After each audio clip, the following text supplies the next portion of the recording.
Hey, what's up, everyone? Welcome to Normal America Show. Host robnoerr. What a man. Am I wrong? Like robnoerr. What will people say of me? Once I get a little more popular, a little more people watching. All we know is that clearly I'm one of the premier political commentators, right wing debaters, etc., that's ever been seen on this space or any others. I think that it's evident that, I'm just an amazing person and that no matter what, even the people that disagree with me might say they think that I'm fantastic. I'm sorry, wrong button. Anyways, get the super chats in. What a night. I got some sleep. It was pretty good sleep. And that's always good. My wife took my son and went with her parents. And they are off clothes shopping for school. So there's this in this town away from me here a little bit, maybe an hour away. It's called Grove City, and they have like an outlet mall, and that's like the place to be if you're going school shopping, right? They got like stores for all the brands like Old Navy and this and that and the other. So, but I gotta be honest, it's not really my cup of tea. I'd rather not clothes shop. So I stayed home. I made myself some pretzels for lunch. Ate a couple of hard pretzels, and here we go. Come up and spend my time with you, as should be the case. The Great Naughty Charm donates $5 first. Thank you so much. So here we are, another call-in show today. We had a great griftathon last night. The great William Gramer Jr., the whale of our channel, also is the chat of the week. Congratulations to William.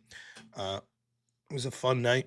Had a great time talking to Abe Dinkus last night. We went for about 4 hours. My moderator, Are We Not Men's, on a smoke break. Look at that. What more could you ask for? Oh, there's Jess White. What's happening? Jess let you out in a smoke break? Good job, Are We Not Men. Great to hear from you, Jess. Thank you so much for the $5. Always appreciated. So, what can we talk about today? Well, whatever you want. Yesterday was interesting. I was yelling at lefties, talked to a lefty for a while, then talked to people that were going real harsh on Israel and Jewish people. Then talked to someone who thought that it was too harsh. And my show ended up going an hour and a half longer than it was supposed to. Womp, womp, womp. But that's okay. We could talk about the Durham Annex, which I'm probably going to discuss tonight. Oops, wrong button. Other news stories are breaking. Here's something bad for Trump. The job numbers for the past 2 months were revised down by like 200,000. So what looked like incredible gains in jobs actually ends up being quite weak. It's still not negative job growth, but they definitely went down. The Durham thing, I think, is amazing. We could get into it today, especially if no one calls in. But I think it's really amazing what it showed. The job numbers that went down, though, do show in the last 4 months, native-born Americans have gained 1.8 million jobs. Meanwhile, 1.5 million foreign-born workers, both legal and illegal, lost jobs.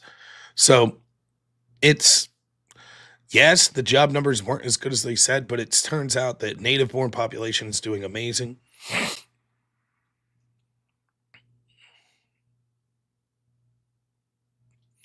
And I'm looking at just a couple other things, news stories, but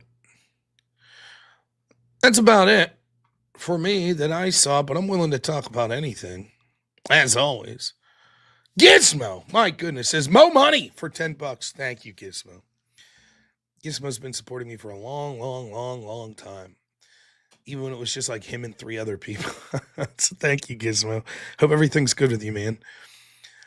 Let's stop stalling. Let's just put the link out there. Chum some people in. Let's chum them in. Come on, lefties. tired today.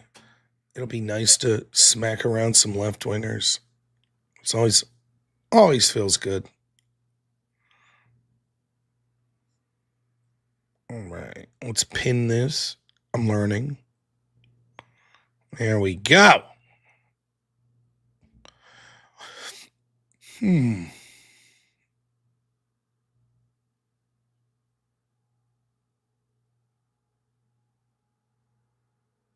Just looking here at some of my updates.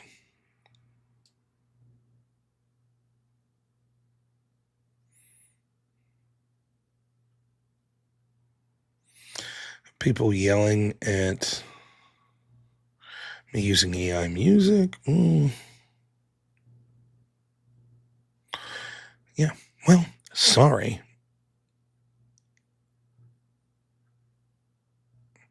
Does the topic of one party rule interest you? Not for and against, but if a prominent Democrat said that it was his goal. Yeah, I mean, sure. We could talk about that. I don't know what Democrat said that, but that's certainly the goal of the establishment. They want a faux opponent. They want to control. They basically want one party that the public has the idea that there's multiple parties, is the idea. And that's almost always a bad idea. Look, like the best form of government, the highest potential is a complete dictatorship ran by a person who is incredibly competent, the most qualified, and benevolent, cares the most about the people. But that's all. Dictatorship's also the worst form of government. Because if you get someone who's incompetent and shitty, you could quickly see how it runs afoul. The same would be true of like a one-party system, right? If you have a one-party system, presumably for a short while, it could operate very good with no opposition because it could fluently do whatever it would like. The problem would be if they don't have your interest or if they're incompetent, there's no check on it, right? So that's why it's always better to have at least some opposition. You can see this with anything. You can see with any product. If you have a product that there's no competition, then the product will probably inevitably decline because there's no incentive to do better. It's just, well, we're the only game in town. So, all right, we got the first guest. Remember, get those donos in. Trying to reach $357. Where's the button? There we go.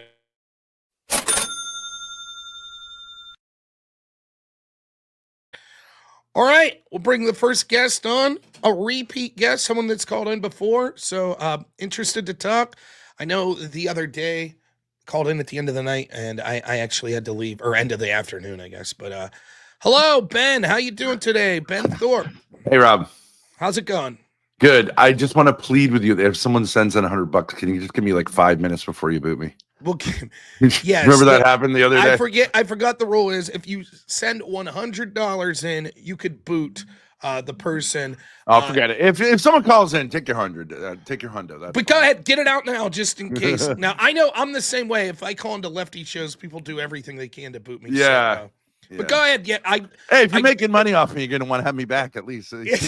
Instead of beating around the bush this time, because I know you got kicked off early, please go ahead with whatever you had. So. Yeah. So here's what I want to do. I want to offer you a challenge because you say any political topic, and you say you want to smack around lefties. I wouldn't say I'm a lefty. It's not real easy, but I will say I'm left of you. I think because you identify as a conservative, and I used to, and I now identify as a centrist. So my challenge to you is, give me a topic on which you think a conservative or right take is better than a centrist take.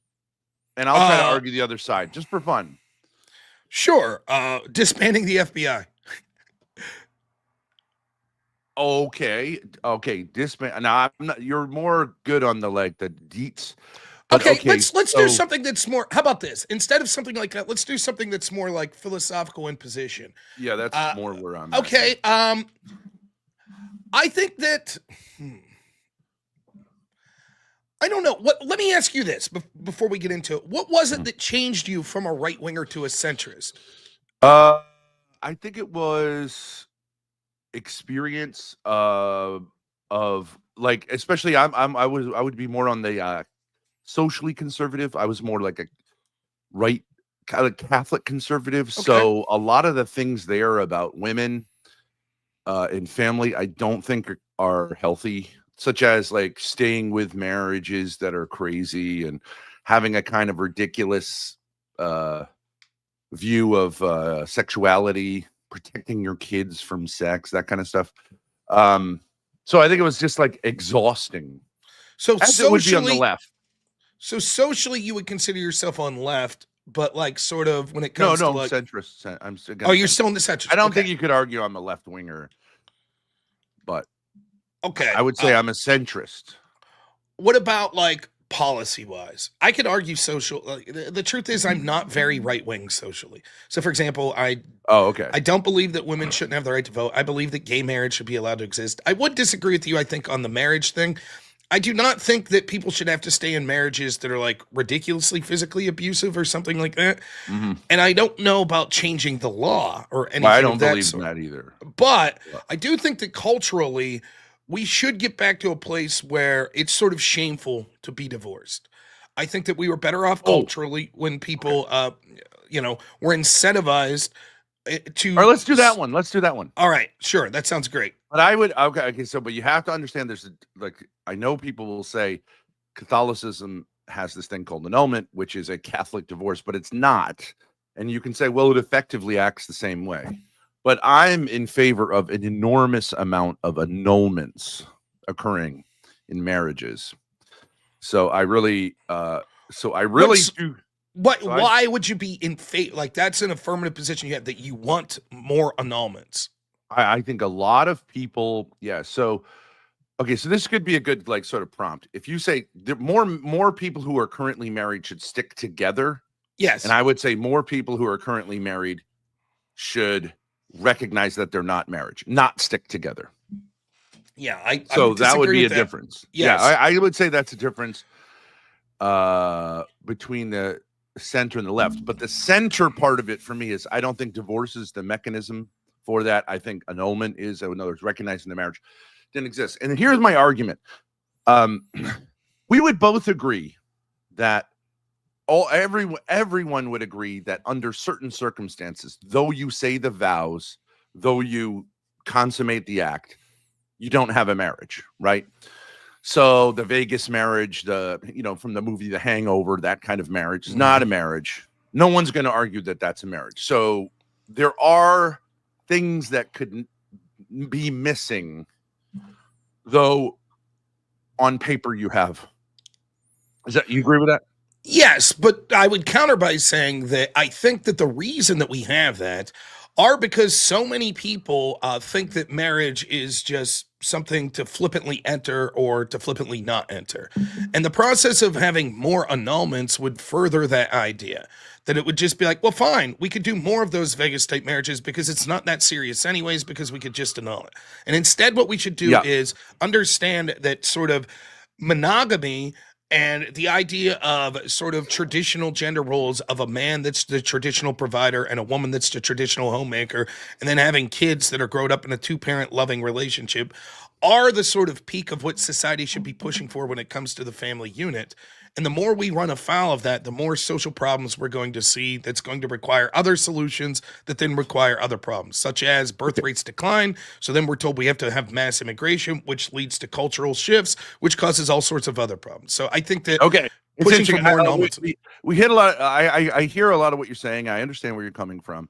But I think the question is, how do you get there? I do want to point out you got a super chat here that I love also bringing this thing of children in. Is I do think very, very important. And I also disagree with this person, but go ahead, read there. You can read it. Nate, thank you so much as always for $20. As at a minimum, we need to shame termination of marriage, especially if there are children. Yeah, I agree. I think that you can see that when it comes to outcomes for children, children that grow up in a two-parent household in almost all statistics are markedly better than those that do not. In addition to that, I'll just say real quick, sure. When you remarry or when you bring someone else into the house, the danger to the child for being abused goes up tremendously when you bring in an adult that's not biologically related. Less so for women. I mean, I don't think a lot of women are abusing, stepmothers are abusing their kids. Believe But it or that's not true. Believe Probably it or it is. not, I read a study the other day. It was in research for polygamy. I read a study that said, because you can see how it'd be the same thing. Polygamy, you would bring people into the house that are Yeah. not biologically related to the children. Uh, 2.5 times more likely to murder the child, a Yeah. woman that's not the biological murder. And depending on the studies you're looking at, this is a huge degree of difference, but the quote accidental death of the child increases anywhere from 17 to Mm. 55 times when you have a Yeah. mother in the home that's not the biological mother. It's probably with the stepmother. There are evil stepmothers. That's like one of the biggest I've tropes seen in that. Yeah, folklore. I've seen that movie. Yeah. But it's usually probably not sexual. I was thinking sexual. It's usually That's probably like true, though. hatred of the child because Yeah. it's not her child. But okay. So, but what I would say, Rob, is in response to what you're saying, I agree with you mostly about your ideal of what a marriage should be, and that's the foundation of society. A man and a woman. I would differ from you that I don't think there's any such thing as gay marriage. A man and a woman who freely consent, who love each other, and who are oriented towards bringing children into the world, and who engage in lots of sexual activity, have lots of kids. I think that's a beautiful thing. I think that's a centrist position. I don't think that's like a radically right-wing position. You said that the man should be the wage earner and that the woman shouldn't work. I think in the modern world, like let me clear that up. I'm not saying that always. Like there are always exceptions to the rule, and I would never force someone, certainly through law, because I do lean. One of the things that's weird when you ask me like about this conversation, I am sort of libertarian adjacent. So a lot of these things like that culturally might be on the right, you may consider me centrist in the sense that I'm just sort of like, I don't think the government has a business in, right? But when it comes to culture, which is what we're talking about now, which is why I'm right wing, right? Like I think that although certainly there is no problem with me for a woman being a wage earner, I think the natural order of things is predominantly with humans that historically men have been the people that are sort of the providers and women have been sort of the homemakers. And I think that's for a reason, because biologically and temperamentally, that's what we're best suited for. And so if we get back to a society where we're prioritizing having a parent stay at home, which I think the mother is far better suited for on average, doesn't mean there aren't exceptions, that we would see children would grow up in much better outcomes instead of outsourcing sort of education and child rearing to the state through and men would be better off. And I think that again, this is another thing where you see unintended problems. When we said that no, women should be in the workforce too, what happened? Well, now it used to be that you could afford children, a house, etc., with one income. Now, because we basically doubled the labor pool, the value of the labor decreased. The demand decreased, and so again, another unintended consequences for. Let me just push back on that a little bit and say that I think you're making the mistake. A lot of people in the right wing, it was just saying, I read human nature through the lens of the 1950s, Leave It to Beaver kind of idea. Actually, historically, men and women have both worked, like, because the homestead was the norm throughout history. I don't think you'd doubt that. And women worked quite hard on farms, but yes, they were more specialists of the domestic sphere, but I don't think it's good for men to have wives who aren't engaged. I don't think it's good for women, especially when they're childless or something like that, to be sitting around the house. I agree with that. I think the norm is actually like a family business in which the woman is playing a big role. I don't disagree. You're not going to see me. You're not going to see me the type of person that's like the woman must be subservient 100% of the, I'm not saying that. Like, and certainly if there's not children involved, things are different. And I understand that our society is different now in the approach. Yeah. That what are you going to do if it requires so much money to exist? The woman just sits at home and does nothing. No, I agree with that. But what I'm saying is that the cultural values that we should be pushing for are more towards that woman. I'm not saying she doesn't do any work around the house. Yeah. Certainly that's true. We don't. And if you live on a homestead, then sure, that's going to require more work for both partners. But traditionally, the idea of women being the one that are working around the house and sort of keeping a house and raising children, and men, I don't think there's anything wrong with embracing that mono. It's like this with a lot of things. There's a difference between legally requiring something and understanding that there could be exceptions to the rules, and then understanding that we as a society should push for things that are normal to be good. Here's another one. I have Yeah. no problem if you're gay. I think it's a sin, but I don't give a shit. I have gay friends, right? God will sort it out. But what we shouldn't do is normalize homosexuality. It shouldn't be. It should be seen as something that's different and weird. It should. And the I same's true. The same's true, I think, of divorce. We should look at that and be like, yeah, that's not good. That's something that's weird. That's yeah, something I that's agree. abnormal. Divorce should Of be course, illegal, but I do think same with annulment should annulment. I be. would say the same with annulment. Well, but I don't know if you know what an annulment is because you're not Catholic. I'm quick soon to become. So my Oh yeah. wife's Catholic and my son's going to Catholic school. So Oh I'm okay. actually So in I mean, 3 you may weeks. you don't have to be Catholic to know But what annulment is, nor to I get one. believe that Actually, annulment. I could be wrong, but in general, what I believe is an annulment is like sort of saying the marriage never happened, whereas right. divorce is saying that we are ending the marriage that did happen.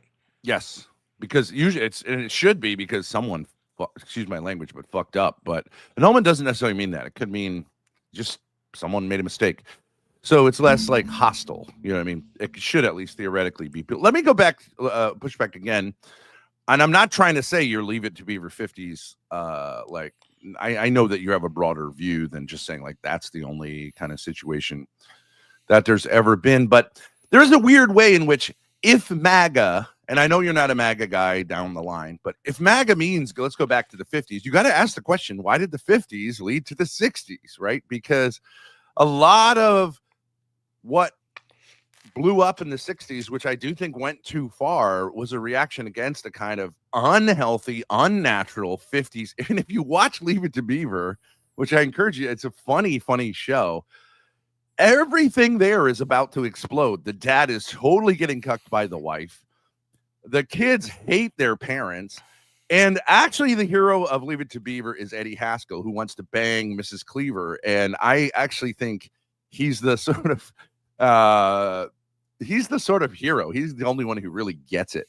Anyways, but leaving that aside, so Rob, if we go to marriage, okay, so you agree with me that they're like a Vegas marriage is not something we want to say like, okay, you're stuck with this, right? And you're going to have to, stay with this. Okay. Because there are certain things missing, right? That's true. But let me push back just real quick. You get a gay pagan marriage.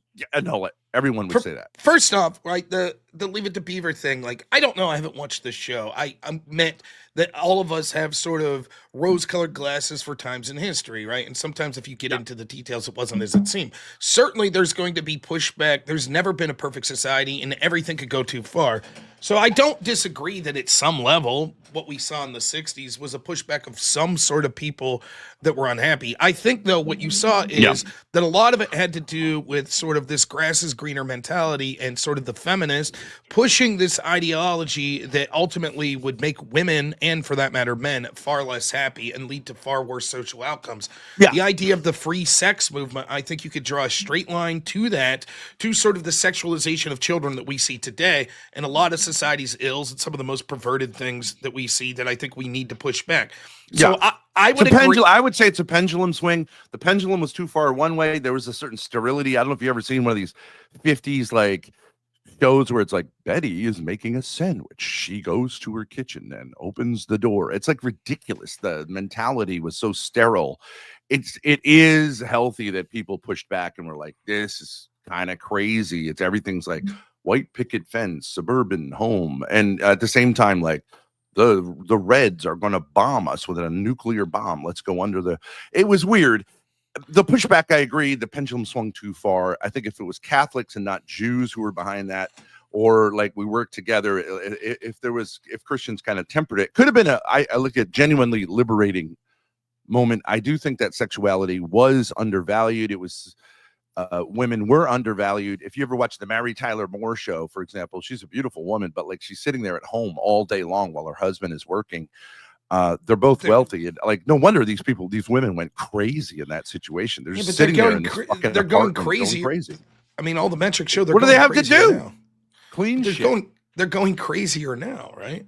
Like, and like the answer to Mary, I would have given Mary Tyler Moore, who didn't seem unhappy in the show from my remembrance of reading it or watching it, was have kids. But it wasn't a real show. It was just like, Yeah, I know. The idea of the Vegas marriage, like, again, I don't disagree. If you get drunk and get married on one night, you probably should annul it. The problem is by pushing for commonplace and more annulments, you make the Vegas marriage more likely. Well, Marriage is something that should be sacrosanct. It should be something that you enter yes, in agreed. very, very, very somberly, understanding that you've looked into sort of, this is the person I want to spend the rest of my life with. Yeah. You should not be entering it thinking like, well, if things don't work out, then we could annul it or divorce it, whichever way you want to go about it. I think that that is something that we should shame. We should, as a society, that doesn't mean, right? Like, for example, Ben, let's say, I don't know your situation. Let's say that you were annulled. You had a marriage and it was annulled. Like, I would look at that immediately and be like, like we used to be like, oh, what's up with that? But then maybe it'd be like, well, the reason was, like, Ben's wife was a serial murderer. Right. And then we'd be like, oh, she's a criminal. Of course, now that we know a little more about Ben's, but as a society in general, we should say that's weird. That's something abnormal. That's something not good. And I think that's a bare minimum. It's not like you would have a party for an annulment. It's a mistake. But it's a little less harsh than a divorce. Like you're saying we should have more annulments, which would normalize that even more. But I'm saying, see, here's where do you solve the problem, on the front end or the back end? Okay, and you said like people are getting to marriages too easily. Well, it is very easy to get married, but like actually that's not true, Rob. People aren't getting married because of divorce and because a lot of times they see married people. I see married people all the time and I'm like, oh my God, I can see, especially this guy is getting crucified by this woman and she's got him by the balls because what's he going to do if he makes a move or tries to get out of this? She's going to crucify him in the legal system. So but I think the right wing tends to say just use raw willpower to, as a man, to like stick it out, right? And so I think that's the good side of the right, is to say like appeal to men's like sort of stick-to-itiveness. But this is the same kind of argument that's was used in Vietnam to extend a war, which should never have been started. With like, once we've like, what do we need to value the boys that died in the jungles by throwing more boys out? You know what I mean? There's a certain way in which as men, or as human beings, we say like, cut your losses when it doesn't make sense anymore. Now, I understand if that's too easy to do, you end up with people who never make any commitments. But for me, right, in the first place. But for me, it's because fundamentally part of the shaming of this is to get what the ultimate goal is. And that's to understand that most of the ills we see with relationships in society, and I would argue many of the ills we see in society overall, is because we've embraced sort of this secular mindset. And instead, we need to embrace what I think is a Christian mindset, but even if you're non-religious, sort of the tenets of Christianity. Right? If you're looking at the world through a materialistic secular lens, then I can understand why marriage doesn't make sense, particularly if you're a man. What's the incentive for a man to get married knowing that it's a financial contract that means if things go south, basically at least half of your value is going to be taken away from you? And so right now, it is a bad system for men to get involved in because from a purely financial prospect, if you're looking at marriage as a financial contract, if you're looking at the world through the lens of materialism, how do I get the most wealth? How do I accumulate the most things? The marriage may not make sense for a lot of people, particular men. I, however, think that we should turn back and understand that materialism and obtaining the most things should not be the ultimate goal. For me, the ultimate goal would be to have a society that is trying to live in the image of Christ. But even beyond that, even if you're not going to, if you're like, I'm not religious, I don't buy that. It should be that there are things more important in life, like family and raising children, than your material wealth. You're never going to be able to convince people that it financially makes sense overall on average to have children and get married. Like, yes, it makes sense for some individuals, but overall as a society, children probably are going to mean that your ability to stay at work and work 90 hours and achieve greater wealth and go on vacation and do it's probably going to be detrimented. So instead, that's only because of the socialized kind of like retirement system. If you rely on your kids, as has been the way throughout history, and your grandkids and your extended family to take care of you when you get old or you get sick, then actually there's a huge incentive to have kids, right? But like, but people don't. In the materialist mindset, people wouldn't think that way. You're not thinking like, oh, this is an investment in money I would elsewise have to spend in services when I'm elderly. Like you're just so Rob, you're like, I want to go to Mali. I can't do that if I have a kid, right? See, I think the right and the left agree, and and the center is distinct on this. I think the centrist idea is you have kids because they're hilarious. They're so much fun. They're wonderful people to be around. I mean, they're the best people. And plus, if they're your kids, they're like little you and your wife. So it's super fun and funny. It's great to be a dad. Like, who wouldn't want a bunch of little people going like, "Hey, help me. I don't know how to do anything." Okay, but on the right and the left, both, they're like, kids are a burden. Kids suck. You know what I mean? And but so again, on the left side, they're this... like, don't do it. Get snipped. On the right side, they're like, don't do it, because it's like you have to be this kind of child worshiper. And I think they're both wrong. I think that's because I think they don't have a light sense of like, and I think a lot of people do see parents with kids and they're like, these kids fucking hate them. And like either the kids just drift away on the left and just act like idiots, or on the right, they end up like really resenting their parents, to over controlling them. And so I think I basically agree with you about the sacredness of something, but I think you're conflating sacredness with like hunkering down and taking it seriously. And I don't think that's what sacredness is. I think sacredness needs a kind of lightness and like, but I don't think free, I don't think you know what I mean? This is the last word. We do have other callers, so I have to get sure. So, yeah. I don't think that that's true. I don't think I'm conflating that at all. I think that the reason you see, including, I think you're right to diagnose there are people on the right that shame the idea of children as well, but I think that it comes from the fact that it's being looked at through a secularist pursuit on both the left and right. And I think that there is nothing, it's very difficult because if you embrace that mindset and you just see, like I'll give you a story. My mom's brother growing up didn't have kids. Cool dude, really great guy, Yep, great wife. sure. I don't know why, but I've never asked, but I'm pretty sure based on peripheral conversations, it's sort of a biological thing. Like I had an uncle like that too. They didn't. It's not they didn't want kids. It was they were incapable sure, of having them. Of course, so, yeah. but I remember as a kid, I go over there and he had like this '72 Dodge Charger, and he had a Harley, and he had this beautiful house. And I remember talking to him when I was like 12, and I was like, "Well, you must like have a job where you're making like hundreds of thousands of millions of dollars." He's like, "Well, my job's pretty good, but when your parents have kids, so they, their investment strategy is going to be different than mine, and it's appealing from the outside. It could be appealing. Now, there's a question of how much kids really cost if you're doing it right, but nonetheless, it's appealing from the outside to say less than a pet. Yeah, sometimes, yeah. It's so there's an appeal to look and say, wow, look at that guy. He could go on all these vacations. He has this car.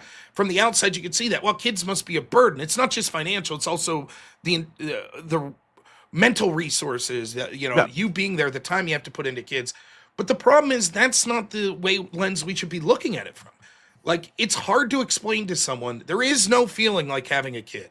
There is none. Everything I've done in life pales in comparison by a long shot to being a father. I saw this clip the other day from Bob Odenkirk in this podcast, and this podcaster said, "Who are you envious of?" And he said, "People with little kids still at home." Because you knew what your job was every day when you woke up and you saw that kid. You knew who you were. Like, it's clear. Fun. Everything's clear to you in life, right? Like, it's like, that's my job. I'm dad. And it's hard to explain. You could say it until you're blue in the face, but the people listening that don't have kids, they might be like, I kind of get what you're saying, but you don't. Not until you have the kid. Right. And so for me, it makes you more of a mature person, right? It's not just that; it's that and so much more. But it makes you grow, right? But I think we gotta sell it, Rob. Instead of saying that you better fucking stick with this, we gotta say, no, it's great, it's fun, and if you fuck up and you didn't, if you didn't know what you were doing at the beginning and you have a kid, like I got 6 kids, it has nothing. Annulment has nothing to do with divorcing your kids, and it's much less harsh on them to say like me and your mother failed, but to say like I want to be a parent, but the thing with your mother didn't work out. And a lot of times I think the kids would be happier to have 2 happy parents than to have 2 parents lying. That's what annulment is. It's lying. I think that normalizing annulment means that it's more likely that parents don't do what's in the best interest of the relationship and the kids. And I think that it's evident. Like, if we just normalize it, it's like, it's no big deal. Yes, you're right. If it's absolutely totally miserable in that specific thing, maybe it's worth getting in the end. Worst thing for kids. Well, I'll just make this last point. If you look at some of the stats, right, this is just sort of anecdotal. It's far worse to have, like, say, a father figure who is weak and who is like constantly getting destroyed in front of the kids by the mom, than to be in the state of like a stereotypical black family where you just don't know the dad, but you meet him and he's happy and he's a fun guy, but he just like never was part of your life. Especially for young men, it's better to have no model than to have a bad male model. So I would just argue, and I know. So how do we push for good male models? That's the problem. The annulment strategy, right? Like the ideal, you would agree with this. The ideal would be both biological parents sticking together in a loving relationship. Yeah, yeah. Okay, so but how do the modern world? People are immature. Right, but how do we change? How do we culturally change? And I think a big step is shaming the people that separate. No, I disagree. I think that will have. That is part of a process to lead to people to understanding that this secular mindset of what marriage is and what life's about is wrong. And we were better off in a society where we thought it was weird and we thought it was abnormal for people to be separated or divorced if they had kids. Well, let me ask you one last question. Do you think shotgun marriages are a good idea? Like if a guy gets a girl pregnant, which happens, right? But even though like most people know how to avoid this. Okay, is a shotgun marriage, rest of your life, you're going to stay with this person because she's pregnant. Is that a good idea? Because that's how we used to do it. And we used to also have the shaming. And then it blew up into divorce because so many people were so unhappy in these situations. Do you agree with a shotgun marriage? Because like on paper, statistically, yeah, but if I'm married, so it's hard for me to relate to it in this sense. But if I, before I was married, presumably got a girl pregnant, then I would have pushed to marry her. I think that it is your duty as a man to raise children to the best of your ability. And I think it's terribly despicable and immoral to cheat on the person that you're married to. So if you're married and then you get someone pregnant, I think that we need to understand that although our own happiness I'm talking about if you're not married. You wouldn't have a marriage if you're already married. So I'm saying, because the counter to me would be like, oh, well, would you marry a woman if you got her pregnant now while you're already married? Like, no, obviously because I'm married, but it would be despicable to cheat on my wife and get someone else pregnant. But if I wasn't married, then yes, I personally would have tried to marry that girl. Do I think we should legally enforce it? No. But if it was my son and he gets a chick pregnant, you're goddamn right. As a parent, I'm going to say you need to do the right thing and marry her. Mistake. You're going to have a mess down the line. Look at the stats on that. Look at the stats on those marriages. I disagree. I think that although it is true that those marriages are probably less likely to be good, that you need to. People aren't willing to sacrifice anymore, for the good. And so I think that, now listen, if it's untenable, if it's crazy, if you get into it and like your spouse is physically beating you, then get out. I'm not saying that, right? But what I'm saying is that's not the reason that most people are getting divorced or annulled. It's not because like, I got the shit beat out of me. It's things like, particularly women that are instituting most of separations. It'll just be things like, I needed to find myself. I was no longer having fun. That's horseshit, right? And that goes into. But if she's thinking that way, she wasn't capable of getting married in the first place. If marriage is about me, then bitch, leave. But I want to say, don't you're not taking half of everything. Annulment, we walk, and we're clean. I guess what I would say, the fundamental difference spiritually here is like I'm saying life is fun, and marriage should be fun. And marriage and having kids should be fun and joyful. And yes, there is sacrifice, but that pales in comparison to the joy of it. And you're saying, no, we need to be more like to be better people. We need to have more harshness towards ourselves. And I don't think that's true. I'm saying if you were confused, if you grew up and you're a young man in 2025 and you don't know what marriage really is, but whatever, either physically get someone pregnant or get into a marriage with someone who's like, you're not a suitable partner, then okay, you get a mulligan, but take care of the kids, don't have an abortion, take care of the kids. And like, you can get out of things because our generation, the earlier generations have set it up. So like, it's really hard for you to like get things I think that part and parcel to changing the cultural conversation, a good place to start is shaming people that are separated like that. I think that is a good place to go. I don't think it's an exclusive answer. I think there's other things to do, but I think that your position of having more annulments will only make the sanctity of marriage less important. I hear what you're saying. All right. Well, I don't want to keep you, Rob. All right. Thanks for Thank having you, Ben. me. Yep, I appreciate it. Right. Couple things. Super chats here. Bud, thanks so much for the $1, man. Really appreciate it. Nate, $10 says, Ben, are you arguing from an individualistic, materialist view? I would argue, yes, he was, but maybe he would disagree. Wagera, $5 says, shame is the number one thing to increase in the world. Number 2 is healthier cows for good steak. A couple things I saw in the chat that's worth saying. 1, to the prescription of like terrible things that Ben has done, supposedly. My policy on this thing is always the same. I try to treat people based on the interactions that I've had with them. Of course, if you hear terrible things about a person, you may want to guard yourself a little. Like, for example, if someone says to you, like, watch out, that person's going to scam you. Of course, you're a little more perceptive of that. But as far as like the things that people have done that you may find heinously and are heinous in their personal life, I just don't look into it. I don't care because I know people say that sort of stuff about me. And so I just try to judge people based on personal interactions I have with them. So if someone wants to call into the show, unless they've had an interaction with me that I find that I don't want to do, or unless it's something that's so obvious, like, you know, they're on a child sex registry list, something of that account, that's it. The other thing was there were people asking me if I'm Orthodox. No, I'm not. So I'm Christian, but non-denominational. My son's going to be going to Catholic school, and I'm probably going to become Catholic.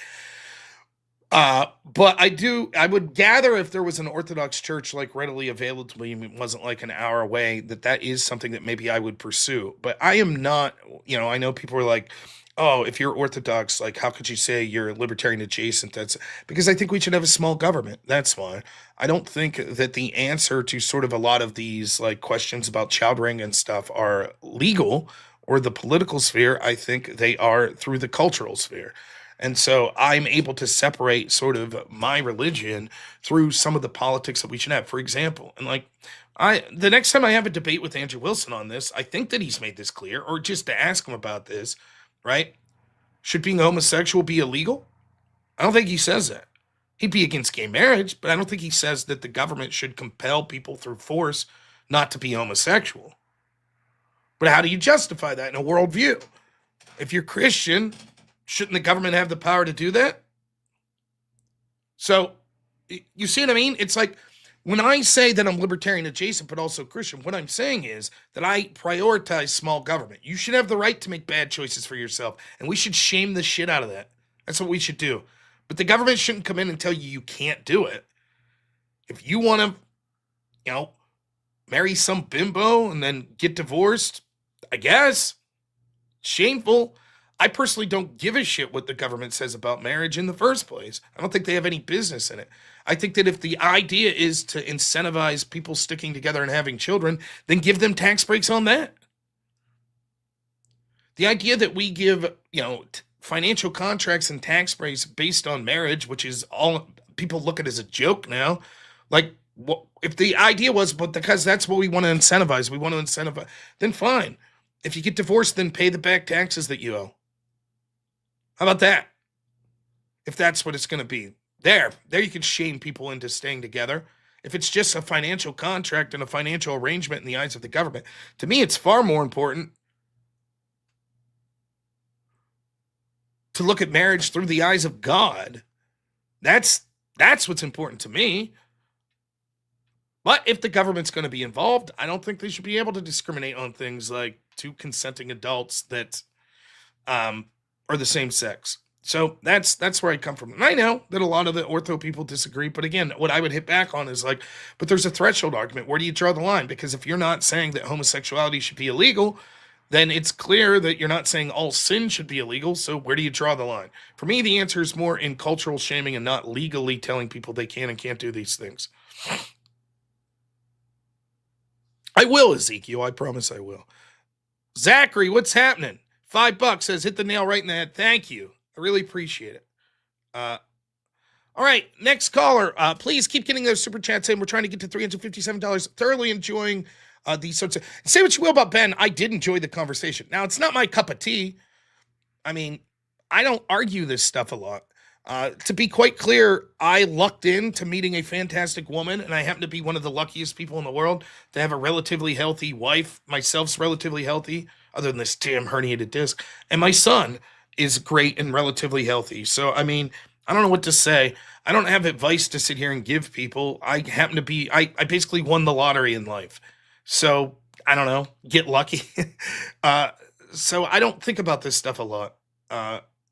It's not my cup of tea. I focus more on normative politics than sort of these cultural issues. But those are my honest feelings on the cultural issues. So, that's all I could do. So, if you want to hear someone that would probably be more on the offense on a topic like this, you could probably go check out Andrew Wilson at The Crucible.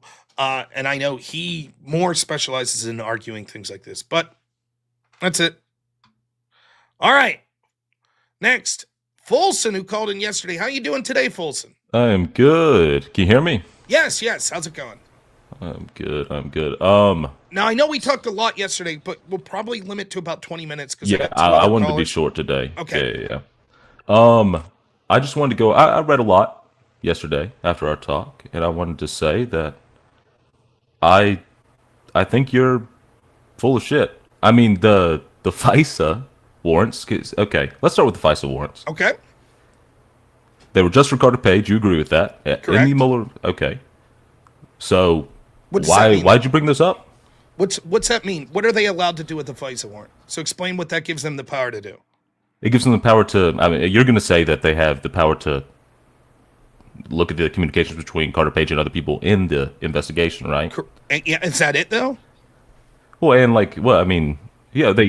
What are you talking about? So a FISA warrant allows. So Bill Binney worked at the CIA. Talks about this a lot. Degrees of connection is what you're going to say, right, correct? 2 degrees of connection. So what would that mean? Who would they be able to survey? People that he talks to and the people he talks to. Sure. Okay, so that would mean you would say that easily means the entire Trump campaign. I agree.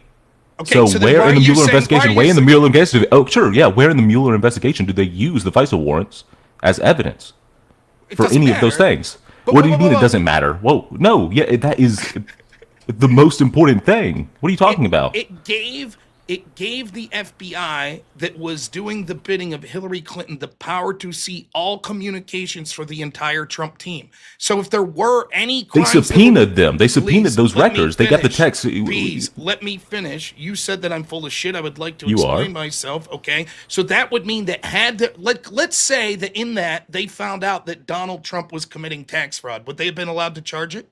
No. Yes. Because they were found. Well, no, they wouldn't be because they were found fraudulent, That's not true. Right? Yes, they were allowed to. So you're saying they were only allowed they would to have been if the FISA warrants were fraudulent, sure. Wait. So you're saying that through these FISA warrants that the FBI then, because their investigation was Trump-Russia collusion or Trump's team and Russia collusion in the 2016 election, that they were only allowed to prosecute crimes coming from that in the FISA warrants. They weren't allowed to prosecute crimes that were outside the scope of that? That's your claim? Okay, no, then why wouldn't they be allowed to charge Trump for these tax crimes if they found evidence through it in their FISA warrants of Carter Page? Well, because they were found fraudulent after the fact. That's why it didn't hold up. That's why it wouldn't hold up. True. That's why it wouldn't hold up in court. That's why it wouldn't hold up in court. Okay, like if that wasn't true, then sure. I mean, the first two were partially right. Okay, so first off in this, right? The argument would, I think the first two were not literally found invalid. I think the second and the third may have been. I don't know, but two of them were found invalid. So let's go through all the ways that your argument's dumb here. First off, okay, if the first FISA warrant wasn't found invalid and they found that evidence of Trump, would they be allowed to go after the tax case for Trump on that one? Yes, they would. But did they? What do you mean? What are you doing? That's the point. But how does that have anything to do with the stuff found in the investigation? Do you think? No, it doesn't matter. You just want to talk about a point that doesn't matter.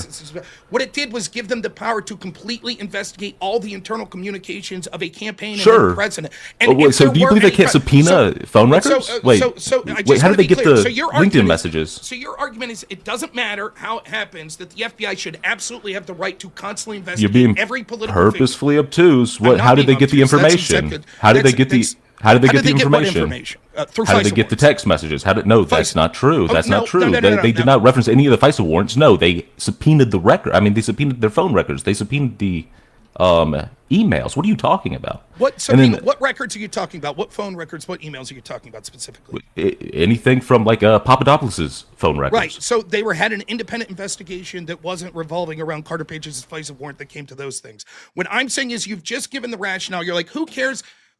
I care. Sorry. I don't need you. No, I don't need you to interrupt. Let me tell you what you did. You come in, you say you're full of shit, and here's why. Because you talked about the FISA warrants, but it was only on Carter Page. I quickly get you to admit, yeah, but that means they can survey everyone. You're like, yeah, they could, but did they? That's the question. Let me finish. You need to gish gallop because you're wrong. I don't need to gish gallop. Like you need to interrupt because you're wrong, right? And so I say yes, but it give them the ability to spy on all of the internal communications, which means if there was any crime that was committed anywhere in that, they would have been able to charge that. You're like, that's bullshit because 2 of them were found fraudulent. I'm like, okay, what if two? Yeah. I say, what if one of them wasn't fraudulent? Yeah, I guess they would have, but they didn't find those crimes, so therefore it's not a problem. The problem is you can't give the FBI no, that is a problem. Please, but I know you can't use it to. I totally get it. I totally get when you're a piece of shit lefty that wants to make excuses for the FBI abuses that you need to interrupt because you won't want people to see how bad faith you are and how corrupt you are. I get that. I get it. You okay, can't well, let me yourself. speak.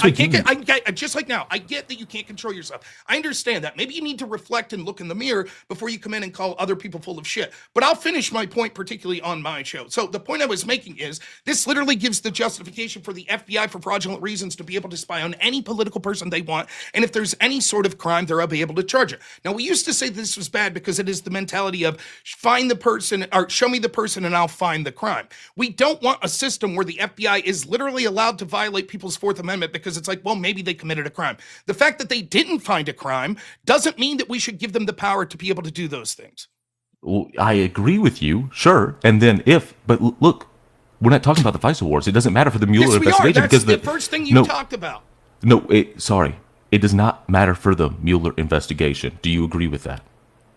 What doesn't the information found in the Mueller investigation wasn't due to the FISA warrants. Do you agree with that? I think the bulk of what they were talking about, which proved no Russia collusion, illegal Russia collusion whatsoever, sure, it didn't come from FISA warrants. The FISA warrants actually exonerated when they looked into the Carter Page communications and furthermore, more than just the FISA warrants, the spying they did on George Papadopoulos through Stephen Halper. Yes, the more they spied on the Trump team, the more they found evidence that the Russia collusion narrative was bullshit. Yeah?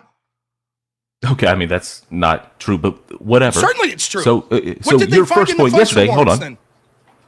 Well, that doesn't matter. Well, the first point, because I don't care about the FISA matter. I don't care about the FISA warrants because yesterday you were saying I don't care about them insofar as because they have nothing to do with the reason the investigation was started or the evidence found in the majority of the investigation. Correct. No, that's just a fact. You can say I don't. So what you've effect said was, well, because I don't care about them for this thing. I think it's a bad thing. They shouldn't lie on warrants. Okay, so I want to be clear. I want to be clear, right? Yesterday we were talking about Papadopoulos. The first thing you say is you're like, I did some research. You're full of shit.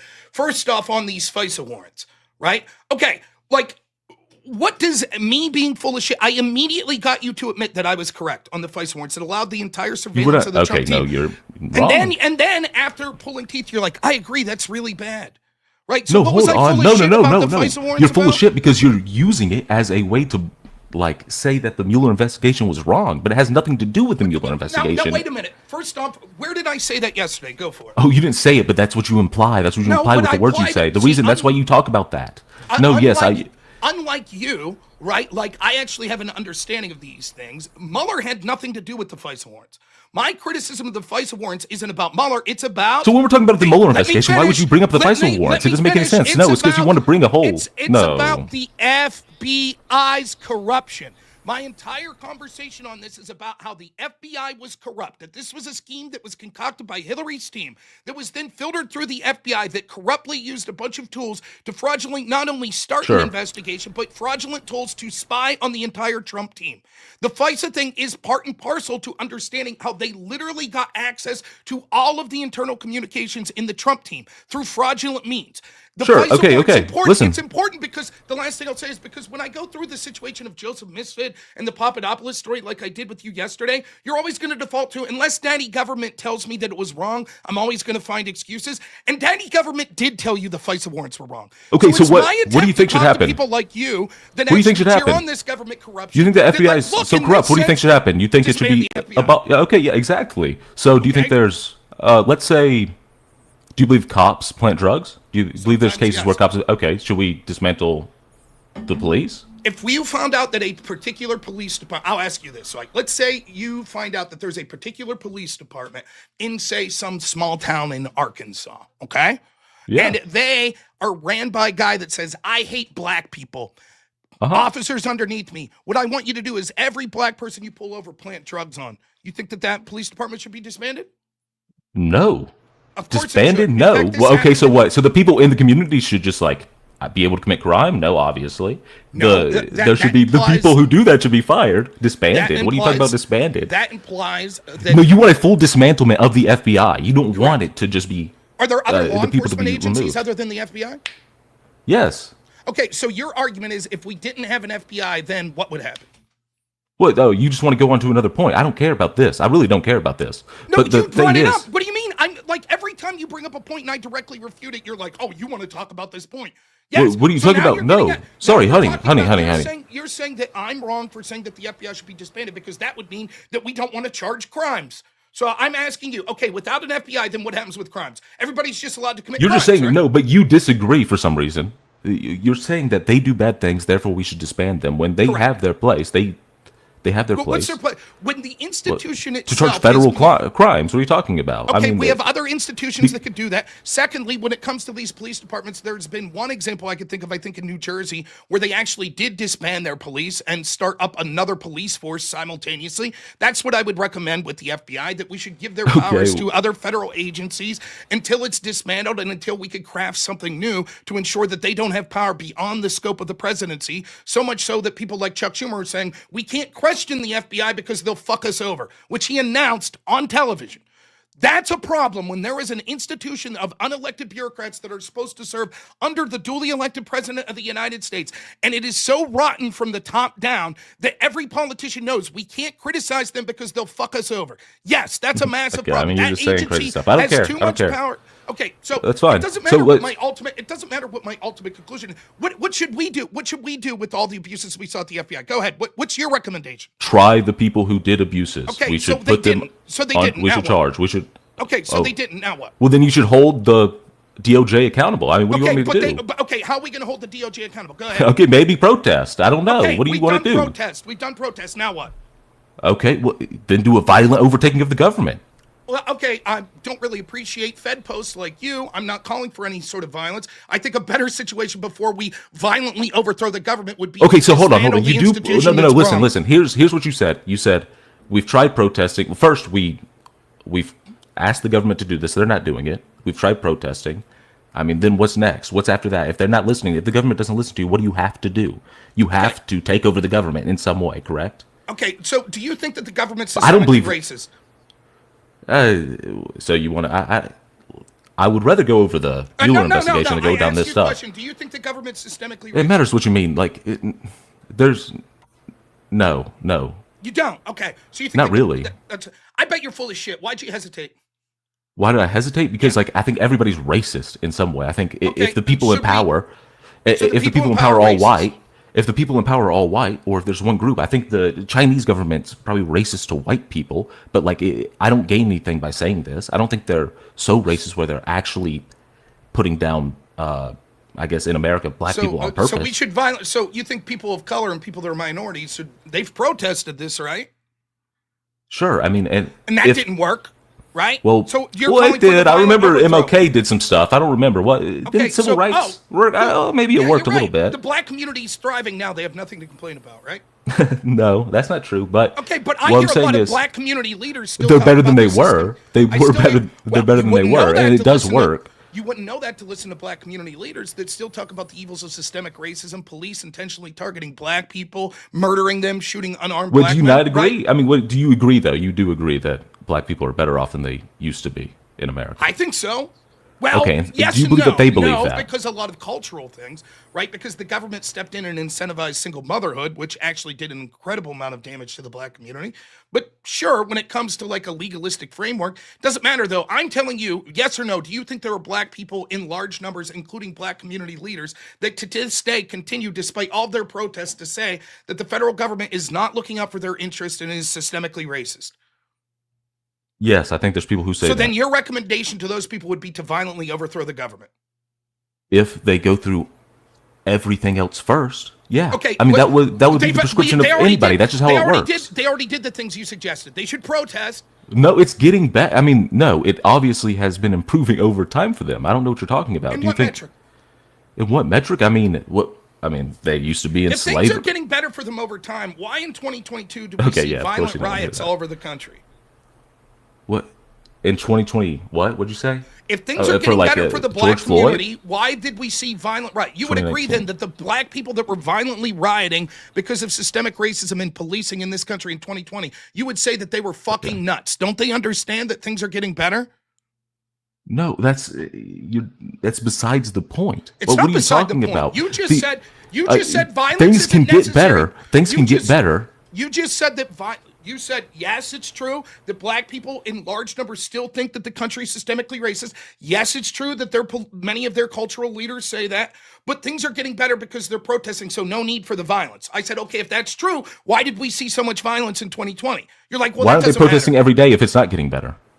Why haven't they overtaken the government? I asked you a question first. Well, no, this is the question. This is the question that, like, is refuting your question, right? Like, That if question what you're saying is doesn't true. refute that question, because they're lazy. There. Now Oh, answer my because they're question. lazy? Yes. I mean, that's now answer absurd. my question. What they did? I Because answered your question. Now answer mine. Why did they violently riot in 20? You're willing right now to condemn every single black leader, every single black person that took to the street, engaged in acts of violence in 2020 because you say it's getting so much better for you. What are you rioting about, right? They were rioting about George Floyd because how can that be? Things are getting better. Don't they understand that things are getting better? Why riot? Because a instance of police brutality happened, correct? Okay. That's why they rioted. And then, it doesn't then matter. they were charged. Things are getting better. Oh, they rioted and then people got charged. So you're saying the violence was good. It led to the political outcome that they wanted. It's a very strange thing to do. It's not a very strange thing. You're the person that came. I don't think looting is good. I think protests are good. But you want to say violence. You want to know why it got You want to say strange? violence. You're the one who said violence. I never said violence. It was you. That's why things have gotten strange. But they went straight to violence. Because you came in and you said, well, instead of disbanding the FBI, you should violently overthrow the federal government. That's what you said. And I'm pointing out how that position's absurd because I could tell if they're not disbanding. As a lefty, I could tell that there were probably things that you saw as wrong with the federal government that people have protested year after year, and it hasn't led to the change that they wanted. And so then for your prescription would be political violence. But you hesitate because you know that it'll look bad for yourself. I'm fine with political violence. I'm fine with that. There you go. What I'm You're saying. fine with the violence. I'm fine with that as the end of a long. If nothing is working, that's what has to happen. How do you know when the end is? I mean, that's a hard question, isn't it? That's a hard question. Do you think that wealth disparity in this country has been increasing? Yes. Okay. Have people protested this?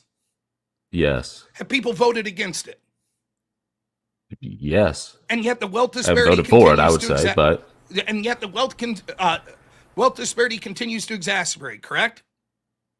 Yeah. I mean, if you believe the system, you're saying that people should violently overthrow the government. If you believe the system is so corrupt that your vote does not matter, then yes, you should overthrow the government. I don't believe that. That's why I wouldn't do that. Okay, but I believe in democracy. Okay, then why has democracy not led to a shrinking of wealth disparity?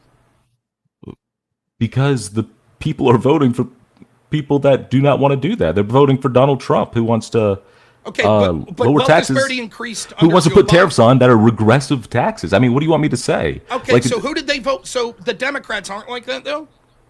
They didn't do widespread tariffs, no. They didn't do regressive tax policy, no. So then wealth disparity increase or decrease under Democrat administrations? Wealth disparity, well, since it's also increased under Republican administrations, correct? Yes. Okay, so how is that a prescription of a Democrat or just a prescription of America? So we're looking at two things. On one hand, I'm saying, despite the fact that people vote, and there's people that really concerned about this, it doesn't matter who they vote for, the system's not working, the disparity increases. Your response is, but that's because of Donald Trump. And I'm saying, no, it's not just Trump. The people that you would suggest voting for also lead to an exacerbation of that problem. I would say that every person since 2000 has led to an exacerbation. So it seems it doesn't matter who we vote for, right? That problem's going to keep getting I worse. would disagree. I mean, okay, who would we the vote taxes? for that I disagree with the tax. I mean, the tax policy is bad. The tax policy that liberals so do you propose think that Kamala usually Harris, is better. Do you think that Kamala Harris would have had policies to shrink the wealth disparity? I think she would have had. I mean, I don't know exactly what her tax policy was. I can't remember, and I don't like some of the things she did with the grocery store taxes or whatever, or not taxes, but grocery store. Was it removing taxes from grocery store stuff? I don't know, or subsidizing it. I don't know what you're trying to say. Nonetheless, we get into this weird conversation because you asked my prescription. I stand by my prescription. I think you would say the same thing. For example, do you think that it's unreasonable for people that want to disband ICE? Do I think it's unreasonable? Yes. Is that a bad idea? Yes. Okay, well, at least you're on that. I think that there are plenty of people, if there is an institution, it's part of the executive that is corrupt to its core, to the very leadership, then we should get rid of it and replace it with another agency that would do those duties, but that is written in a way that hopefully there's more transparent accountability. That's it's irrelevant to the conversation of you saying that I was full of shit in the conversation we had yesterday. Yeah, well, we didn't get to talk about that. The prescription, because you brought this shit up, because you no, because you wanted to go off into it. That's you not wanted true. to go off into That's it. not I true. said, I don't care about this. I'd rather talk about this, and you Do said, well, let me talk about this. Do I you're have to wrong. remind you what happened? Here's what happened. You came in and said you're full of shit. I said, why? You You're are. on FISA warrants. We talked about the FISA warrants. You agreed that I'm right on it, and then you're No. like, well, then the next thing you say is like, I disagreed. Sorry, if I'm not being clear, I disagree with the way that you use it to cover for the Mueller investigation. It has The nothing to do FISA with warrants the do not Mueller have anything to do. What But am I when we're talking covering about the up? Mueller investigation, I'll okay. finish my point, and then we'll get back to the Mueller investigation. So once I prove that you were wrong on the FISA warrants, then you say, yeah, but what do you want to do? What's your prescription? I said disband the FBI, and then you started talking about that. I did not bring up any of these topics. Everything that we're talking about were topics that you brought up. Now, when it comes to the Mueller investigation, Did I say I don't care and I'd don't rather talk need about to this? talk What are you about talking the about? Why are you FISA. not- I don't need to Okay, talk about okay. the FISA warrants to impugn the Mueller investigation. The Mueller investigation fucking sucked on its own. Even if you think that the investigation was great and above board, it didn't. It proved that they were unable to find proof of the central claim, which was that Trump's team illegally conspired with Russians. So why do I have to use FISA warrants to, quote, impugn the Mueller investigation? It did find You're other making things, that though, up in your correct? head. I'm No, hold on. impugning- To use, first of all, you talk about Papadopoulos and how he was entrapped. You said that, correct? I said that if Joseph Misfit was Western intelligence, then yes, that was entrapment and the biggest political scandal in the history of this country. And why would you bring this up? Do you believe that? Hold on. Why would you believe? Why are you doing this fucking face, bro? Because I feel like it. Why don't you show your face if you're going to criticize my face? Go ahead. Okay, honey. Yeah, what I'm saying is, don't call me honey, dude. I know maybe you're into that lifestyle, you fucking weird lefty, but not me. Hey, oh wow, you're mad. Okay. I'm not mad. I'm having fun smacking around a lefty for the second day in a row. And he's too fucking stupid to realize it. Okay. So you say that Papadopoulos was entrapped, and therefore the Mueller investigation started on false pretenses. Pretty much is what you said. Do you disagree with that? It's an argument I made, and you agreed that the most likely scenario was that he was entrapped. Yeah, I said with the information at the time, yeah, I would agree that it looks like that. That's what I said. That is true. Okay. I disagree with that now with more information. Let's hear it. Okay. Why wasn't Sid charged? Well, let's start off with a timeline of Papadopoulos when he started with the Trump campaign. Okay, let's go. In 2015, he started. He tried to get a job with the Trump campaign, and he messaged somebody on LinkedIn. I think 2 people. In late 2015, he worked with Ben Carson's on a paid role with Ben Carson's campaign. Okay. Early 2016, he left the Ben Carson campaign. He started working with the London Center of International Law Practice. And at that same time, what does any of this have shit to do with anything? Okay, let's wait. Wait, okay. you forgot. Wait, let me go through. Let me go through the timeline. He was on the high school football team. You missed Well, that. I'll explain it. Just let me continue. I'll explain it. We Okay. don't get all night. We got 4 fucking calls. Yes, sir. Okay, gotcha. Let's go. While he was doing that, he started to work with the Trump campaign. He talked to Sam Clovis on March 6, 2016. 6 days later, he went on a trip to Rome with the company he started working for, the LCI LP. Okay, and that's when he met Mifsud, okay? Cool, met Misfit, great. So right now, Okay, we so know that he met my Misfit. question. I just want to pause you here. Are you still under the assumption the reason Misfit wasn't charged was because he was most likely Western intelligence? No. So if there was a everything you just 6-day said difference, up till now we got to he met Misfit. Got it. he met Mifsud 6 days after he started working for the Trump campaign, okay? Gotcha. So if there was a 6-day difference between those days, then what do you believe? Do you believe that it was a planned meeting? No. By Western intelligence? It would. Okay, no. Oh, wait. Do I believe that Misfit reached out to people and was probably tasked with reaching out to people that were connected to Trump's team in some way? I believe that he worked. Sorry. I'll give you more information. Mifsud also worked with the LCILP. That's why they met each other. Okay. So they met each other randomly. Okay. Because they both work for the same company. Okay. Okay. Fine. Okay. And if this is true, right? At this point, Papadopoulos works for Trump's campaign, right? He works for Trump 6 days. He just started. Okay. Got you. Okay. So if this is true, then we would probably say that Western intelligence didn't try to entrap him. They weren't going after him. No, that's not true at all. Himself. I can explain this easily. Okay. No problem. Misfit's already working for Western intelligence, which the people around him seem to think was likely the case, particularly through his work with Linked University, which was actually like the CIA of Italy's central hub for sort of working through academics to get people. And so he probably then approached the intelligence people he worked for and said, hey, I just bumped into a low-level member of the Trump campaign. And they said, sweet, let's try to entrap him. Okay, so you believe that it happened after, but it wasn't a plan. They didn't meet. I don't know that they literally sent Joseph Misfit from the beginning and were like, as soon as Papadopoulos started, here's the guy that we're targeting. No, I think that they saw an opportunity because they have intel assets all across the Western world, and we're like, okay, they probably tried to do this to more people than Papadopoulos would be my guess as well. Okay. And so what do you believe entrapment is? I believe entrapment is, without looking up the definition, just off the top of my head, when clandestine law enforcement suggests a plan or suggests something illegal and ropes someone into it. Yeah, they do get them to commit a crime that they wouldn't commit otherwise, right? Sure. They coerce them to do that. Okay, sure. I agree with that. In this case, it was, I'll cut you off. In this case, it wasn't entrapment because they didn't even get Papadopoulos to commit a crime. Exactly. That's what I was going to bring up. The problem talking about the specifics here is, which is even more absurd than that they started an investigation based on him because he was never alleged to have committed a crime. What this was they said that the flimsy excuse of, we heard someone on Trump's team say that Russians may have emails, is already flimsy enough as a reason to start an investigation into the Trump team. However, it's even flimsier if the rumor that he heard in the first place was sourced from Western intelligence. Wait, hold on.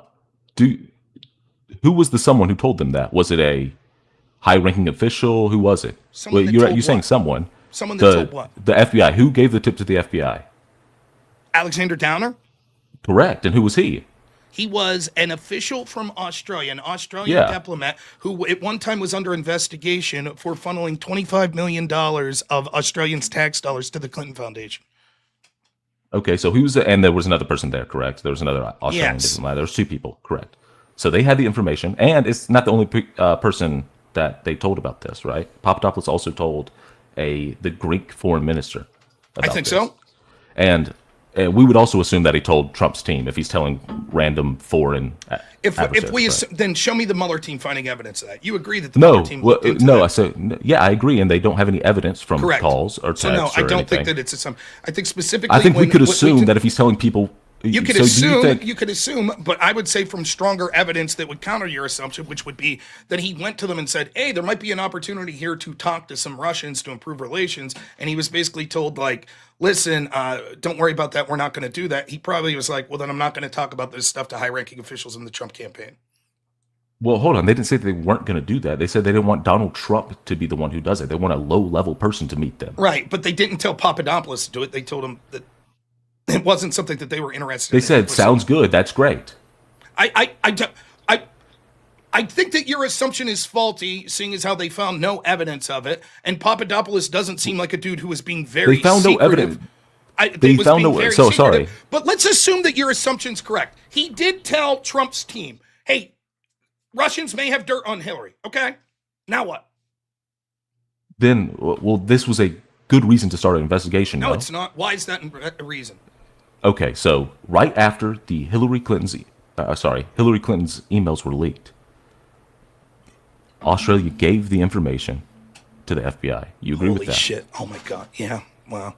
So they concocted the story. Western intelligence concocted a story that Russia had emails on Hillary, and then Russia that a person emails, involved with the Trump which we campaign. don't even have, and then it was like, but we fed this information. Us, CIA, fed this information to someone in the Trump campaign, and they mentioned it. Therefore, now we can investigate the Trump campaign. Sorry. Listen.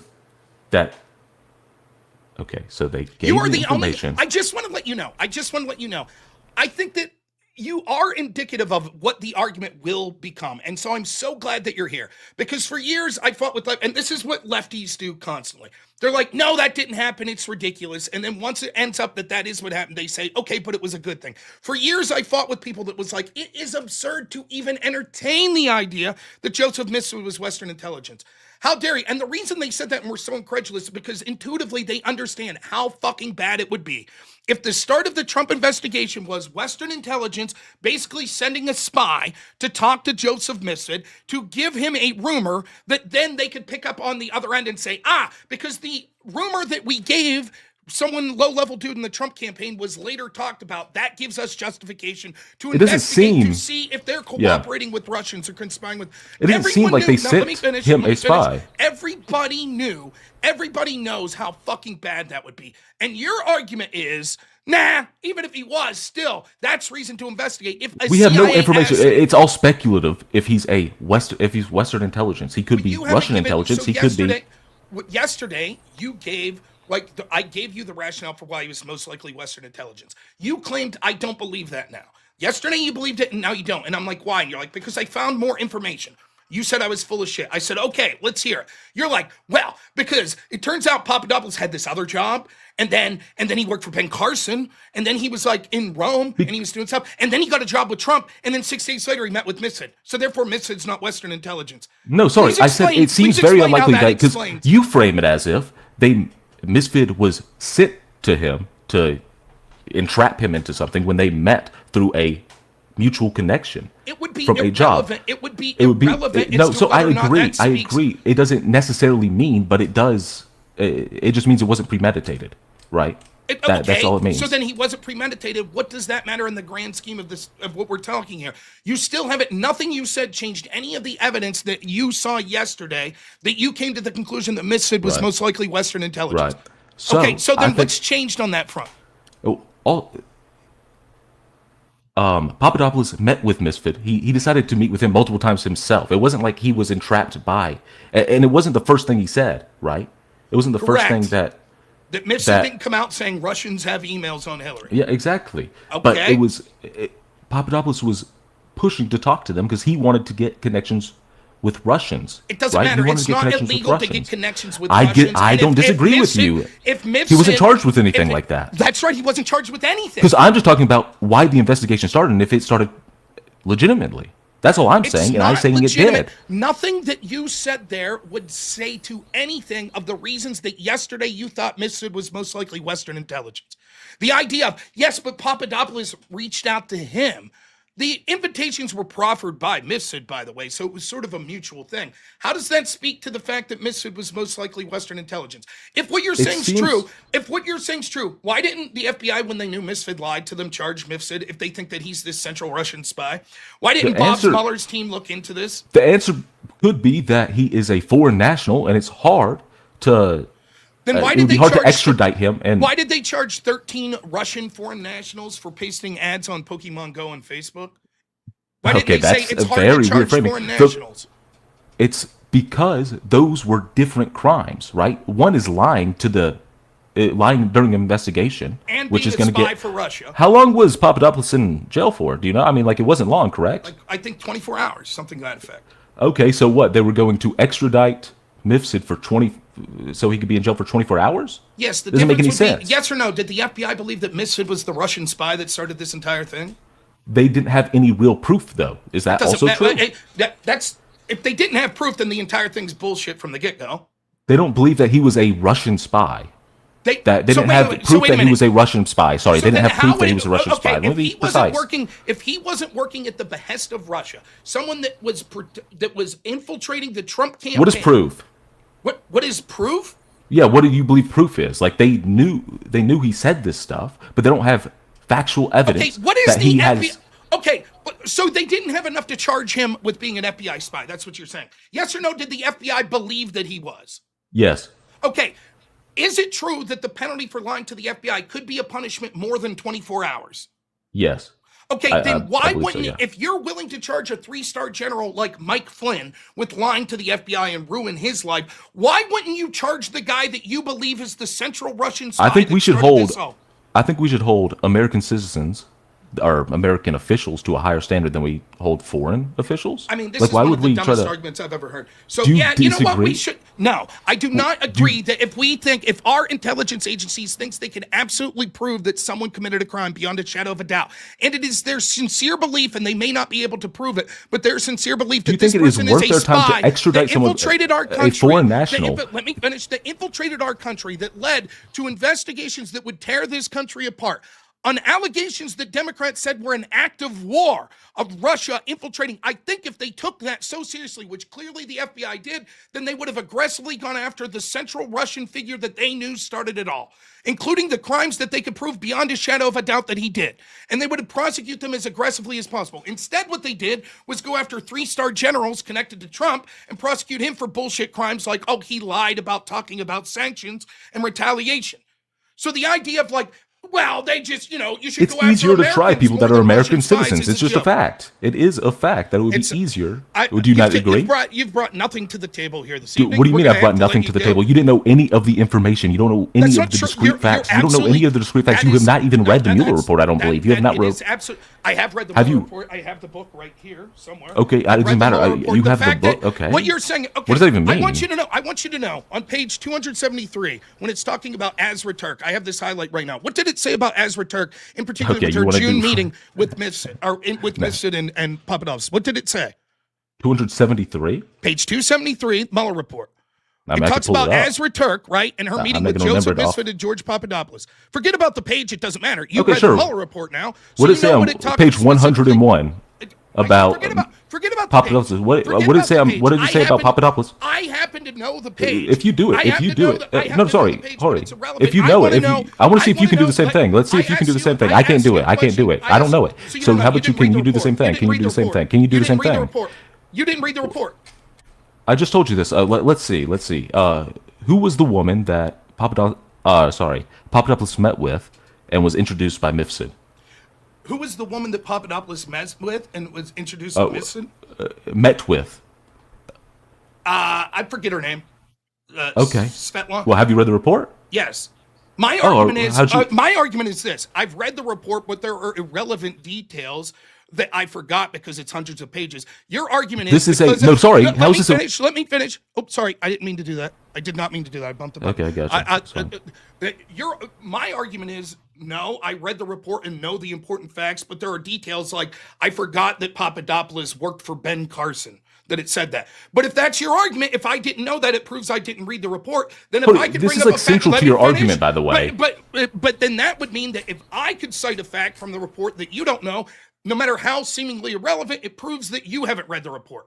And you're like, well, I don't think you read the report because it's essential to your argument. Okay, explain to me how working for Ben Carson is central to the argument. I'm saying the timeline of explain to me. I want you to explain to me in the audience right now how it's central to the argument that knowing that Papadopoulos worked for Ben Carson is central to the argument. Go ahead. It would be important to know that he worked for the London Center of International Law Practice, correct? Because that's how he met Mifsud. Did you know that? No, that's not important in the. That is important. That is because it is not. It is not important in the grand scheme of things how he met Mifsud. What's important to know if you believe it's entrapment, it would be important to know that they met through a mutual work connection. The specific detail of the name of the organization that they met. What I knew, if you would have asked me before, I would have said this. They met because Papadopoulos was like in Europe and he was working with like certain think tanks or something like that, and he ran into Joseph Mifsud. That's what I would have said. I didn't remember the specific name of it. But to know the timeline of the 6-day difference means that it doesn't. The 6 days proves nothing. What does that prove?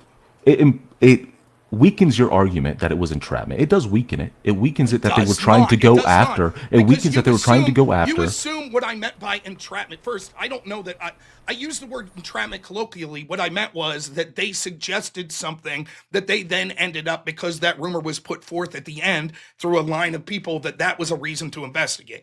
Entrapment's not a good word for it, but fair. I use that word because it's in the spirit of setting someone up to commit a crime, right? And that the government's not supposed to do that stuff. This is far worse than what we would consider normal entrapment, but it doesn't speak to the veracity of that, because it's not like I'm saying that they sat in a room and were like, okay, here's a map of everyone on Trump's team. Bam! This guy, George Papadopoulos. Who we got?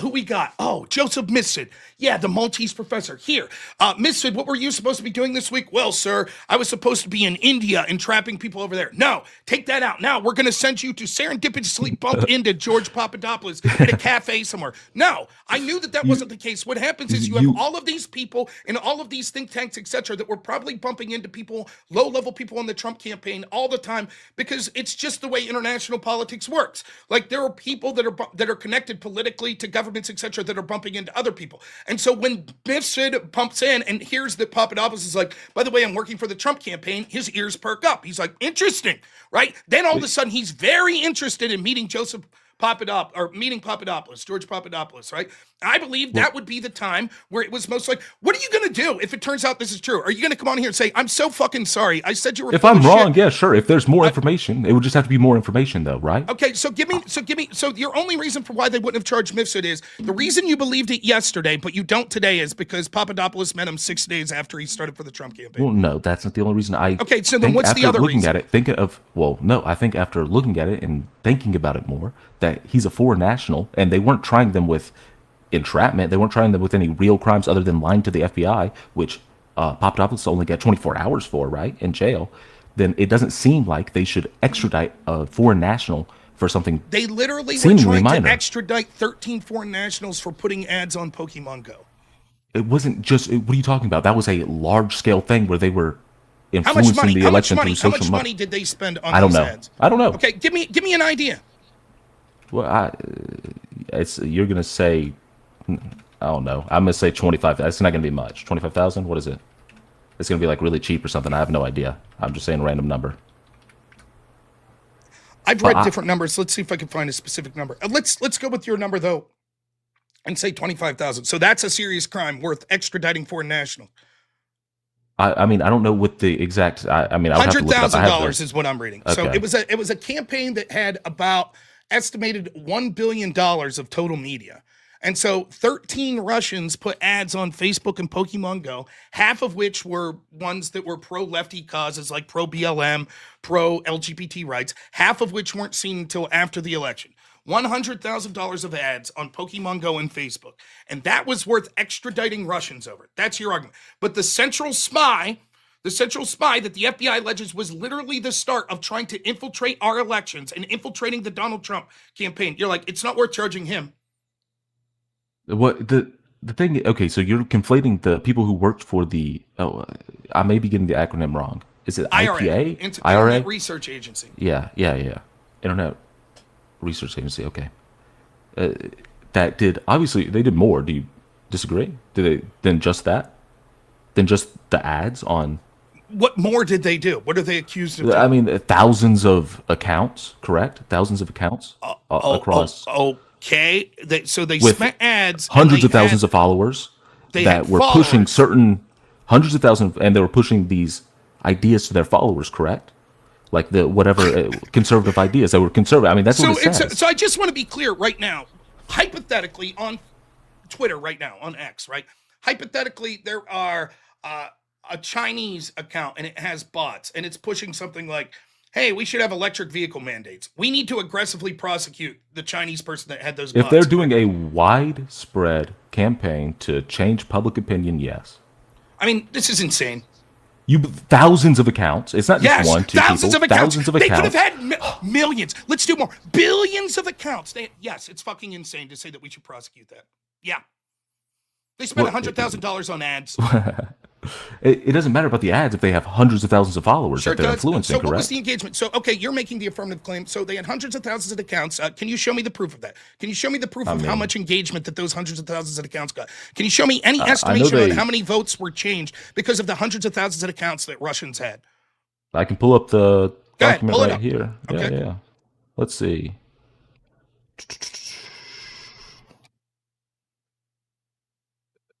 Uh, yeah, you.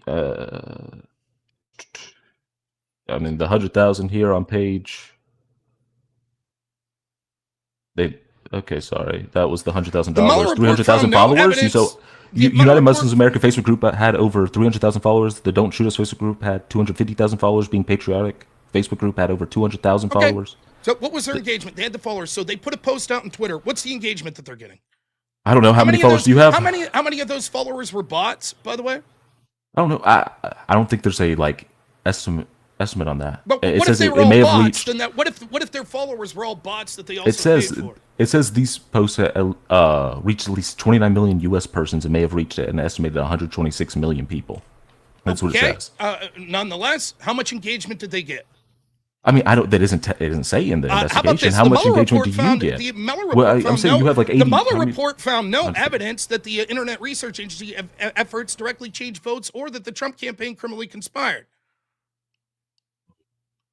Okay. Well, I mean, what do you say? I'm just saying what So the there's no proof. That IRA. so I just want to be clear. Let's say that they weren't bots. But- let's say that they weren't bots. Let's say that it's all organic and that 13 Russians decide, you know what? Fuck it. We think that Hillary Clinton sucks, so we're going to put posts out there, and a lot of people follow them. Is that a crime?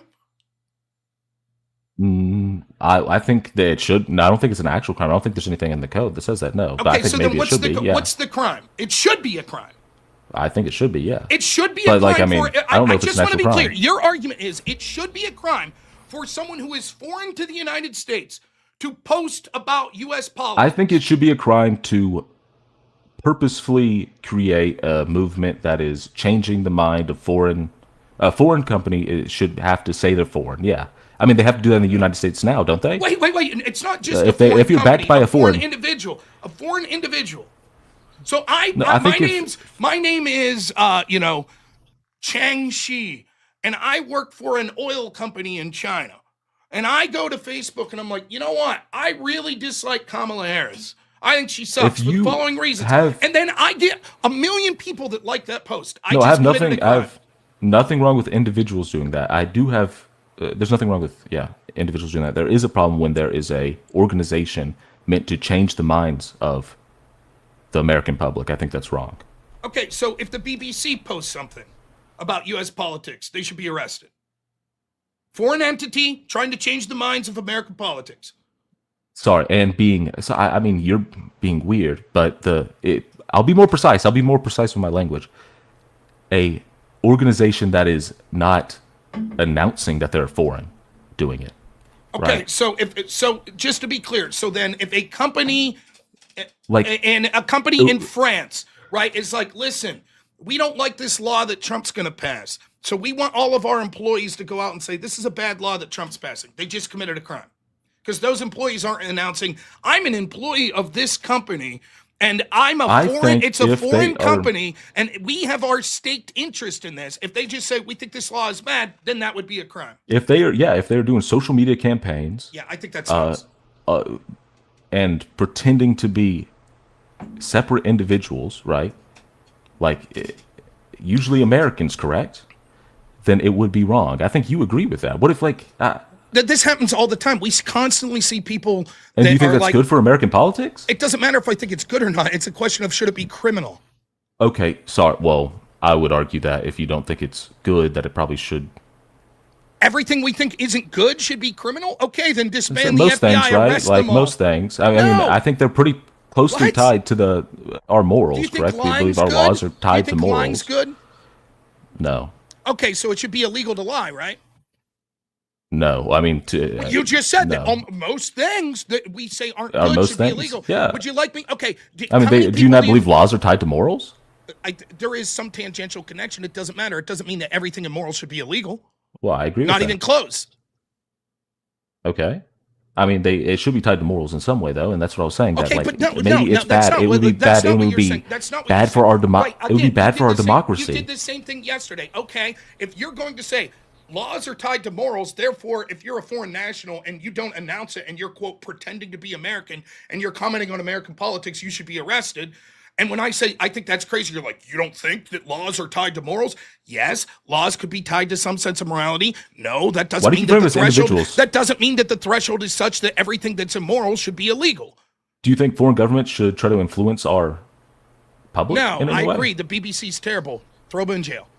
Okay. I mean, I'm fine with that if you believe that. I'm fine if you believe that. Do you think that it's wrong for foreign governments to try to influence our elections? Yes. Do you think that should be illegal?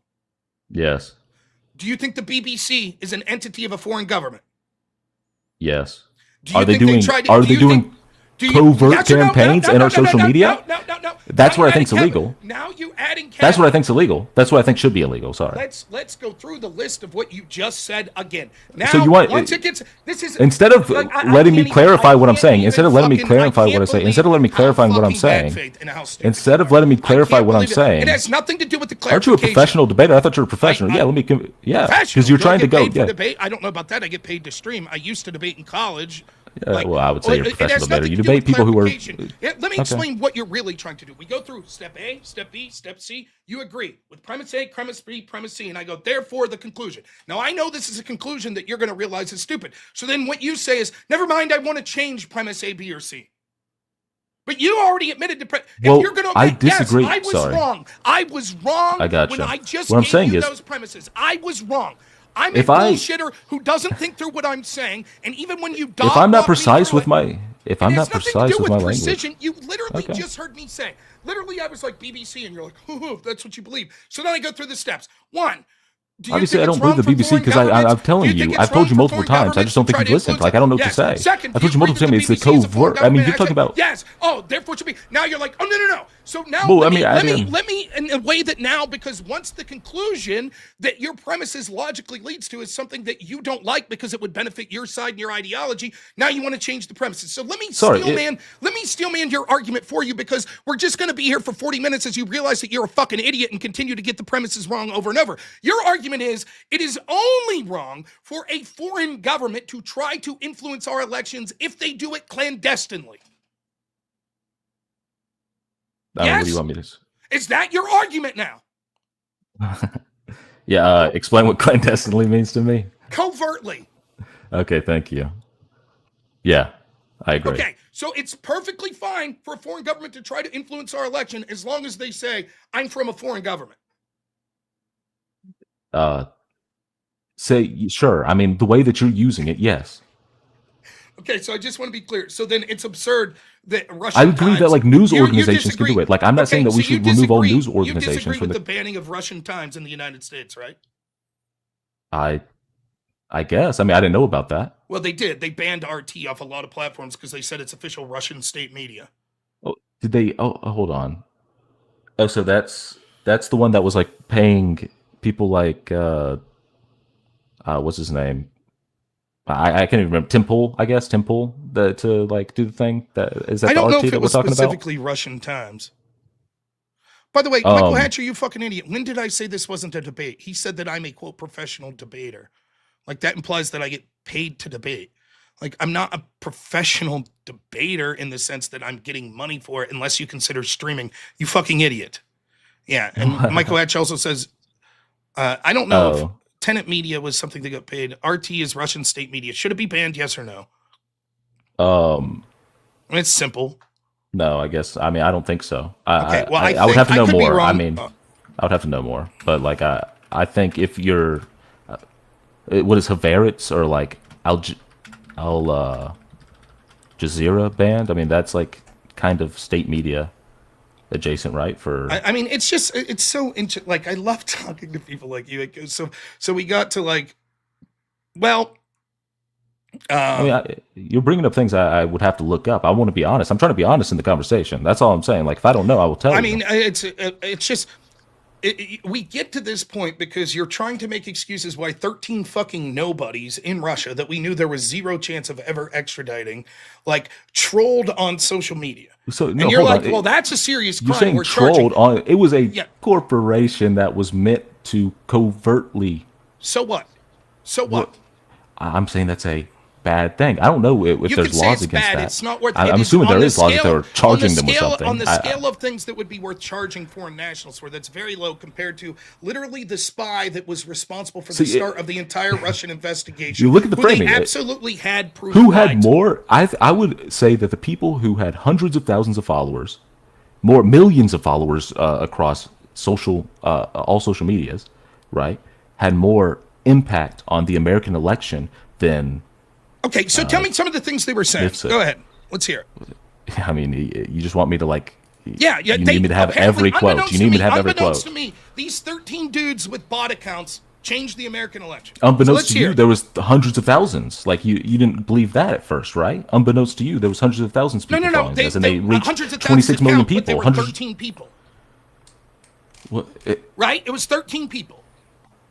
That they were charged? Yeah, I mean, I would assume they charged people higher up in the company, so they had right? audited accounts. Now, when it says reached like 12.6 million, like I've looked into this. What it means is like if you're scrolling on Facebook and you don't stop and look, that counts as a view, right? So yes, these people, by the way, any bots that are also putting up, that counts as a view for that, right? So there's no evidence whatsoever. In an election that literally Hillary Clinton spent $1.2 billion, we're being told that these 13 people creating bot accounts was able to sway the election in a serious way, or at least impact in a serious way.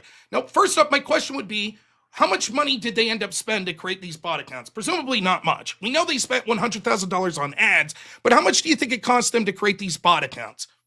A couple $1,000? I mean, it would. I would assume it's actually pretty expensive. How expensive do you think it would be to get bots to do this? For how long they were doing it? Figure. For how long they were doing it, they would have to get servers, and they would have to kind of. They're going to get banned on the sites if they're actually showing from Russia, right? Okay. If they're all showing from the same place. Cool. So how much do you think it would cost? I would say hundreds of thousands of dollars. Okay, let's go with that. Let's say $1 million. Let's say $1 million. You need to immediately go to every political campaign and say, "Listen, you're spending billions of dollars. What a fucking idiot." All you have to do is spend $100,000 and get a bot farm, and you'll have millions of engagement. That's all you have to do. Why are you spending money? That's more impactful than the $1.2 billion that you would otherwise spend. Why doesn't everyone just do this? Because it's immoral? Why does everybody... I mean, come on. Why doesn't everybody steal? I mean, what are you talking about? Wait a minute. You really think that these... So you think, for example, Donald Trump would be concerned about the morality of this? I think that they didn't know about this. I don't think they knew how to do this. That was 2016. And now we're in 2025. They may do it now. Okay, then why bother to spend all this money on ads? That's all you have to do is just have bot farms and bam, great. Well, they need both. It has nothing... The point is, you know, and I know, and everyone watching knows that this is massively overselling what bot farms could do. Everybody knows it. You know it. Disagree. You deep down know it. You know you're full of shit. No, it says multiple Twitter accounts. So you don't know. I mean, multiple Twitter accounts that are posing as like the Tennessee Republican Party or posing as like the Tea Party. I see her in the chat. How about me and Jess? And let's see who else. Who else is here that I know? Fuel My Fire and Scott Hotbed. That's multiple of us. Let's create Twitter accounts. We each create a Twitter account and we'll say Trump's good. Holy fuck, we just won the 2028 election, baby. And if multiple Twitter accounts? No way. It doesn't seem that easy. That's 5. Now we're up to 5. It doesn't seem that easy to get followers, though, does it? It doesn't seem that easy to get followers. I mean, if you thought is it that easy? Bought them. You bought them? But then you're not getting engagement. They're getting engagement, though, aren't they?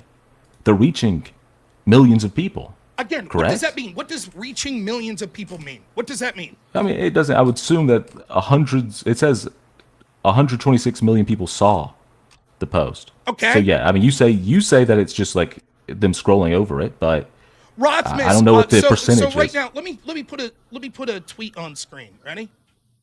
Sure. This is just the first one I found today. Rothman says, people whose jobs require them to enter someone else's house, such as plumbers and electricians. What was the weirdest thing you've seen? My wife. Holy shit, that reached 2.3 million people. Yeah, I mean, these One were post, Facebook groups. So this what I was guy talking about is was massive. Facebook groups. This guy Rothfuss could literally shake the foundation of the world. He could put a tweet up about a I was wife talking joke, about- and it reaches one tweet. Yeah, sure. Reached 2.3 million people. 2.3 million. That's insane. Like, we might as well get rid of Fox News and CNN and the New York Times. I would assume Facebook groups have. That one post. I'm not on Facebook. One post, 2.3 million. I would assume. Holy shit! If he puts 10 posts out of wife jokes, that means that he just reached 20.3 million people. If he puts 100, holy shit, that's almost the entire voting population of the United States. If he would put 1,000 wife joke tweets out, he would reach 2 billion people. Holy fuck. Tell me, you may have this information. I'm asking you a question. You may have more information than me. What are we going to do about Rothfuss? I mean, seriously, this guy's going to shake the foundation of the world. Yeah, if he was a foreign operative with the intent to undermine the United States, then yeah, I think he should be. We should immediately investigate. If he works for such as the British government, and he hates Donald Trump and he wants to take down Donald Trump, this guy needs to be in jail. If we had strong evidence or good evidence that he was a part of a foreign national group with the intent to undermine the United States, then I think we should do that. Okay. So Rothfuss, real, and you would admit, you'd be like, holy fuck, robnoerr explained to me how with just 100 posts, this guy could basically reach the entire voting population in the United States. That's fucking insane. That's so dangerous. That's fucking brutal, right? That's what you would admit. But I was talking about Facebook groups with the 29 million, correct? And yes, 126 million people. They count views like that as well. Well, how do Facebook group post? Don't you have to be in the group to see this? Okay. Don't you have to be going to that site? It's not going to your feed, is it? The Facebook group post? You'd have to. So I mean, it would be people inside the groups that are saying it. 300,000 people following it, right? So how many posts were seen on their Facebook group? Go. It was, well, that's what I said. 29 million U.S. persons, 126 million people. And saw that's what it exclusively, says. Not all of their social media, but saw exclusively their posts on Facebook groups that you had to go to the group to see. Well, it says Facebook group had over page 26 of the Mueller report. Okay, prove it. Let's hear what it says. Go for it. Now, what you're going to say this says is that people I've already read it off before. What you're going to say is people had to go to their group, look for the post in order for it to count. And how many? No, it doesn't say that. But I'm assuming. I asked you if you knew that's how that worked. That's how I assume it works. How many people is it claiming saw these Facebook posts? 29 million. 29 million people saw these Facebook posts. Okay, 29 people were affected by this. Okay, 29 million. And it was because all of these posts on Facebook that this is talking about was exclusively on their Facebook groups. These weren't posts that were made that other normal people on Facebook could see. You had to specifically you could probably repost it or something. Yeah, I'm assuming you could repost it and go in there. Wait. Let's that's how Facebook groups work, right? I'm not on Facebook. Let me finish, because clearly you've thought through this. You're very amazing thinkers. So that would imply if you have to be on the group to see it, then their group would have had to have 20.9 million followers on their group. That's not. I said. Wait a minute. How? No one else outside the group could see it. No one outside the group could see it. Well, I said you probably follow the group to see, and if 20 million people saw it, then 20 million people. I don't use Facebook. I'm assuming I can look at a group without being followed to it. That's the claim you just made. So in your head, so you're like, holy shit, that's not true. That's not the claim I made. They didn't. Then can you explain? That's not the claim I made. Didn't I also say that they had 300,000 followers? I mean, they had 300,000 followers on the United Muslims of America. People were affected. And we have no idea if they're all American. On the Don't Shoot Us Facebook group, 250,000. Being Patriotic Facebook group, 200,000. Okay. Secure Borders, 130,000. Great. Okay, that's the amount of people that were affected then. According to Facebook, in total, the IRA controlled accounts made over 80,000 posts. So now we don't. Now, can you prove all those people were Americans?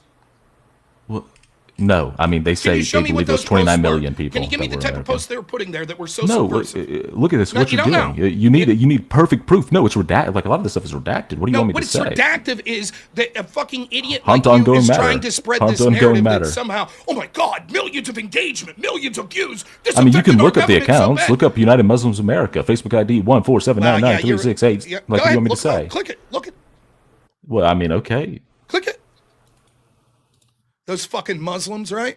Those dastardly Russians trying to get Trump to win by pushing Muslim issues. I mean, there was. Wait, do you not believe that, like a place like Dearborn, Michigan, did not come out and vote for Kamala Harris because let's see the 2016 election. Let's check it out. So 2016 election. Let's see. In 2016 election, Who did Muslims primarily vote for? I'm assuming they did, but show like me some you, of the posts, you by the believe way, that like Muslim, you could say that the show me some of the posts that Muslims Americans group here that you're talking about made in the 2016 election. Let's see them. Oh, that's weird. CARE says that 72% of Muslims voted for Hillary. That's up from 68% who supported Barack Obama in 2012. Sounds like the Muslims for America group did a fucking bang-up job increasing the share of Muslims. 3/4 of Muslims voted for Hillary Clinton. How could it be, though? Wait. Seriously, Folsom. How could this be? No, wait, Folsom. Wait. How could this be? How could clearly the Muslims for America Facebook group was so monolithically powerful? It makes no sense how Muslims wouldn't have overwhelmingly voted for Donald Trump. I mean, this group literally, if you're looking at the strongest powers in the world, you'd have to put like United States, China, and then Muslims for America Facebook group. And it has to go in that order. You're doing. Then maybe Microsoft underneath that, or Tesla, or something, right? Like, but that surely the UN bows to the power of the Muslims for America Facebook group. We haven't even. That's right, we haven't even got to the ads they put on Pokemon Go. Oh my God! This is doing this absurd thing. I mean, what are you doing? Well, let's see if Rothmas made another post yet. You do like these appeal to extremes, like just because it's smaller. But do you think if it has 300,000 people, it couldn't have influenced anybody? What are you talking about? Just because it was smaller. Let's see if Rothmas had any other posts. You're saying such crazy. You know you're wrong. You know you're wrong. Yeah, you should be panicking because you're so fucking wrong. What am I wrong about here? What am I wrong about? You're wrong. You're acting like they couldn't influence anybody. You're comparing them to large organizations. Like, oh, this one's larger, so it influence anyone. I'm saying that in an election, $1.2 billion was spent by Hillary Clinton. That look at Facebook groups and say, this is a serious fucking crime, is a joke. That it had any serious influence or that it's a serious crime. It's a fucking joke. You know it, I know it, and everyone watching knows it. And when you're looking at the number and you're like, yeah, but 20 million engaged. In a lot of these contested areas, the vote was decided by like 5,000 votes, maybe right? It was people that had to join the groups because maybe that's do you not agree that in the 2016 election, it's a fucking joke. Do you not agree that in the You are a joke. You're a fucking joke. Do you not agree in the 2016 election that the election was decided by like 5,000 voters in some areas, right, in contested areas? Do you not agree that there were small margins of victory by Donald Trump in areas, correct? Sure, that's true. Okay, so if it did affect some people, if it affected a third of the 300,000, it would be very important, right? I just want to be clear here. So your argument is that any foreign national, we should investigate them all to see if they're we need to increase like fallacious. Maybe 1 million people. No, because the argument you're making, you're looking at this in the vacuum. There was no there were no bots on Hillary's side. There were no foreign groups that were on Hillary's side. It was just these bots, by the way, that were pushing stuff. I'm still waiting for you to show me some of these posts because many of the posts were about things like Black Lives Matter. They were deleted, by the way. I mean, it says they were deleted, but I'm like reading an NPR article trying to find them. But what do you want me to say? Black Lives Matter, were about LGBT issues. Half the posts weren't seen until after the election. So half the posts were roughly for Democrats. Half the posts weren't seen until after the election. You're like, yeah, because they're trying to move Democrats over, right? And it's not like the only thing, right? Now listen, when I'm defending that the FBI shouldn't have gone after the central spy that spread the Russian shit in the first place, but they should go after 13 trolls in Russia. What would they have charged him with? Please, wait. Keep that in context, right? Isn't it true that if there was a specific district that was decided by like 5,000 votes, that hypothetically that a big Facebook group could have affected like a third of those people? Hence, that proves my point why we should aggressively go after internet trolls as opposed to the central spies that were involved in the whole thing. But let's use that logic, right? So do you think they have evidence that he was? That's fine. So if you're right, so if your logic is true, you said that earlier. If it's such a close election, then you would argue that any impropriety by the FBI could have swung the election, correct? Yes. So if there were leaks, for example, by the FBI or by intelligence to the press, try them if they did something wrong. I don't care. I don't care if they did something wrong. It has nothing to do with try them. We all know that sometimes justice doesn't occur. I'm saying that you're willing to admit that that would have affected the election, correct? There is a lot of things that could affect the election. No. We should I don't try to stop all of them. That's not the fucking argument you just made. You said it was such a tight election, and these people in the Muslims for America group, they could have affected the election. Wouldn't you acknowledge it because it was so tight? And I was like, yeah, but there's a billion fucking different things. It's so low, it's ridiculous to think that this was a meaningful impact. But it could have had an impact. Okay, a much bigger impact would be our intelligence agencies going along with the plan from Hillary Clinton to smear Trump as being connected to Russia, conspiring with Russia, and then on the day that Barack Obama, I agree. In the same way that Russia releasing Hillary's emails could have affected the election, right? And if there was anything, if there was any collusion, right? So I would say, sure, Russia bad, but FBI bad too. How's it a whataboutism? Wait. How's it whataboutism actually? Because what is a whataboutism? Okay. They are related, and I'm saying that what you're saying. What you're doing is you're like, IRA bad, could it theoretically affected the election? I say yes. FBI bad, Obama bad, CIA bad because they did stuff, and you're like, yes, but also Russia bad again. Okay, that's great. Russia bad, got it. IRA bad, Russia bad, BBC. Listen to me. I'm just saying, we're just showing where you're not consistent. Listen. Russia's bad. The Internet Research Agency's bad. Every Trump supporter that ever said something that wasn't true affecting the election, they're bad. Every government that posted anything out to affect the election, they're bad. Anybody who spread disinformation, misinformation is bad online, they're bad. Yep, got it. Everyone's bad. All those people are bad. And you're going to say, but Russia did this. Russia's the fucking worst. They're bad. China did this. Horrible. They're bad. North Korea did this. Horrible. They're bad. But what do you want me to do? What do you want me to do? I told you. It's like, yeah, sure. If they committed a crime, we should was on the corruption investigate of the it FBI and what we saw going in. So they're bad too, right? Sure. If they did something wrong, we should. Appreciate it. All right. That was fun. Let's get the super chats in. There you have it. George Papadopoulos worked for Ben Carson. And also, let's not forget, Internet Research Agency bad. Muslims for America. Keep an eye on that Rothmus guy. Keep an eye on him. His posts are brutal, man. It's crazy. If you see any other post, right, where you see millions of people that have seen it. Holy shit, look at this. I just want to show you this. This is blowing my mind. You're not going to believe this. This says, oh my God. Now brace yourself. Facebook's once bought a VPN app for $120 million and turned it into a surveillance tool that spied on 33 million users' entire phones for years. Oh my God. This helped Zuck buy WhatsApp for a whopping $19 billion and break Snapchat's encryption. You're not going to believe this. That has 23 million views. 23 million. This guy's literally more powerful than every nation in the world. 23 million people. If he puts up 4 posts, he literally just meets 100 million people. 40 posts and he's 1 billion people now. I don't want to alarm you.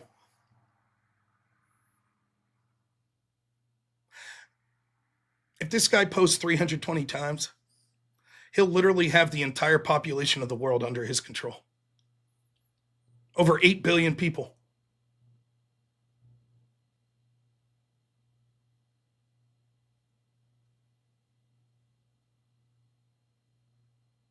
I don't know what to say. It's fucking brutal. Folsom, we'll give you the last word, my friend. Go ahead. You can have your last word. Okay. Well, are you freaked out? That dude could reach fucking 8 billion people. You know you're being bad faith. You have 12,000 subscribers. You have 180 viewers right now. You know that having that many followers is, you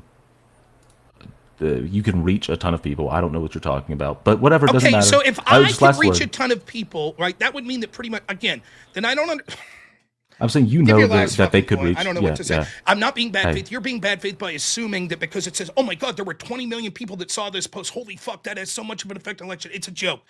I'm literally showing you X posts that have 23 million engagement.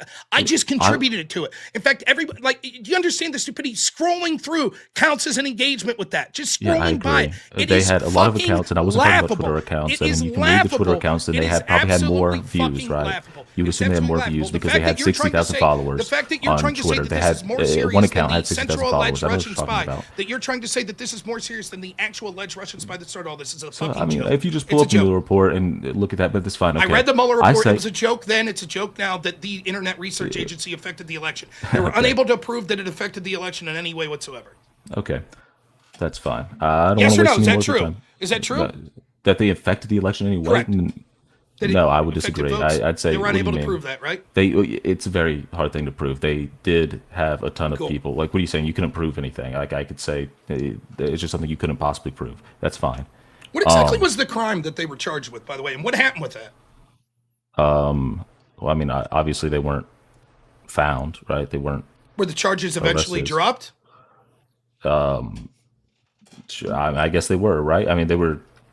Why? So, like, this is let's such a say- heinous crime, and they clearly had proof, right? Why would they drop See, the conspiracy charges? to commit offense against the United States, aggravated identity theft, conspiracy, laundering money. Let's see, Boris Atnov. I mean, I can just like pull it up if you want me to, but I guess they did. I don't know the court cases. I'm not a lawyer, so I'm not. But see, you've read the pretend Mueller to. report, and you know they had these people dead to rights, right? No, I mean, they had these people. I think they had good information that they did. They charged them, but they couldn't try them. What are you talking about? Because they weren't. So they dropped. So the charges were partially dropped against Concord Management and Consulting LLC and Concord Catering, the two groups that these worked on.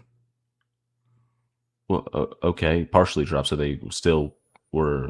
I'm assuming there was conspiracy to commit an offense against the United States, right?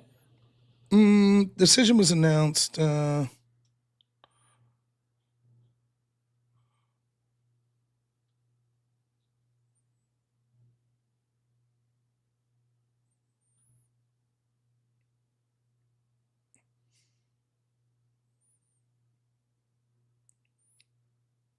The groups that they worked for, it was dropped against. I don't understand why. These groups are so fucking nefarious. It's brutal. I don't know, man. I'm fucking literally shitting my pants right now. What if Okay. holy shit. What if they start blue sky accounts? We're fucked. What about Instagram? Hot tub streams? We're shit out of luck, man. This is agree. fucking brutal. No, I mean, agree. you're in the unenviable position of having defended that the Central Russian spy that we're told is the official narrative by everyone, by FBI, by the Mueller team, by all the Democrats, the central figure that started it all, Joseph Missid, right? Him is important to charge him when you dead to rights have him on the crime of lying to the FBI, and I bet they have enough to charge him with some of these other things, spreading misinformation, etc. It They seems would they didn't have enough for Papadopoulos, and they only put him in jail for 24 hours, so that's fine. But doesn't matter. That's still yes or no. Is that figure? If the easier. FBI believes he was the central spy, forget about easier. Is that figure more of a threat to the United States electoral even if system they than believe the that, they would have Russian? to have proof of that. They don't have to prove it. Like, let me explain this again. How did they get Al Capone? Everybody thought he was a real Tax bad fraud, dude, right? yeah. Wait, but why? Tax fraud, it's not that big of a deal. Why bother to go after him? Why did they put so much effort in going after him for tax fraud? Like, a lot of people commit. Why would they put so much effort in going after him? But they could not have. I want you to answer my question. him Al in Capone's prison all Al Capone was for- a guy that committed tax fraud, right? Well, obviously That's not. it. So why? What do you mean? Obviously not. I don't understand. Well, I mean, What does that obviously, what do you mean? He was only charged with it, right? I mean, that's all he was convicted for. Let me. For those people like, But, like, you Al that Capone was, feign- like, obviously that a- feign ignorance, right? That don't understand this. The crime of tax fraud wasn't really why they were so interested in Al Capone. They were Well, I know trying to that. get That's what I'm something saying. on. But let me finish, please. No, you don't know that. You're saying you know that now, but you're full of shit because when it What are you comes to a talking about? commiserate situation, you're feigning ignorance. Like, I don't know that. I don't know. So they No, went wait, hold after on. Wait, what do you think I potential- said? I please, said- please. you said it. What is he- Please. I'll tell you exactly what you said. You said just because they think that Joseph Missid's the central figure that engaged in spying and started the entire infiltration into our U.S. election system trying to go after Donald Trump doesn't mean that they should charge him for obvious crimes that they knew, because those obvious crimes wouldn't carry a lengthy sentence. So therefore, it wouldn't be worth to do it. And I'm like, yes, but they do this all the time. They find figures that they believe committed heinous crimes, but they don't have 100% proof that they think that they would be able to try it in a court of law. And so instead, what they do is find lesser crimes that they're able to punish them to the maximum extent. You're like, yeah, but don't do that with Mifsud. Don't do that. Why don't you tell me what Okay. the maximum length of sentence he was looking at for lying to FBI? It was 5 years. Oh, that's not a lot, right? Wouldn't be Well, worth charging I mean, him for they- that. This Central Russian So- spy wouldn't be worth it, right? They would have to have proof, and it's very. They have the proof. They made It's- statements. They have you as much understand, proof that they have that Papadopoulos They would have lied to them. extradite. I'll agree with you that maybe they should have done that. Sure, but can I understand why they didn't do that if they have to extradite him? They had to extradite Russian trolls that were posting on Facebook, and they said, yes, we're going to try to do that. What's the max? What's the max for conspiracy against the United States? You tell me. I don't know either. I mean, I have the thing up. I can see. Let's see. Maximum punishment.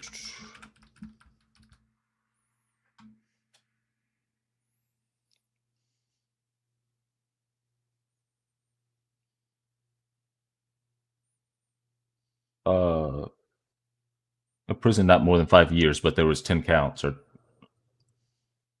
then there was also aggravated identity theft and conspiracy to launder money. So it's a joke. Everybody knows. Well, there's 10 they counts. They could have certainly. They had as much proof to prove fucking Mifsud was in a conspiracy to defraud the United States as well, by literally in their claims they have proof positive that he was connected to Russians and that he was infiltrating U.S. electoral systems by infiltrating one of the parties. They could have charged, and the FBI was fucking gung-ho to charge everyone they could for any crime and would have got convictions on all of it, because these charges would have probably been in D.C., where a rabid left-wing fucking jury base would have been like, fucking yes, Russia, Russia, Russia, Trump, Trump, Trump. So they would have been able to secure convictions if they wanted. As always, what happens is the FBI is as aggressive as possible when it comes to coming after Trump people, and as light as possible when it comes to going after people that are his opponents. I mean, I could disagree because they got Hunter Biden on gun charges for lying. Up until the point where they went after, like they were hard. When have they ever done that? There was like four other cases. Wake up, and okay, all right, here we go. So like. No, right, I'm saying I don't want. I've been here for an hour. I've been here for an hour. I'm just saying. Let's be honest. Let's be honest. Let's be honest. What did they get? Did they charge him with a gun crime for? Here we go. First, I'm going to finish my point. They went after, for lying for the FBI, everyone they could that was connected to Trump, including a 3-star general, but they neglected to do it against the actual person they were accusing of being the Central Russian spy, Hunter Biden. Here's what happened. The FBI covered up for the crimes of Hunter Biden for years, up until the point where the IRS was investigating the tax fraud crimes of Hunter Biden. They were specifically told, whistleblowers said, that they were not allowed to go after a lot of things that were connected to Joe Biden, which would have led to things like FARA violations, etc. The FBI intentionally... I don't want to go into it. I've been here for an hour, but let's listen. All I was saying, you said they are going after... Yes, Trump I'm explaining this. I'm explaining the situation. They're going after people in the Trump campaign for things that they never go after people for. But even though in the Hunter Biden situation, they tried him for a crime that they never tried anybody for. I know. Listen, maybe if I posted this and it got 20 million Twitter views, then you would listen. Yeah, then I would have saw it. I'll send it to Rothmas, right? So yeah, send it to him. Send it to him. I might see it in there. The FBI covered up for his crimes. Then when they no longer could, when it became evident because the public saw what was happening, because whistleblowers came out and were like, look, he clearly violated these tax policies.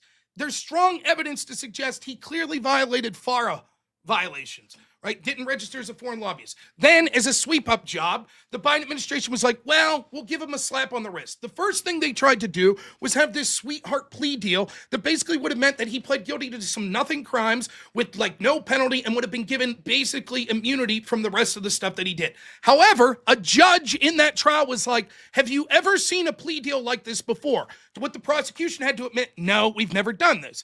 And so because that judge spoke up and was showing how hinky it was, all of a sudden they changed their mind. It was like, never mind, we got to go back to the drawing table. Then they did charge Hunter Biden with probably the one crime that shouldn't have been charged, which was the gun charge. But they knew they could give him a slap on the wrist. The reason they did that was because the other charges would have connected to his father, who was running again for president of the United States. Because the real charges that mattered were the fact that he was selling access to his father and being paid handsomely for it. So had he been charged with the obvious failing to register as a foreign lobby charge, the obvious question the American people would have asked was, who was he lobbying to? We know who he was lobbying from, these institutions like Burisma, but they're paying him to convince U.S. politicians of something. Who are the politicians he was trying to convince? And if he was convicted of a crime, the Biden administration totally understood that the narrative would have been, holy shit, he was selling access to his father. And so they were like, we'll charge him on this gun crime, because that's the one thing we can't connect to daddy. We'll charge him, and then at the end of the day, daddy will pardon him, which is exactly what happened. Well, okay. I was just okay. Who was head of that investigation? It was Republicans, correct? During the Biden administration, no, that would have been Biden's Department of Justice. No, but he purposely put somebody that was put in place by Donald Trump, correct? Who? Over that investigation? I can't remember the names. I see. Like, I didn't come here to talk about so that. You're so I don't saying remember that. You're saying that the attorney that Joe Biden's team specifically selected was originally appointed by Trump. Therefore, it's Trump's fault. No, what are you talking about? I'm saying you're that making a they claim. were You're trying saying that to the be. attorney They were who- trying to be as impartial as possible. No, they is weren't. what my assumption is due to that. But I don't have all the information right now because I did not come to talk about that. But You brought it up. well, I What brought would it up matter? Let's that you assume that said that's true. Let's assume it's true. I forget the name of the attorney, but he's the same one that offered the sweetheart deal. So the argument is, well, if Trump also appointed Chris Wray, right? James Comey was also a Republican, so therefore there couldn't have been any corruption. Yeah, let me repeat for the bajillionth time. Donald Trump appointed really bad people, and that doesn't excuse them of committing crimes or being corrupted. It's like, well, they were appointed by Trump, so there. So how's that a defense to anything? Cool, interesting tidbit, nice trivia fact. okay. Can David Weiss.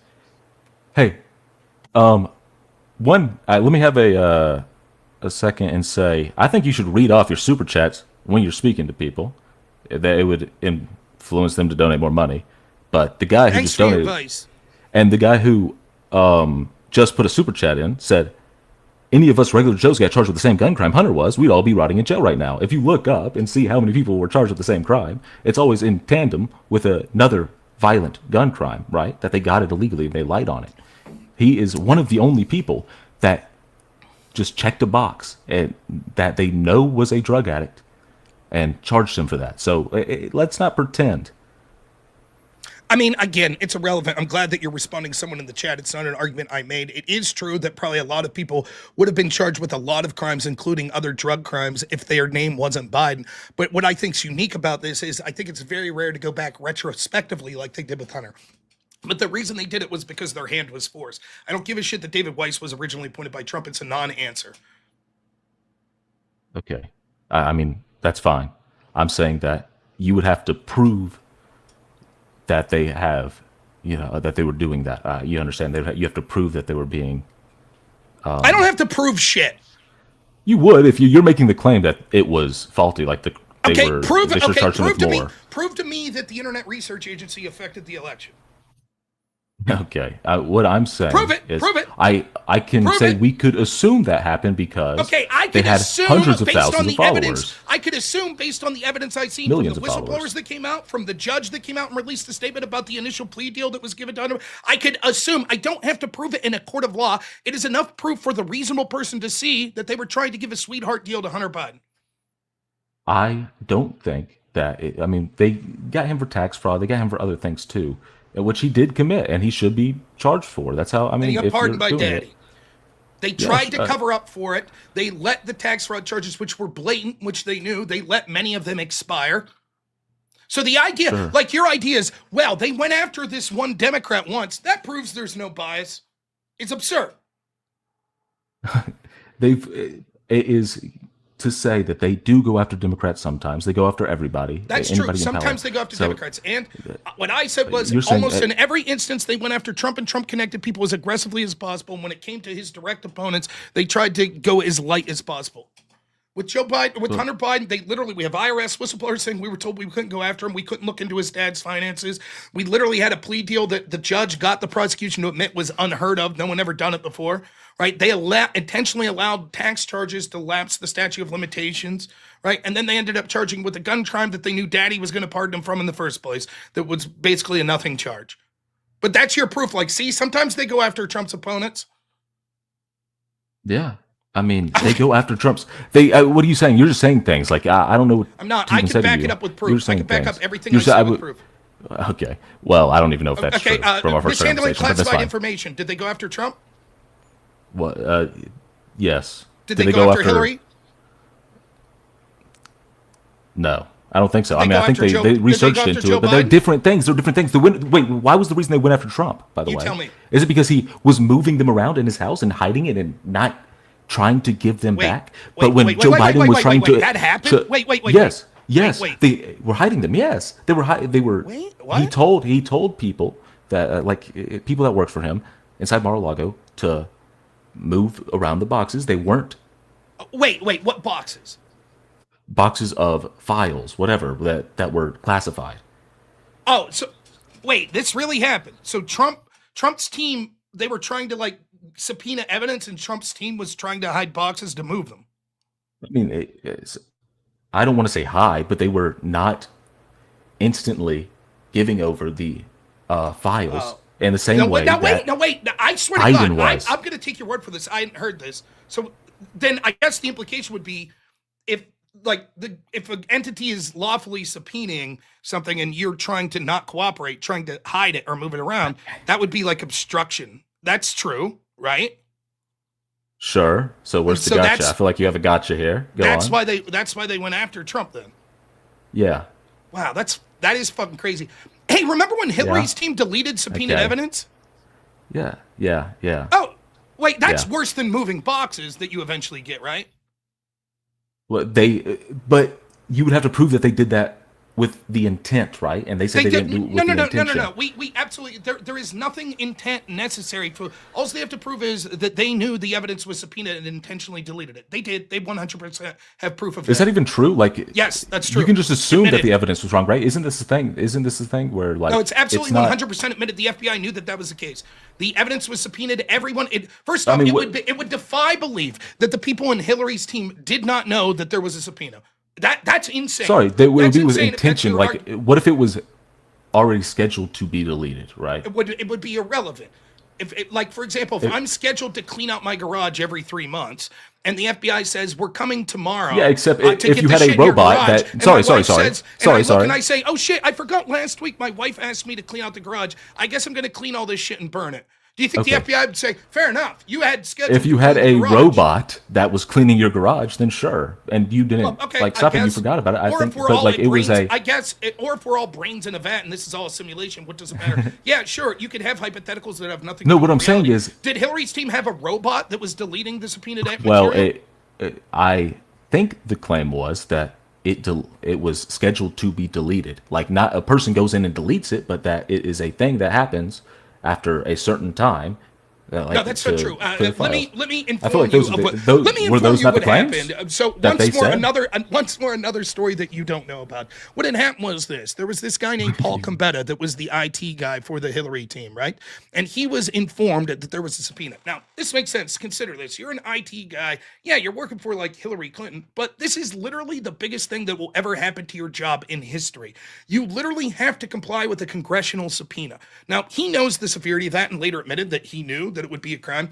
Now, he meets with Cheryl Mills, who's Hillary's top attorney, 3 days before the incident we're about to talk to. He can't remember what he talked to Cheryl Mills about. 3 days later, he's driving to work to comply with the subpoena, and he claims that on his drive to work, he had a, quote, oh shit moment, where he remembered a conversation he had with Cheryl Mills 6 months prior, where she asked him to delete evidence. So he knowingly goes in and violates the subpoena by destroying the lawfully subpoenaed emails.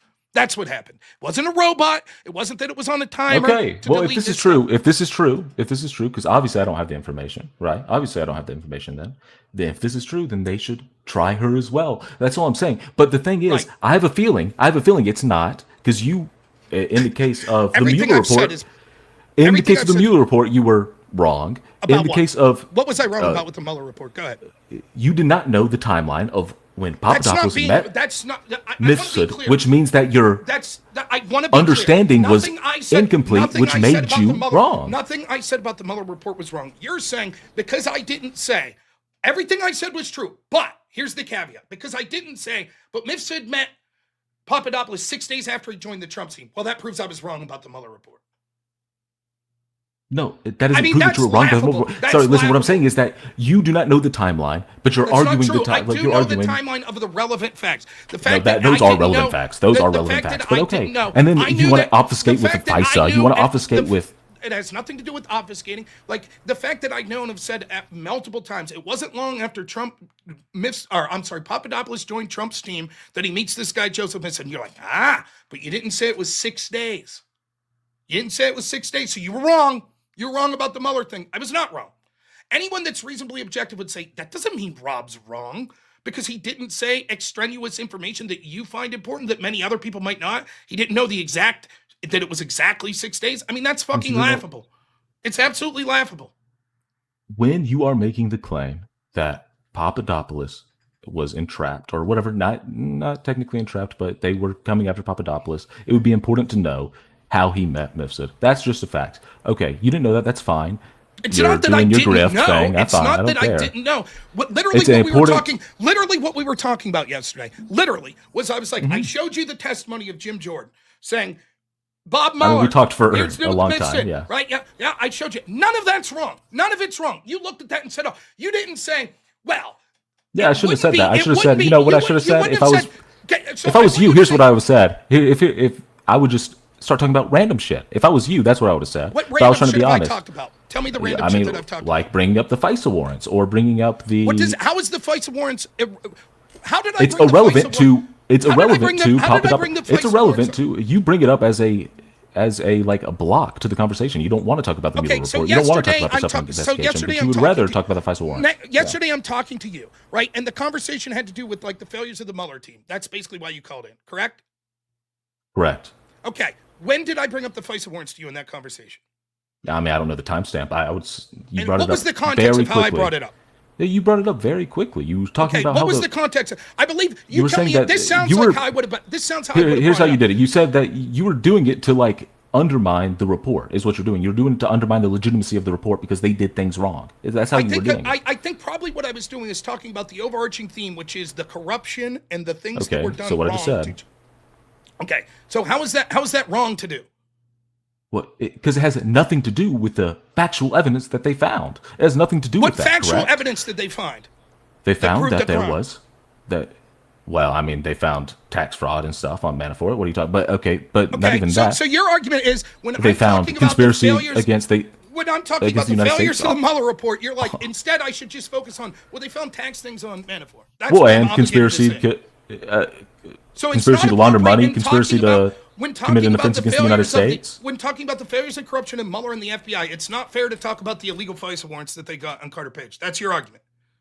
Well, do you agree that Paul Manafort was charged with conspiracy against the United States and conspiracy to obstruct justice, right? Yes, he lied, and he was charged with crimes relating to 2013 when he worked with the Podesta group. That was Hillary Clinton's campaign managers group. Yes, you acknowledge that, right? Yes, it was before. Okay, so can you explain, by the way, just quick aside here, if there isn't a double standard... Well, it was partially before. I mean, he still had connections with the people, but yeah, sure. Why was the Podesta group allowed to retroactively file paperwork for committing the same crime at the same time with the same people as Manafort? Why did Manafort get charged with that, but the Podesta group, no one got charged? They were allowed to retroactively file paperwork. Why? I don't know. Maybe they didn't commit as bad of a crime. Maybe they did. I don't know. I don't know the information. You're going to say, because here's what you do. Here's what you do. You name random stuff over and over, and you try to catch somebody. You just know, not really, because you don't know the facts. You haven't said anything that wasn't a fact. Literally, your arguments is where I've been wrong is this. We didn't say that it was exactly 6 days before Papadopoulos. I had to bring that up. But the fact when I'm talking about corruption the fact that when I'm talking about corruption between Mueller and the FBI, I shouldn't be allowed. You didn't know how many people were. It's extraneous to bring up the fact that the FBI got a legal FISA Carter Page. So with the social media campaigns, you frame them as 13 posts or something, or 13 people who are making posts. Correct. On Pokemon Go and Facebook. Correct. That's what you frame it as when it's hundreds of. But why would you frame it that way? Why wouldn't you be honest? Because that's what it is. It was nothing. Do you think there's anything else? Do you think that a person with hundreds of thousands of followers millions of followers? Do you think people with millions of followers can affect? I think it's absolutely. Do you think you have any effect on people? Do you think you have any effect? Your opinions. I think my opinions have some sort of marginal effect. So do you think people with 10 times your followers would have effect on people? Yes. Do you think people that spend billions of dollars would mean that those people have a negligible effect? No. Yes, they would. You fucking idiot. No, I don't think. I think that people on social media. I don't think Hillary's team spent $1.2 billion fucking dollars on the election, and that's not to count the people that would be bots or the people that weren't being paid that were pushing Hillary Clinton's message. You say negligible effect, but I mean, I think they would ads on TV have more of effect. Maybe because there's just so many more of them, but I think they all exist in a system. They all exist in a system. Oh, you correctly point out that it was $100,000, but you don't point out that they reached 20 million people on Facebook. I do address that by showing you that Rothsmith in one post reached 20 million people, and you're just like, I guess he should be prosecuted then if he's working for a government. I guess. A fucking imbecile! You're an imbecile! Where does this prove anything that I've said wrong? Again, you can't even prove. You came in and said I'm full of shit, and so far what you have is, well, because you didn't mention that Papadopoulos met Misfit 6 days earlier, which literally changes nothing, and because I brought up the fights of Lawrence. It changes the. You frame everything in a way where it's like impossible that this could have happened, but when it's you frame it purposefully, I think, or no, maybe you don't know. It's either you don't know or you're purposefully framing it in bad faith, and that's fine. But if you were being honest, you would know the full timeline. Let's do this one more time, and then I'm going to let you go. Yesterday, I outlined, not in my words, I showed you testimony from Jim Jordan and Durham. Yes? Yes. Based on that testimony, where Jim Jordan was like, can you explain to me if Miss Sid lied, why he wasn't charged? Can you explain to me if he's the central guy, why he wasn't charged? You, after seeing that testimony, nothing I said, after seeing that testimony, said, wow, it looks like the most likely scenario. Yeah, but I didn't know enough about Mifsud, and I shouldn't have said that. Let me finish. You said based on that, the most likely scenario is Mifsud was working for Western Intelligence. That's what you said, correct? Yeah, based on that. I said based on the information I have now. Okay, yeah, so exactly what I said. Now you've learned more stuff about Misfit. You learned that Misfit met Papadopoulos 6 days after Papadopoulos started working for Trump. I learned that he worked with the same law firm that Papadopoulos worked with, and they both were with Link University at the same place. Yeah, so that's why he has the connections. I mean, he also is a professor. What does that have to do? Okay, so now let me steel man what you're saying. What I learned is there is a plausible scenario as to why these two people met. That doesn't There's a plausible scenario why he is not a Western intelligence agent. No. But that's coming to a conclusion based on the evidence. What you're saying is they met for a reason that would obviously could be not connected to Western intelligence. That's what you're saying. Yeah, well, that they couldn't be. And therefore, because of that, you're doing that changes. Bad faith shit.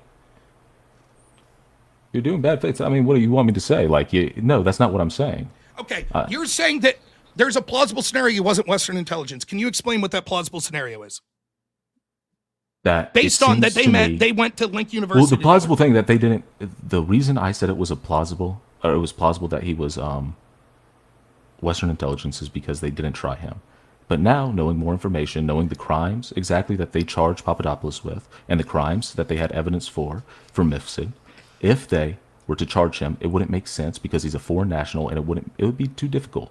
I mean, it would just not be worth their time. So I don't believe. So I just want to be clear. So that's why I believe. I just want to be clear. What you've done is move the goalpost. That is completely different to the claim that the fact that he went to Link University and met Papadopoulos 6 days after. Now you've completely moved the goalpost. You're not even talking about that now. You're saying, now that I've rethought about it, the fact that he was a foreign national would be the reason they didn't charge him.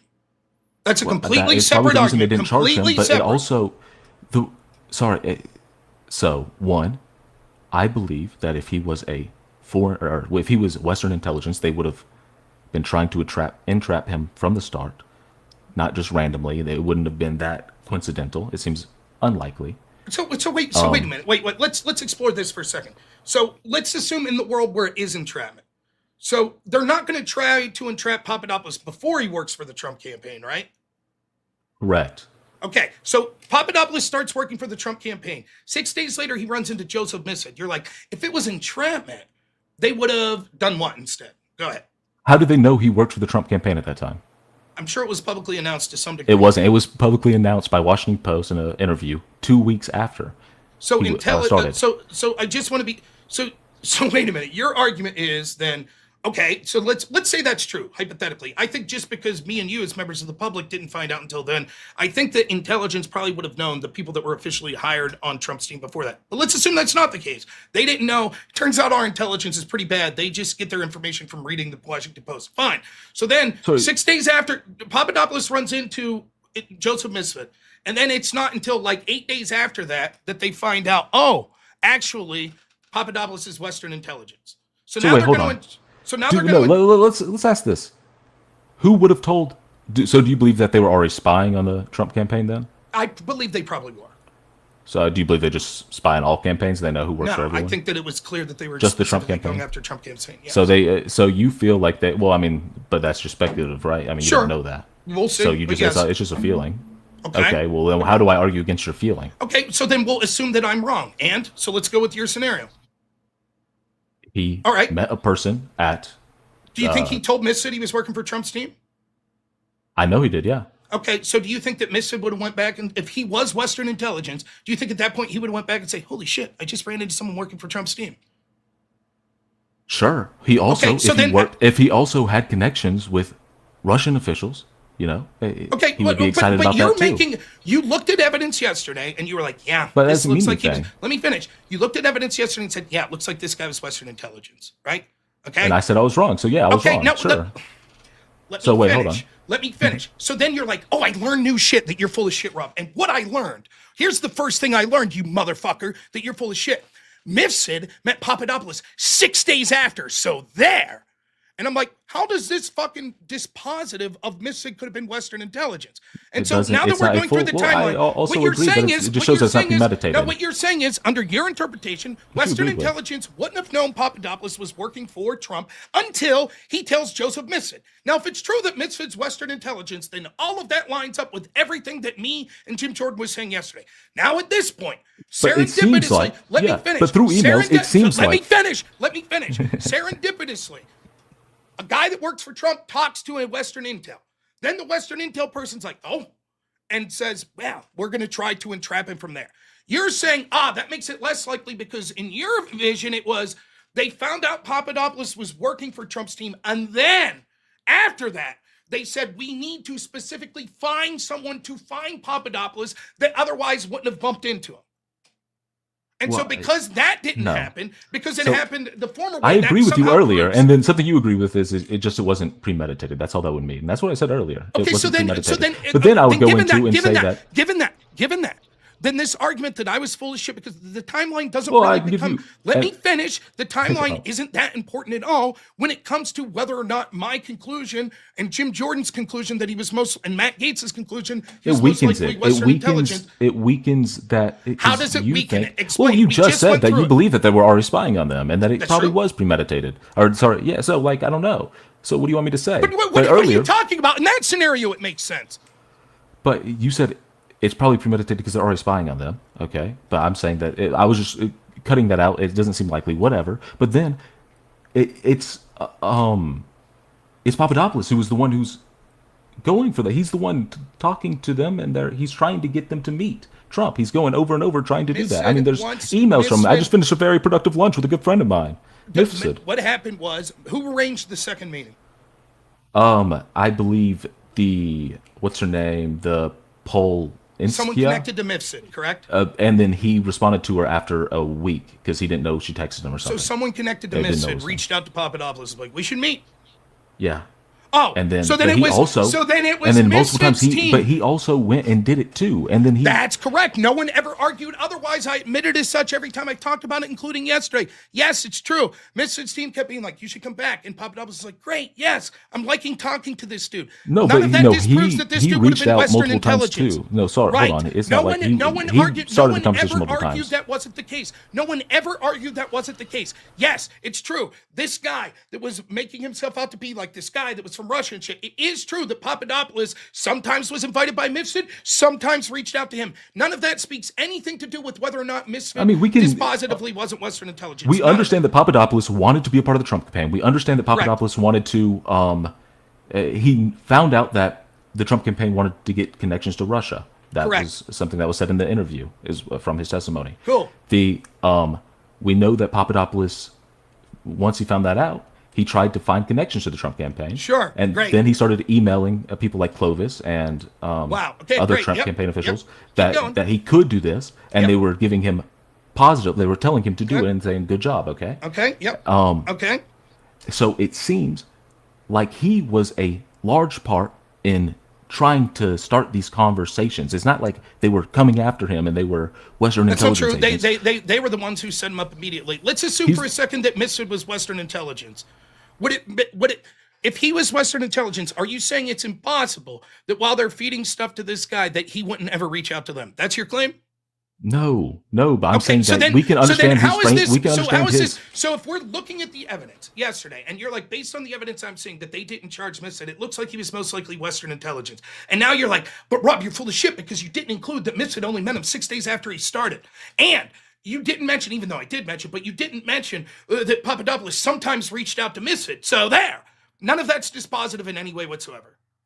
We knowing his like theory of mind, we understand what he can do. Correct. We can like assume that he wants to do this stuff, right? He's the one reaching out. I don't know what to say. I can say it over He and over. was interested, and he was He was interested in very hearing about interested in potential getting a higher terror- position inside the Trump campaign. Okay. True. Yes. None of Okay. this. So, You're and gonna. this is You before. keep repeating. Let me steel man the position. Maybe George Papadopoulos wanted to be the vice president someday, and maybe he thought I could get dirt on Hillary Clinton from Russians, and that'll help me. And what does any of that have to do with whether or not Joseph Misfit could have been Western intelligence? What does it have anything to do with it? It doesn't have anything to do with it, but I'm just saying that it doesn't seem like because right. it's arguing the entrapment. It doesn't have. It's arguing the entrapment. It's arguing the entrapment. It's arguing the entrapment point that you conceded earlier because you were saying, "Oh, I wasn't talking about it in the law sense. I was talking about it in colloquial sense." Let me say because it wouldn't be entrapment, right? Because he wanted to do it. When I say no, first off, it doesn't matter. Entrapment could still mean people that want to do it. For example, if No, I that's not want to true. do, yes, that's true. For example, if I want to do cocaine. And a cop comes up to me and says, here's some cocaine, do you want to try it? And I say, oh boy, that's still entrapment. Just because I wanted to do it. Most people want to do the things that they're entrapped into. But when I say this wasn't entrapment, I'm not making a claim that it's less than entrapment. I'm making the claim that it's more than. Because entrapment's usually a term we use when getting people to commit a crime. And Papadopoulos didn't even commit a crime. He was inclined to worse commit a than crime. entrapment. They fed a story to Papadopoulos. He was inclined to talk to the Russians. They fed a story to Papadopoulos, who repeated that story to someone else. He didn't do anything illegal in the whole scale of that. It's perfectly legal to want to talk to Russians. They did not prove him of doing anything illegal other than lying to the. That is the biggest political scandal in the history of the country. If that happened, that the Western intelligence created this rumor. That's a good reason. You're saying they created a rumor. He talked about it. He admitted to talking about it with foreign nationals. So what are you talking about? Where did the rumor start? Where did the rumor start? You're going to say it's the Australian person. What are you talking about? No. Australian. So Alexander Downer told George Papadopoulos Russia has emails, and then George Papadopoulos sorry. told I thought you were talking about the FBI. I thought you were talking about the FBI. Obviously, what you're saying, Mifsud. Okay, but so whatever. Mifsud was Western intelligence. It doesn't matter if Papadopoulos then told everyone. That doesn't disprove that Mifsud was Western intelligence. I mean, you're doing this whole like cabal thing. I don't think that's how that works. I mean, sorry. You're saying that they did it. I mean, there's no proof for that. You're just doing conspiracy theories. There's literally zero proof for that. And you know that. So again, we'll go back to this. Yesterday, what you said earlier. Yes, based on the evidence I see, it looks like Mifsud's Western intelligence. And so why do you keep going back to yesterday if I already said no, if I already said I disagree? Would you shut the fuck up and listen? Then you say, aha, I've learned new things that prove that's not the case. Let's hear it. Well, Mifsud met him 6 days after he joined the campaign. Then finally, after fucking an hour of pulling teeth, you're like, yeah, I guess that has nothing to do with whether or not Mifsud will be Western intelligence. Then you're like, but how about this? Papadopoulos, after he was initially introduced and proffered an invitation, he willingly went to talk to Mifsud. Therefore, that proves it can't be entrapment. And I'm like, that's not true. People that are entrapped oftentimes willingly commit the crimes they've been entrapped to do. That doesn't speak whether or not that Joseph Mifsud was Western intelligence. And you're like, but how about this? Papadopoulos willfully was telling other people the rumor. Again, yes, but that doesn't have anything to do with whether or not Mifsud was Western intelligence. Now, you can say now, but like, there's no way. Now, listen, you can say now, I changed my answer because the reason I changed my answer is because the more I think about it, I think that they wouldn't have prosecuted Mifsud because he was a foreign national. That's my reason.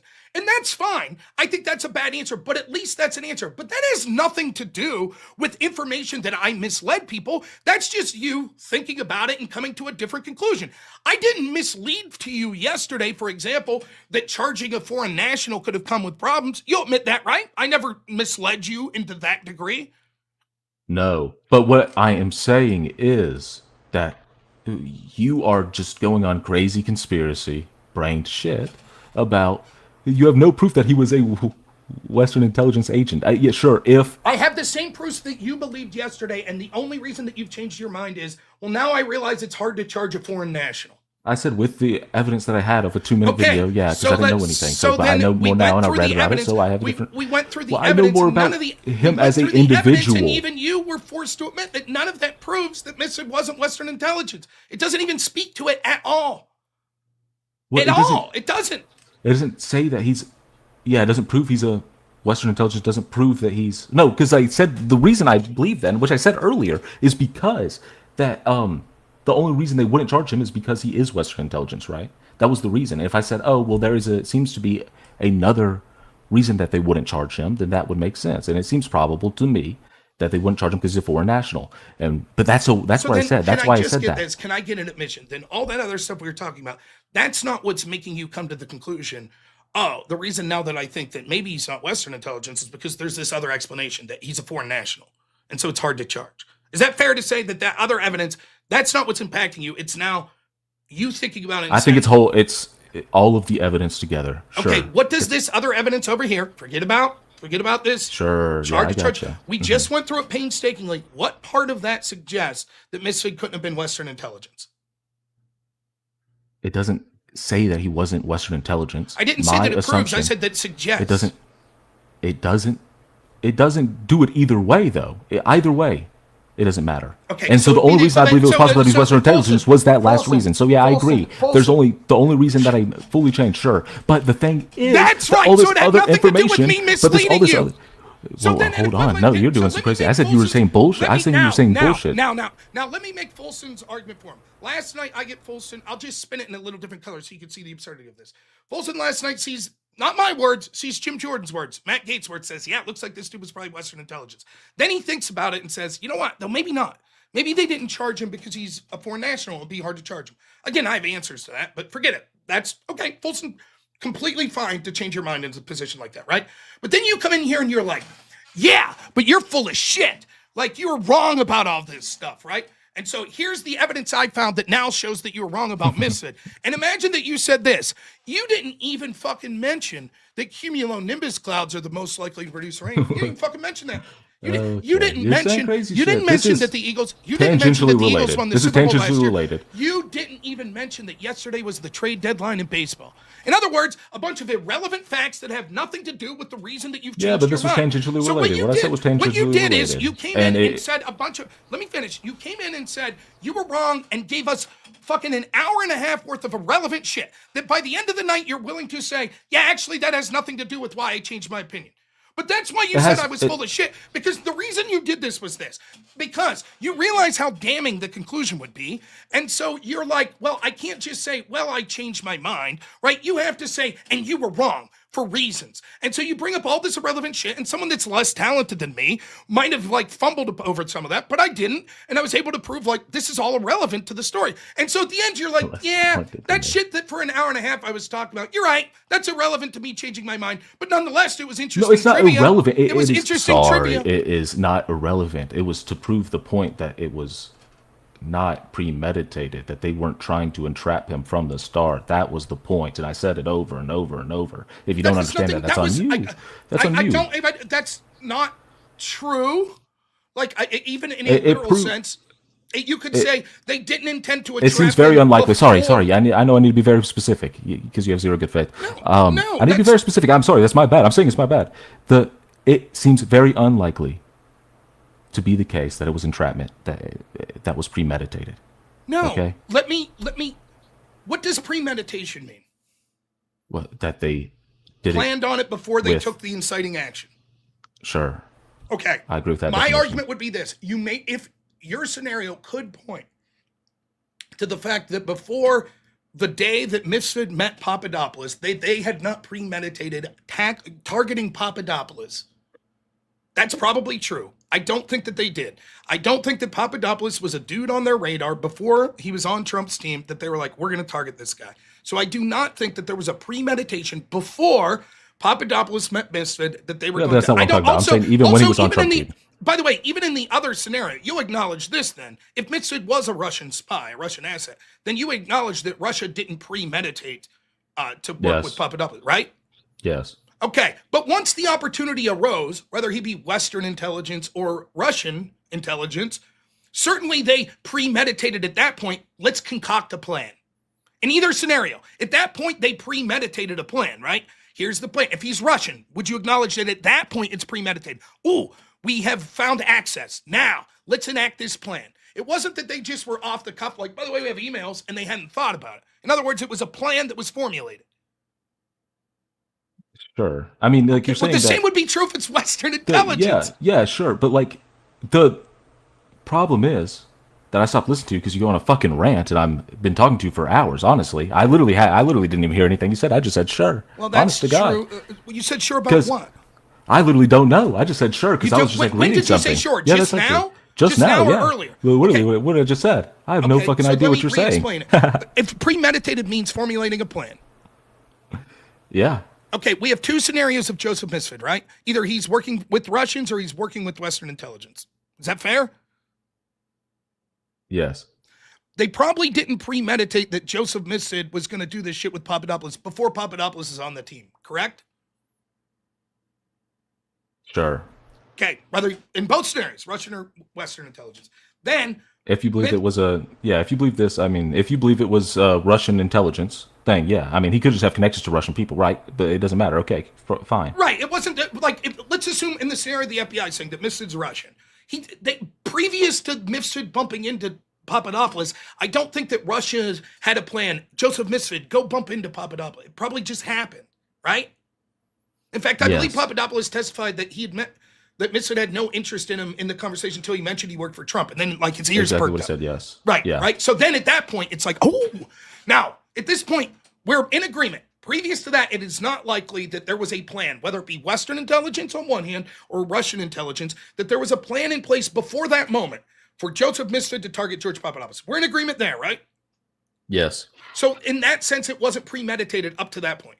Once Mifsid meets Papadopoulos, and here's he works for Trump's campaign. In either the scenario that it's Western intelligence or Russian intelligence, they start to formulate a plan. That's what you believe, yeah. I mean, if they were one of those things, they would do it afterwards. Yeah, if he was Russian intelligence or. But it was premeditated at that point. Ooh. Well, no, because pre means before, but sure. No, but it was meditated at that point. They meant to do it. It wasn't premeditated thing, but yeah, sure, they did it on with intentionality. They did it. That's okay. I don't know if you know what premeditated means. Like, for example, people talk about premeditated murder, right? Correct me if I'm wrong. And by the way, I'm not a lawyer, so maybe I'm wrong about this. But premeditated. Sorry, yeah, no, I shouldn't have said that because they didn't instantly share the. Well, let me just go with. Let's see if we can get to the fundamental difference of what we have with the term premeditated. So, give me a second. Like, premeditated murder would be like, I know you, we're friends, we're business partners, right? And then I see that you stole money from my account. So I formulate a plan. You made a plan to kill them. And then the other one would be that I walk in on you and you're sleeping with my wife and I just kill you in the moment. That's the difference. Right? I agree. It wasn't. So it's the planning. Sure. It's the planning to do this thing. That's what makes it premeditated. Yeah, since they didn't instantly share the information about the Hillary Clinton emails, it was premeditated, sure. Right. That's all I'm saying. So then your argument, that's why when you kept saying it wasn't premeditated, I'm like, well, that's not true. It was premeditated. Yeah, no, I understand. Okay. So we're clear on that I'm correct, that you agree now that it was premeditated. Yes. Okay. So then when you say, well, the reason I brought up this shit was because I was making the point that if it was Western intelligence, it wasn't premeditated. You acknowledge you're wrong about that. What they didn't meet him with the intention to do it. They weren't tracking him, but yeah. I understand what you're saying. Right. Yeah, I understand what you're saying, but they weren't doing it they didn't go after him with the intent of at the point where they knew infiltrating the Trump infrastructure. At the point where they knew he was working for Trump, he was targeted, whether it be Western or Eastern intelligence. Once they found out this was a dude that they had access to, that was working for Trump, that's when they formulated their plan, whether that be Western intelligence or Russian intelligence. You can't get around that. Yeah, if he was a part of that, I mean, it's a false dichotomy. He doesn't have to be a part of that, but sure. What does he have to be a part of? Why does he have to be a part of the Russian intelligence? Why can't he just have connections to Russian intelligence? Okay, that's what I mean. A person with a lot of connections. He's either someone that's working on the behest of Western intelligence or working at the behest of Russian intelligence. No, sorry, that still doesn't mean the same thing. You can know people inside these, like, it doesn't even make sense. You can have connections but not be under the under the government. It doesn't even make any sense. There's two what are you options. talking about? Joseph Misfit was either operating on the behalf of people that he had connections to for Russia or Or operating for on the everybody. Why behalf. does he have to be? Why for Russia? Why for Russia? Why for Russia? Could he not have connections to people all across the world? Why is he not for Italy? Why is he not for? I mean, he was in Rome. That would be included in Western intelligence. Yeah, sure. Or why? I mean, what I'm saying is, it doesn't matter. It doesn't even have to be for a You're country. okay. It could just be a person who works. Why couldn't it be for Okay. the You're right. So let's walk through this. Give me like 5 minutes here, and I'll walk you through this. There are literally an infinite possibilities. It could be theoretically that Joseph Misfit literally had a fugue state stroke and had no idea what he was Okay, kill talking yourself. about for 9. The- That's possible. Let me finish. It could be that Let me he is a finish. 6-foot gray alien and he's operating on the behest of the reptilian overlords. That's a possibility. It could Can be. you Google appeal it to could be- absurdity? It could be. That's exactly the point I'm making. The two only. That's what you're logical doing. You're scenarios- saying No, what you're doing that's is what you're doing. you're It's saying- appeal to absurdity. that Can you is want to not- Google that it one is- for me? It is not. It is not. What you're doing is the fallacy that you're illustrating is saying because there are potential, very unlikely other scenarios that we can't say that these are the two likely scenarios, including those those unlikely scenarios that you're pointing to, wouldn't change the equation whatsoever. The entire rationale for the FBI investigating is that this dude was working to help Russia. Misfit. That's the entire rationale, correct? Sure. Yes I or mean, no? working to help Russia. Sure. Okay. I'll then say I'll that- say I think that he was it would- working with something- Western intelligence. You're like, there's a third option. He could have been working for intelligence. he could be of a working for complete- himself. Like He what I could mean, be. he could be working for himself. Greece. He could be working for Zaire. He could be working for Brazil. He could be working for But, Argentina. like, yes, but you understand So that then let's say that there's a there's third no- option. Let's say that you would there's have to a have third evidence option. of who he worked Fine. for. There's an option Correct. he's working there's an option that he's working at the behest of people connected to Russian intelligence, which is the FBI narrative. Correct? Sure. There But is what I'm an saying option. is that- There is an option that he's working for Western intelligence in some way, which is what I'm suggesting. Right? You agree? Sure. There is a third, although very unlikely option that he could be working for other unrelated parties, including countries that we don't traditionally accept are Western intelligence or Russian intelligence, or himself, or corporations, etc. That is also an option. Yes. In this option, let's walk through it. So he gets access to the fact that Russia stole emails. How? What he got? Well, I mean, it would have to be from somebody that he has connections to in Russia, right? That would Oh, have- so wait. So he's working for some independent group. We don't know who, but he has connections to Russia. So what's his Okay. motivation then in releasing this information? Have you ever spoke to a Canadian?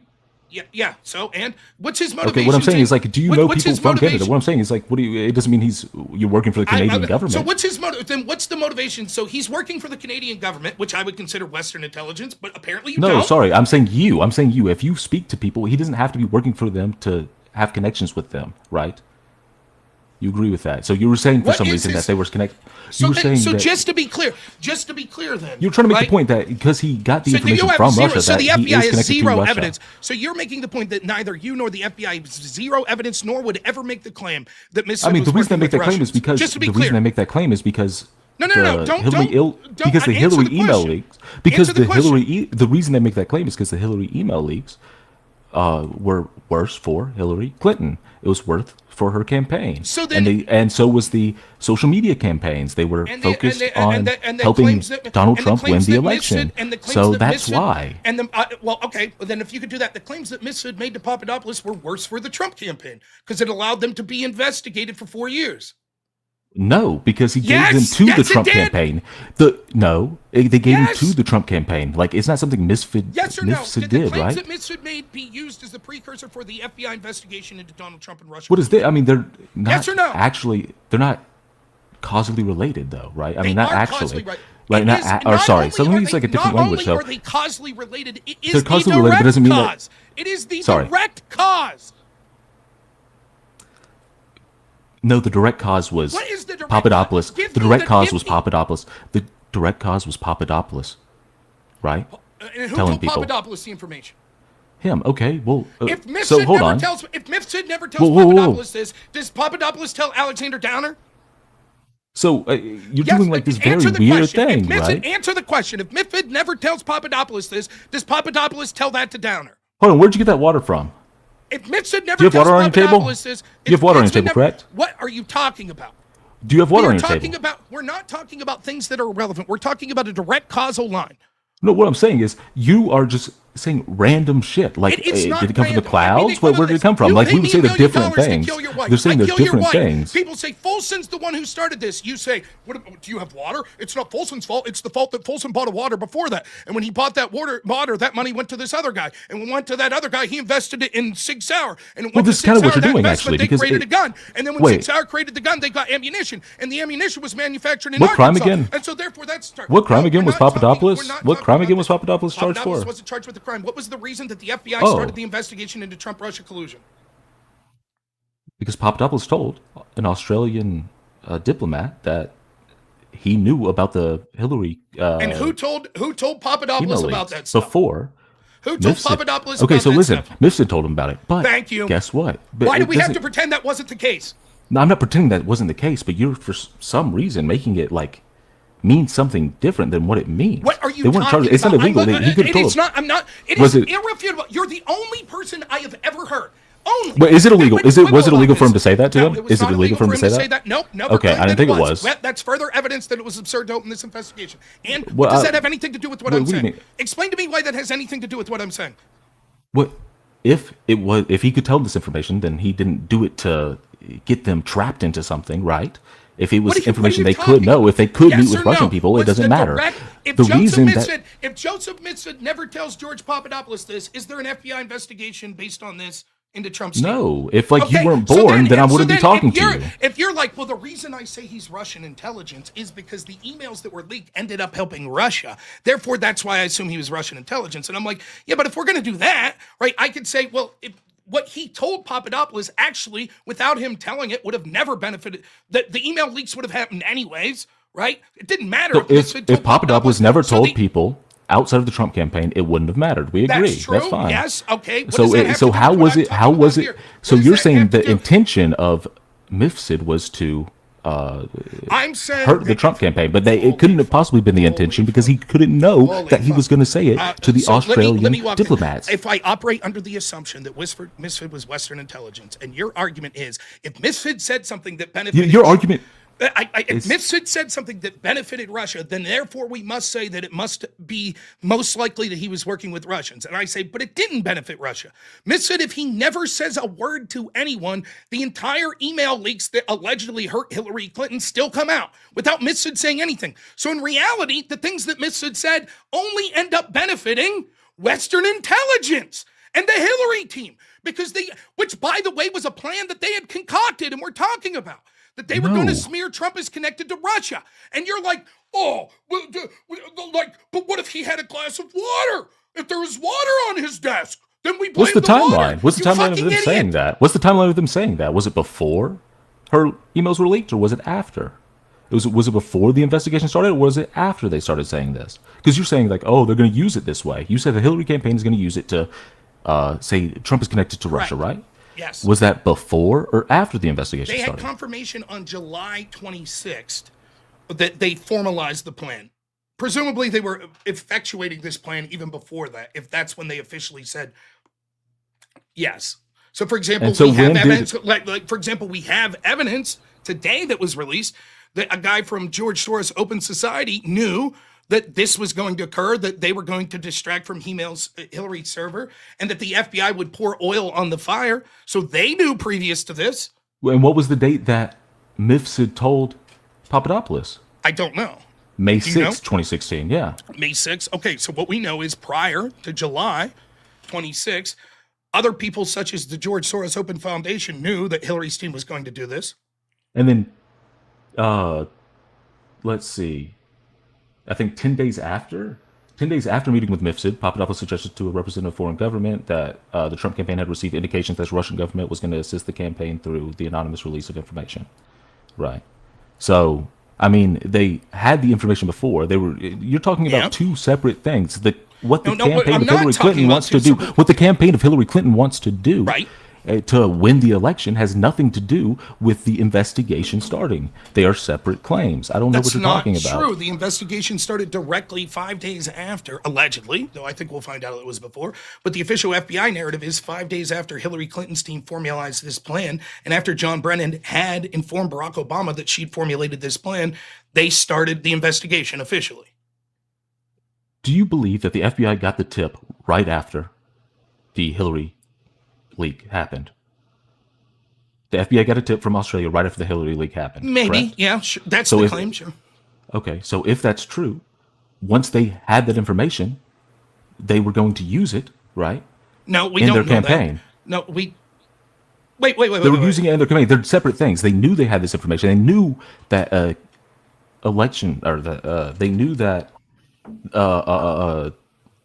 investigation would start, right? Does this information prove that Trump's team colluded with Russians in any way? No, it has nothing to do with that. But it's so then the idea that Trump, that Hillary's team formulated this plan, and you're like, it's because they had this information, so they knew that they were going to use this to say Trump colluded with Russia. And the idea that the FBI then 5 days later would say, yes, we're going to investigate the very thing that Hillary Clinton wants us to investigate, when you've just acknowledged that this in no way, shape, or form proves that Trump's team was colluding with Russians, is nonsensical. When do you think? When did they get the tip? Did they get the tip and instantly start the investigation? Or did they wait the day? What are you talking about? I don't know. You tell me the day that they got the tip from Alexander Downer. Go ahead. I don't remember the specific day. Go for it. If you know when it was directly after Hillary Clinton's leaked emails. Okay, so they got the tip. When did Downer tell FBI about talk with? Why don't you tell me the date if you know? If I knew the exact date, I would tell you. So you're claiming that the WikiLeaks, the day after WikiLeaks, Downer met with them. I can Control F to find the exact date. I don't have it written down. So I have written that it was July 26, 2016 that Downer told the FBI. And you said 26 was when they started talking about it? Yes. So the very day that Hillary's team formulated this plan. So you said July 16th. July 26th, 2016. I thought you said, okay. I thought you said July 16th first. Okay. So then they probably heard about it from the FBI if they made it on the same day. Or they heard it from Australia. So I just want to be clear. Your argument is this. Alexander Downer goes to the FBI. The FBI immediately that day. I would have to know. I would have to know the information. What'd you read that from, by the way? Let's see. The source was because I was looking at the Mueller investigation to see if. Okay, just tell me what the Mueller investigation says. I was like looking for it. They don't have Downer's name in there, or searchable at least. I mean it.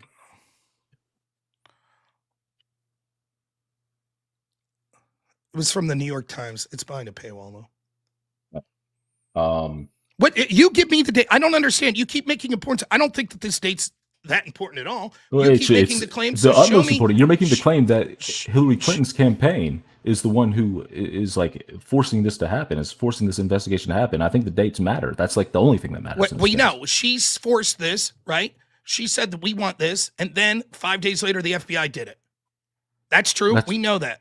You're like, yes, but when did they know about Hillary's team knowing about Papadopoulos and Downer? That somehow is okay. Explain.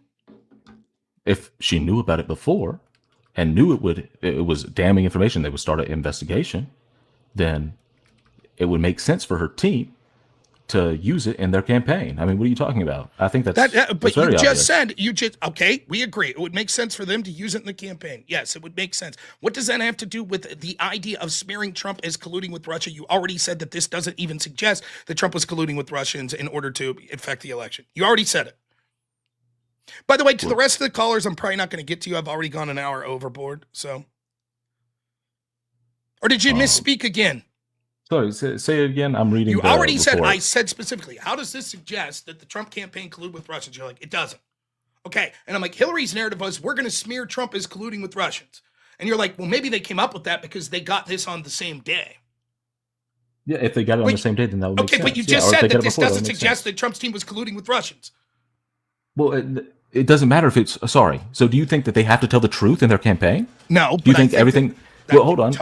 You're absolutely right. Totally get it. You're right. No, that's right. That's the point. Yes, they knew they were telling a bullshit story, and then the FBI 5 days later said, "Let's investigate this bullshit story." So, you're saying, sorry, it's not a bullshit story. Exactly they didn't know it was bullshit. Saying. You can't know it was bullshit until the investigation happened. Okay, it was good reason to start an investigation.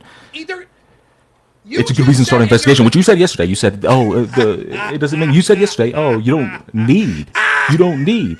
What are you? Is this the fakest laugh I've ever seen in my life? It's a real Do I tell laugh this guy Hassan Abbey? Just said, so this is literally what just happened. I was like, okay, they said this, and you acknowledged that this Papadopoulos story doesn't speak to what they're saying. So what's it have anything to do? And you're like, well, do they have to tell the truth? I'm like, no, that's exactly my point. They weren't telling the truth. They were concocting a story, and the problem is the FBI went along with that story. And you're like, but do you have proof it wasn't true? So it was keep you doing this that just said conflation. it Keep doing wasn't this true. conflation. You just said it wasn't true. Do you know how history works? Yes. Things Okay, that so in the past that we look at. Yes, history. Okay, so do you think at that time they knew it wasn't true for a fact? It doesn't matter if they knew. Do you think it was a good reason to start an investigation? No. Let me repeat what your Yesterday you said it was a good reason. Let me repeat what your words were. Your words that I brought up multiple times. This doesn't suggest that Trump's team was colluding with Russians. That's what you said. And I said, okay, then what does this have anything to do with their claim that we're going to smear Trump as being colluding with Russians?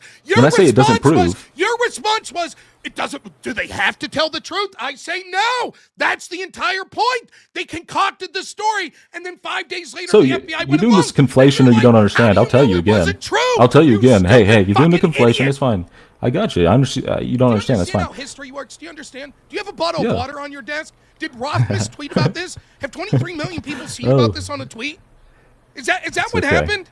Is that what's going on? It's okay. Yeah, Calm down. Let's go through it one by one. You lying sack of shit. Yes or no? Did you say? Calm down. Hey, hold on. No, I'm not going to do this like tree with you. No. Don't tell me. You can leave if you don't like the way I'm handling it. Yes or no? Did you say that this doesn't suggest that Trump's team was colluding with Russians? Yes or no? The Mueller investigation says that. That's not what I asked. I want you to answer. Did you? No, it doesn't. I don't want it also to hear says that they're not. It doesn't say they're not. You can answer yes or no and then explain yourself. Yes or no. Is this Pisco? Did you say? I think this is Pisco. It has nothing to do with Pisco. It's because we're talking about things that yes you or no? literally said. We're talking about things that you said that now you're trying to obfuscate from the fact that you said it.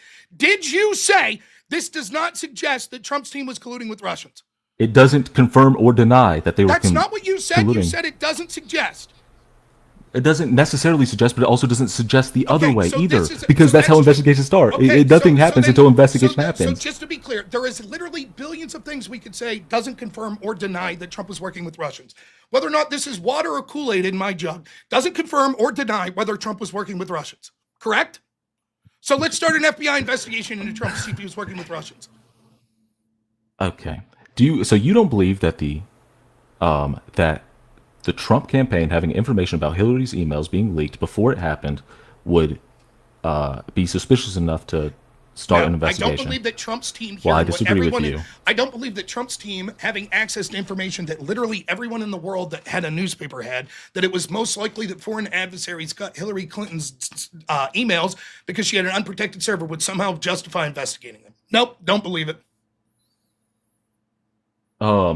It says that that's not what it suggested to a foreign government that they had received indication from the Russian government. They were told that it would assist their campaign through anonymous release of information through the damaging. No, I don't think that that's justification to open an investigation of Trump's team, particularly. Well, I mean, I disagree, and so did Mueller, I guess, and so did. That's fine. So did Mueller. What do you want me to say? Right. So did the groups that I'm telling you are corrupt. Right now, what I'm telling you is, for various reasons, is it's most likely misses Western intelligence. That's what we've been talking about for 2 days now. So far now, we've run afoul. Like after dog walking you through all this stuff, you're like, well, no, I would say, hey. So you're like, I'll be honest, you don't dog walk me today because I have more information. I'm sorry. That's not true. Your information every time we go through, it's irrelevant. Every single time. No, it's not irrelevant. It's irrelevant to you because you don't believe in facts. So now your story is out. Just to be clear. If Downer talked to the FBI on July 26th, for your scenario to be plausible, I just want you to admit this. That would mean that Alexander Downer contacts the FBI on July 26th. Immediately, the FBI contacts Hillary Clinton's campaign for some reason, right? Okay, let's think of other possible. What if Downer also? Wait, you said Downer had connection to Hillary Clinton. What if they also contacted Hillary Clinton's campaign? Then at that moment, simultaneously, almost immediately, Hillary Clinton's team convenes a meeting, and they say, we're going to smear Trump to distract from our server. Earlier you said Downer had connections to Hillary Clinton's campaign. Wait, somehow, which you can't explain, somehow George Soros' Open Society have emails before this saying this is what Hillary team's going to do. Okay, hey, listen.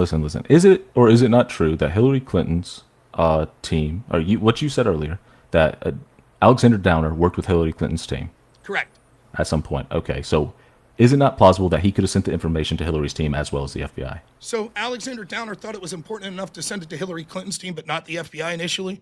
And the FBI at the same time? So Because you were making the claim that FBI had to send. Now, this is a different claim. Yes, that's theoretically true. So I would like to see the information that the that would mean that there is a literal direct connection to the literal evidence that started the FBI investigation directly to the Hillary camp. That the very person that reported it was also simultaneously reporting it to Hillary's team. This would be very similar to the dossier. That this means that there is a direct connection to the evidence that was used by the FBI to investigate Trump's team that's directly connected to the Hillary Clinton. Well, that wouldn't matter That's at all. very interesting. That could be the case. I think that deserves its own investigation. Yes. Well, what do you mean it deserves its own investigation? Because that doesn't mean the information is faulty because they can prove that he said it to other people, correct? It doesn't matter if it doesn't matter. It doesn't matter. It doesn't the Greek matter. foreign minister, correct? It's irrelevant whether or not it is irrelevant whether or not the information is faulty or not. What is relevant is that it's being coordinated with the Hillary Clinton team. That's what would be relevant.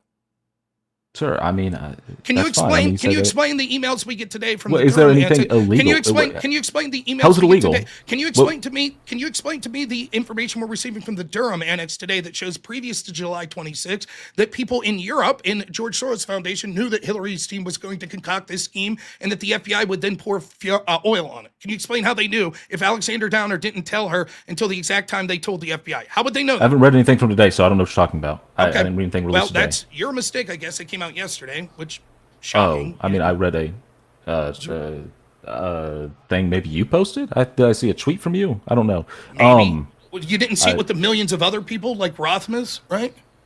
Yeah. I mean, they reached so many people. How'd you miss it? I wasn't on Twitter much yesterday. Oh, wow. But I was reading the Mueller report. Billions of people were reached yesterday. Yeah, I wasn't on Twitter because I was reading the billions report, of people. Right? Wow, a lot of good it did you. You brought nothing to the table that suggested anything about it. Yeah, well, okay. I mean, you can say that. That's what you have to say because you're doing your What did you thing. bring? Like, so far from the Mueller report, you brought up shit that you admitted was irrelevant to you changing your mind. No, that's what you got I never from the said Mueller that. report. That's what you kept saying because you need to spoon feed your audience, buddy. But that's fine. Spoon feed them. They need it. Maybe they can donate you $100 and kick me. I don't know. I don't know why they don't do that. They're too poor, I guess. Do you remember when we went through at least 2 or 3 times when I said, you got all this stuff over here. Papadopoulos worked for Ben Carson. Papadopoulos met 6 days before. You have all this stuff. Yep, I remember that. And I'm like, okay. And then you have this other argument, which is the reason I changed my mind is because I think it's because Misfit was a foreign national. Yeah, I remember that. And I was like, and all this stuff over here, it doesn't suggest, right, that Misfit, it's dispositive of Misfit being Western intelligence. And you're like, well, it doesn't really suggest or deny. It doesn't really. And I was like, so it's sort of irrelevant. You're like, yeah, I guess that didn't affect why I changed my mind. The reason I changed my mind was this other thing. Do you remember this lengthy conversation that we had? It was very long. Yeah, I remember the conversation. Okay. So and then the point was, yeah, sure, that has a part to do with what I'm saying. That this was I know more about him as a person. I said that I know how he was connected to Link University, and that's what I said. But you didn't want to go to that because you go on rants over and over. I think that it was very important that what we see is what happened there was I got you to specifically admit, because I knew you would do this later, it specifically admit, I think you literally said, I said, so you're saying that stuff doesn't affect your change in position? You're like, yes, that's what I'm saying. Did you not say that? We go back to the tape if you like. I said that. Go back to the tape, actually. What exactly did I say? You want to go back to the tape? I mean, I don't even think... We're going to go back to the tape, and you said this, you're banned from the channel. This is the rule I have. If we go back to the tape and you're lying about what you said... Well, okay, you're banned forever. That's fine. If you're unwilling to admit what you said, no problem. And if I'm wrong, I will deeply apologize. All right? Fair enough. That's so the deal. You're going to frame it as what I'm saying because you don't know what I'm saying. I mean, you don't know what I'm saying. You have no idea. I mean, I don't really care if I'm banned from your channel. But like the thing is... And that's what's frustrating is you go step by step through this stuff. You spend an hour and a half on it, and then you get a conclusion, and then we move on to the next thing, and you ignore the conclusion that we just went through for an hour and a half. Sorry, thereby meaning that we have to go back for another hour and a half to get to the same fucking conclusion. All right, let's start again. Ready? You're not listening. Okay, Papadopoulos met 6 days after he met. In fact, you had this whole spiel. You're like, no. I'm not saying it affected my conclusion that he wasn't Western intelligence. No, that's not exactly what... Let me finish. You're like, I'm just saying that it wasn't premeditated. And I was like, no, wait a minute. It was still premeditated. You're like, oh. And then we went through it, and you're like, oh, okay. I guess it was premeditated. I'm just saying it wasn't premeditated before. I was like, right. So that didn't affect you changing your mind and missing it. And you admitted, no, it didn't. And then you can find a part of me saying that I found out more about Misfit as a person, that he... how they met, first of all, matters. Why he was connected to the Link University matters. Because that's the reason people say he's Western intelligence. Let's do it again. Let me speak. And the idea, if that's true, if the reason he's connected to the Western intelligence because he's connected to Link University, does it also mean Papadopoulos is Western intelligence because he's connected to Link University? Because they both worked for the London London Center of International Law Practice. They were working in tandem. He was literally working for the West. George Papadopoulos was. He was working for politics in the West. No, right? Sorry, but those are very different things. These are different things, right? That's true, but the argument wasn't that everyone that works at Link University is working for Western intelligence. The argument, as even Durham said, because they have connections to that. It wasn't just that he had connections. Like Misfit was one of their top people.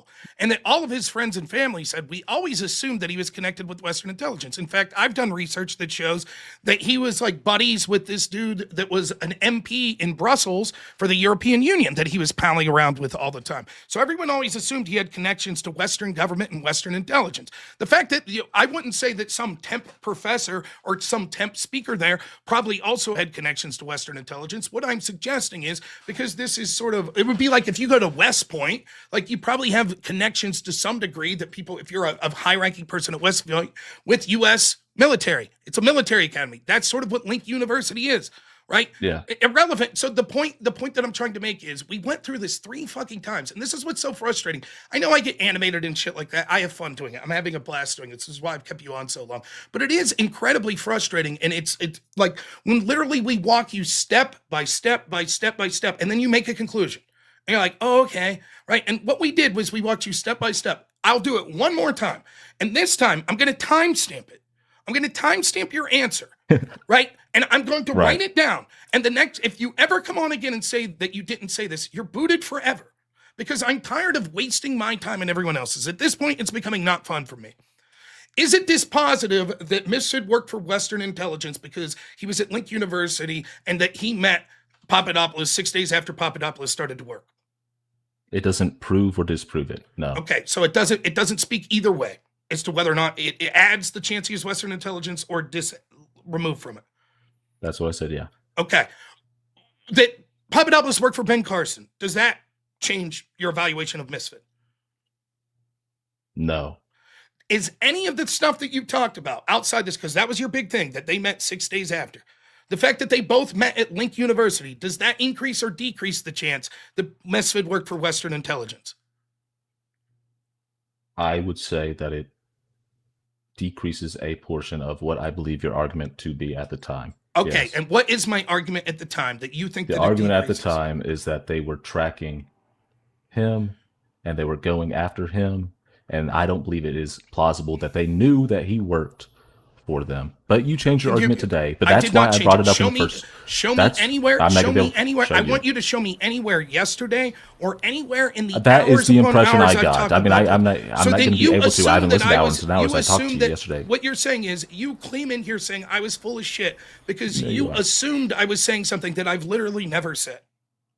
Well, you were pushing. Well, you did kind of push the narrative that I said that because you pushed the narrative that FISA warrants had anything to do with the Mueller investigation, insofar as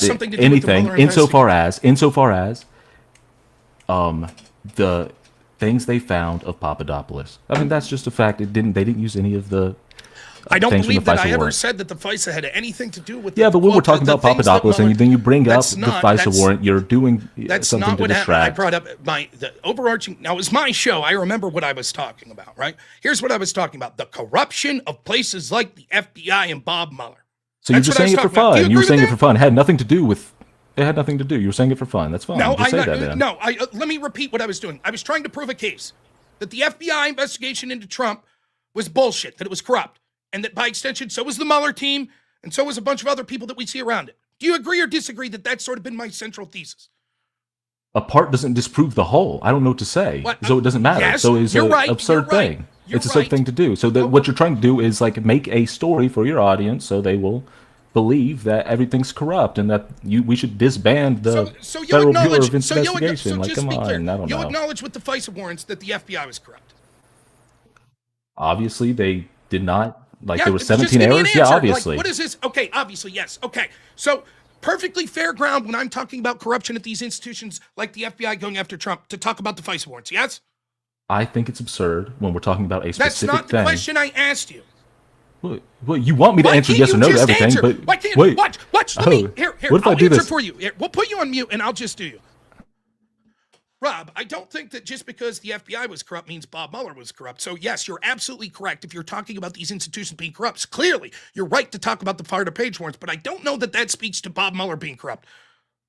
There, did that help you? Did that help? Why don't I just debate myself? What the problem is? Say that the FISA warrants prove that Bob Mueller was corrupt. This only works if the stuff that you say has no bearing on like the stuff you say before. Like you're saying it for a reason, and I'm saying it is. The reason that I am saying it is you're bringing up illogical investigations against Trump were corrupt.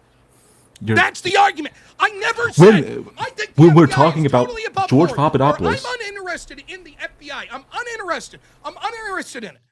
When we're talking about George Papadopoulos, I only care about Bob Mueller. Now, you can go back and you called into my show.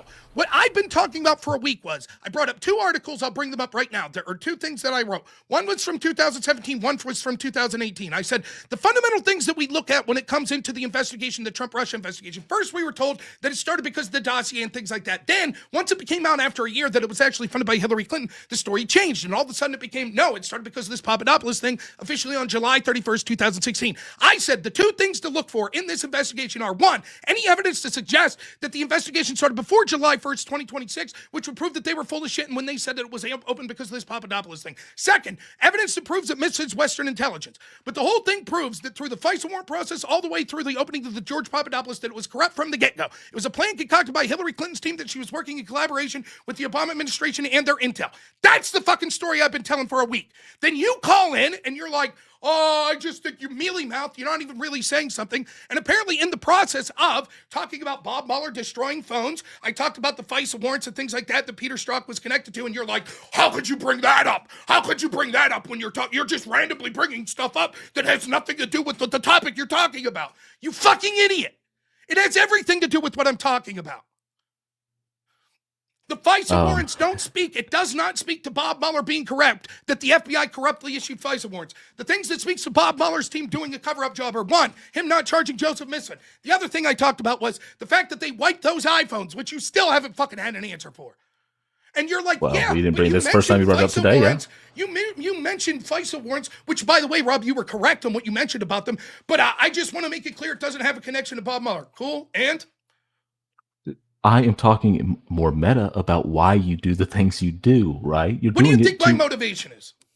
To give a, I don't know, just do grifting for your audience, so they. You think that's it? You don't think that my motivation is like to sincerely say that I think this process was corrupt, that the establishment's corrupt? No, because then you would go over the facts and you would be fair. Like what facts didn't I go over? What facts didn't I go over? When you talk about Misfit, well, you definitely wouldn't bring up unrelated facts like FISA. That doesn't make any sense. We're talking about that's not true. If the entire story is, I want you right now. Do you think I couldn't find something correct? You're banned forever. You're banned forever if you can't tell me right now why I brought up FISA warrants yesterday to you. Go ahead. I want the fucking timestamp. I want you to explain to me when I brought up FISA warrants to you in order to impugn Joseph Misfit. Go ahead.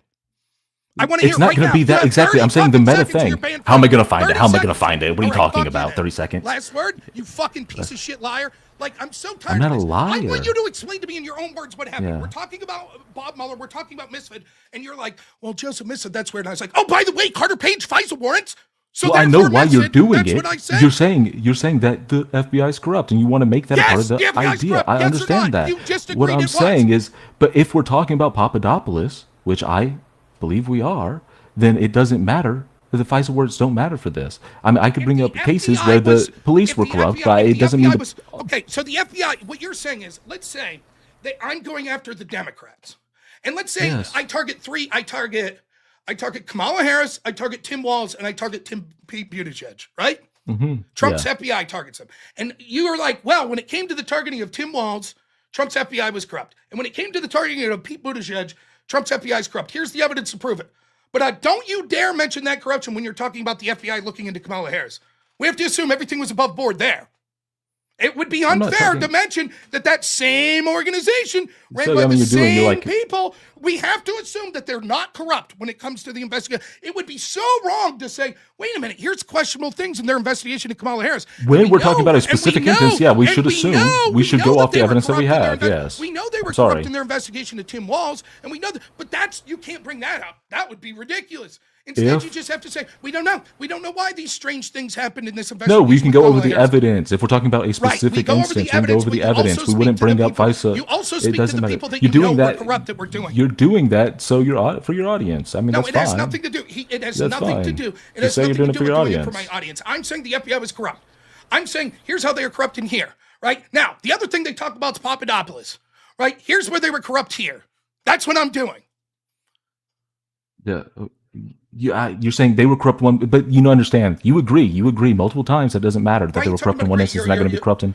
What are you talking about? If it doesn't matter that they were corrupt in one instance, doesn't mean they're corrupt in all instances. If we're talking about evidence of a thing, so for example, if we had a corrupt Jim Crow era, we have a corrupt police department, right? Yes, and they're constantly beating the shit out of black guys, and they beat the shit out of this one black guy, and we see a bunch of evidence that suggests that the investigation was not above board, and we know for a fact that the same people that did the investigation were convicted on these other two investigations. You say, never, Rob, would I ever bring up those other investigations when speaking to this? That would be absurd. I would never bring it up. I would never say these very prosecutors that have been convicted of intentionally allowing police to beat the shit out of black perpetrators over here. I would never in a million years, when we have another incredibly similar situation with questionable facts, never would I even bring it up. I would never bring it up. And I would say anyone that would bring that up are completely full of shit. That's your argument. Yeah. If I was talking about a specific instance, I would not bring up things that weren't related to that thing. That's not true. What I would do. You're a liar. That's not.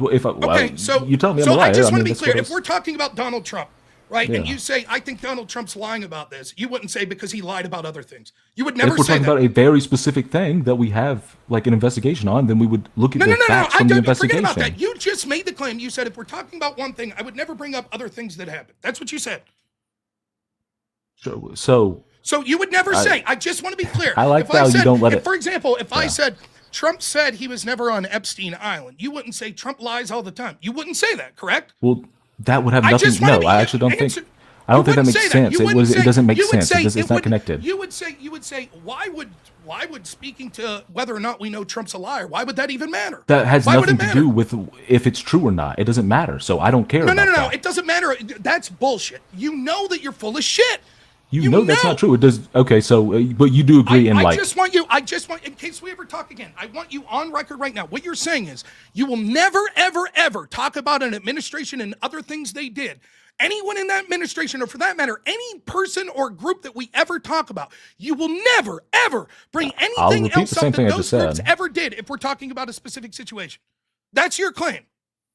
I think if we're talking about a specific situation, you shouldn't bring up things that aren't related to it directly. I think you're a liar. I think you're a liar, and I'm no longer interested in talking to you. That's what I think. I think this is one of the most blatant. I'm going to put a poll up for the audience. I think this is even the people that maybe would be on your side. I think that every single human being, that's being honest, how many people watch you that aren't okay? I think they would find your claims to be laughable. You're literally saying that if you think someone's a proven liar, and then we're talking about some other situation and a claim they made, do you think the court takes that into account? Like, what are you talking about? What does it matter if the court takes it into account? Well, that's what I'm talking about. Our beliefs are. No, that's not. You never said that once. Now you're saying this brand new. And yes, the court does take into account people's character. Not in situations where you need to be. That's not true all the time. Juries all the time are presented with information that people lie, and so therefore they could be telling lies about other things. I understand logically that it doesn't matter that if a person lies one time that it means they're going to lie again. I didn't say that it proves they'll so lie. I don't said care that it's relevant information about the thing that's. I said it's relevant information in trying to look into it. And I'm saying I would agree if we were talking about it broadly, but I'm talking about a specific instance. No, that's not. That's bullshit. You're like. That's why I said in a specific instance. In a specific instance. That's what I said multiple times. Correct. Okay. Trump says I didn't go to Epstein Island. You're not. You would never. That's a specific incident. Correct. Yeah. Okay, so but then I would say, okay, well, it seems like... Just to be clear, you as an individual would say, I will not look at any other statements that Trump ever made to see if he's a liar. No, that's not how I would prove that he was on Epstein Island. No, I would say that... Or that's not how I would believe... That's not why I would believe he was on Epstein Island. It would not be like... I don't care if he lied right there. He would obviously lie right there. It doesn't matter. What you're saying is that wouldn't be the absolute smoking gun proof. No, I don't need smoking gun proof, but fine. like, But I would what say, I'm telling is he you is, related to Epstein in any way? Has he ever had him at Mar-a-Lago? Oh, yes, he has. It's an argument you would make. It's an argument you would make. Did he just say that Epstein was taking people from his spa? Yeah, like that's what I would say. I wouldn't say that. What's that have to do with Trump's been to Epstein? I would say. What's that have to do with Trump's been to Epstein? I would say that. I would say that they are connected. I would say they are connected. I would say that they are it's connected. connected. If the FBI corruptly spied on Trump's campaign and then investigated another person, I would say that's connected. I would say if in an investigation where, in a thing where Epstein is taking women to an island, young women, and there was a 16-year-old or 15-year-old working for Donald Trump in his spa, and Epstein recruited her, hired her for whatever, it seems like those things are connected. Would I care about what Donald Trump lied about something else? No, that doesn't matter at all. That's not true. That doesn't matter at all. You would say he lies about all sorts of stuff, so I wouldn't just take his denial. You're saying that, but I haven't done that, so I don't know what you're saying. I gave you a chance to speak. Shut up. Number two, the connection's even less tenuous than the example you just said you would accept. We have career FBI agents like Peter Strzok that were running both investigations into Hillary and Trump, talking about an insurance policy to stop Trump. We could see that they were corrupting, getting FISA warrants, that they got illegal FISA warrants. They're the same people that are running the other investigation once more against Trump, and you're like, it's unfair to point out that they were corrupt in the exact same investigation they were having in the exact same time that was targeted against another person in Trump's team. Absurd. I see. You're talking about it in a. What I'm talking about, we are talking about Papadopoulos. We're talking about Papadopoulos, right? So if we're talking about Papadopoulos and I'm saying let's go with these facts, then it doesn't make sense to bring up the FISA warrants. You would agree? No, it does make up. When we're talking about corruption that Mueller and the FBI did, that's what we're talking about. We weren't but then just you can believe. Yes then or no? you shouldn't Yes believe any facts. You shouldn't believe any fact ever because they lied. Somebody lied, so I shouldn't believe anything. I want you to accept this. So what you're saying is our conversation yesterday wasn't a conversation about corruption about Bob Mueller, wasn't a conversation about corruption in the FBI. It was literally just a conversation about what happened with George Papadopoulos. That's what happened. I think that's what I wanted the conversation. That's what I feel like the conversation became. What was the conversation we were having? The conversation became that because you brought up these other things. Even before I brought up Mifsud, that's not true. Even before I brought up Mifsud, I can't remember what the original point you made was, but the first thing we talked about was Mueller wiping the iPhones. Nothing to do with Mifsud. We were talking about the people that work for the FBI, I believe. I don't know. I think we specifically were talking about. I think the two people, right? Yeah. I think the claim I made that spurred you calling in was like, I don't know exactly, but I remember the first thing we talked about really was Mueller's team wiping the iPhones.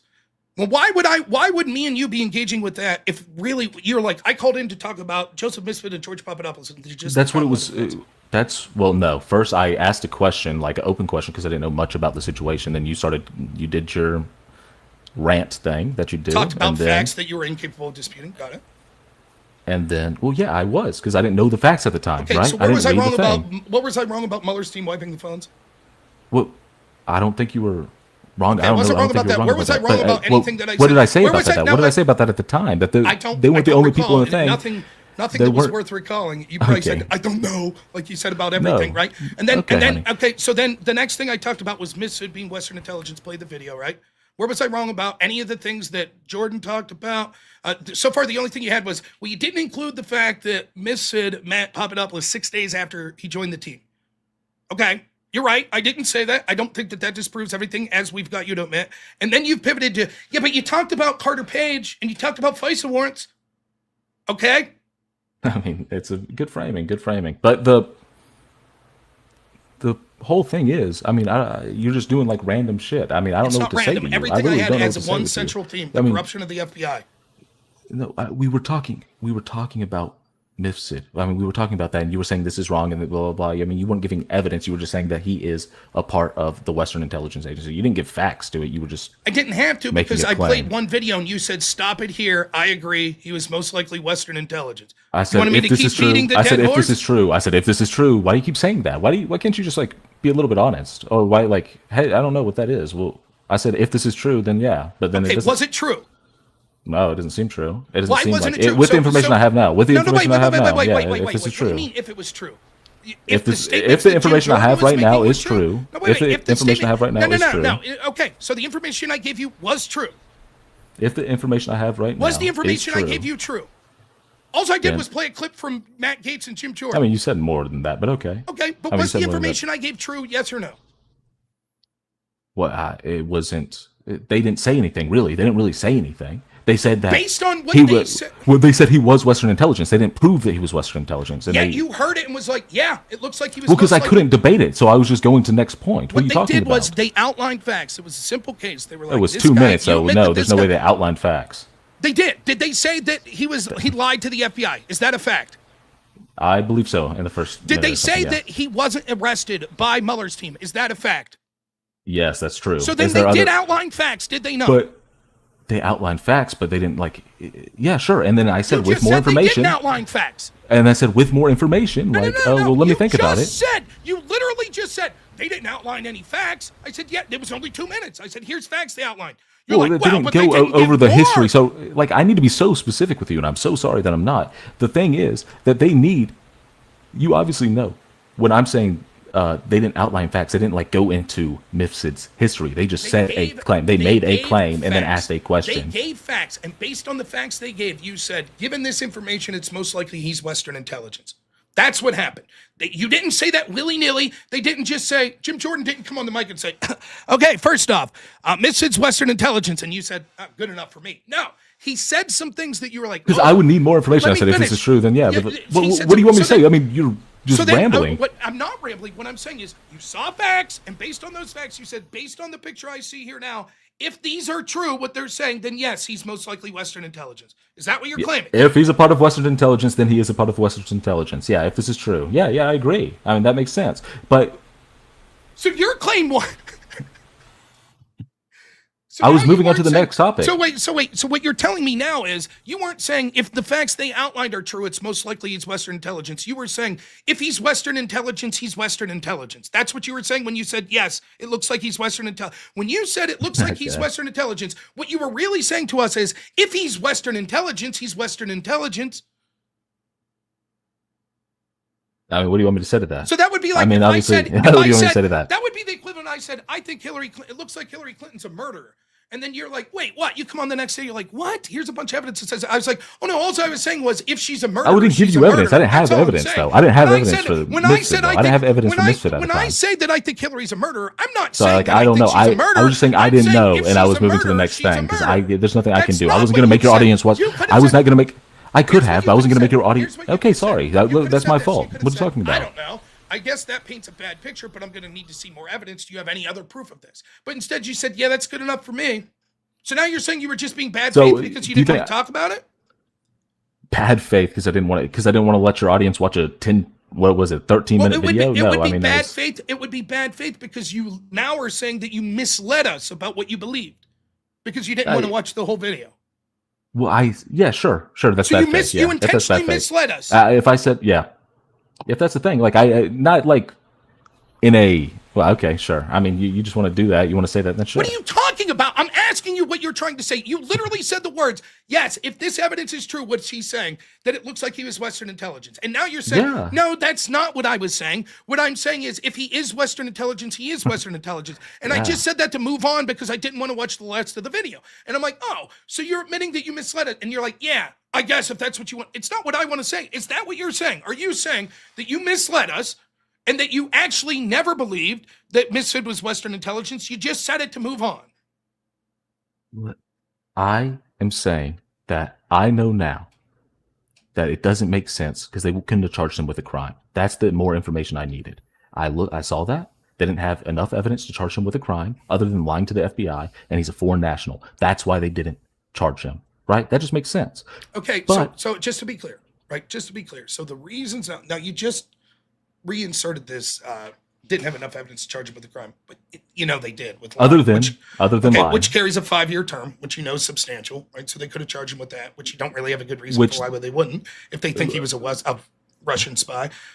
You still don't have an answer for that, but nonetheless, we've hashed that out. And then you're like, because he was a foreign national, you didn't know he was a foreign national. I said at the time, if all this is true at the time, then yeah. But then I learned more information. Yeah. Okay. So far you're saying you learned two things. One, they didn't have enough to charge him except for lying to the FBI. And I learned more about him and what the university was, and more.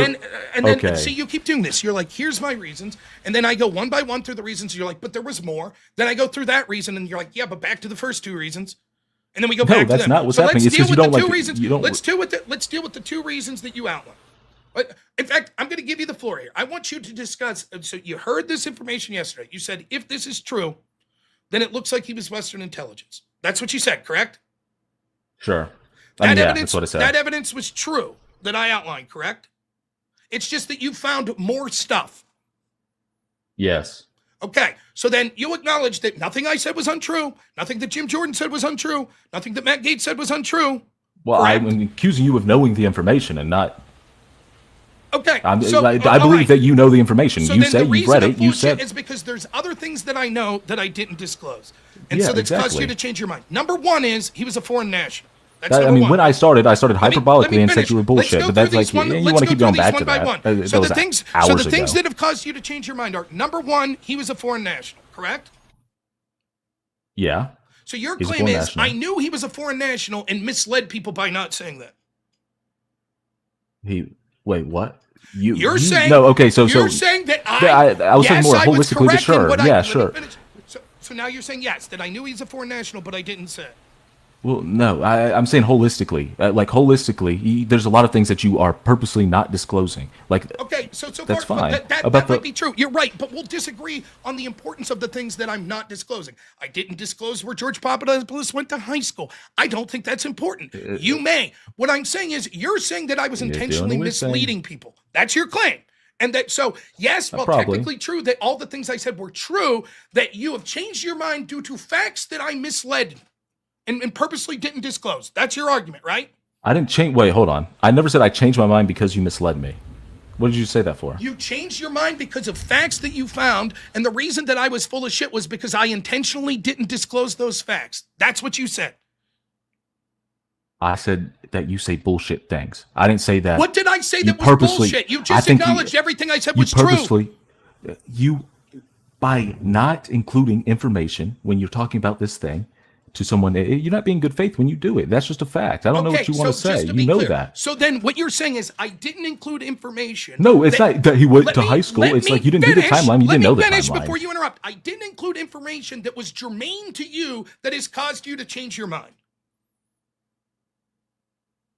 No, not exactly. I mean, you're saying stuff like this, but you're doing it to make it sound absurd. You're doing it to make it sound absurd. When all I'm saying let me is, do this. Let's say this. Let's say that I'm talking to someone that's not a stupid, bad faith sack of shit like you. So let's say I'm talking to Grid Motorsports, and I say, Grid, here's the facts. Here's this Jim Jordan. Grid says, man, if that evidence is true, it looks like Misfit is Western intelligence. Yeah, and Grid starts to sleep on it, and he goes, actually, I've changed my mind for one reason, and the reason that I changed my mind was because now I'm thinking about it. The fact that he was a foreign national, maybe that would be a reason they didn't charge him. So Grid comes back the next day and says, Rob, I've thought about it, and actually, I think there's other possibilities why they wouldn't charge him. For example, it could be because he's a foreign national. What Grid wouldn't say is, and therefore you're a piece of shit, and you're full of shit because you didn't tell me that he was a foreign national. You said, okay, hold on. I started the conversation with you're full of shit, or like you just espouse bullshit.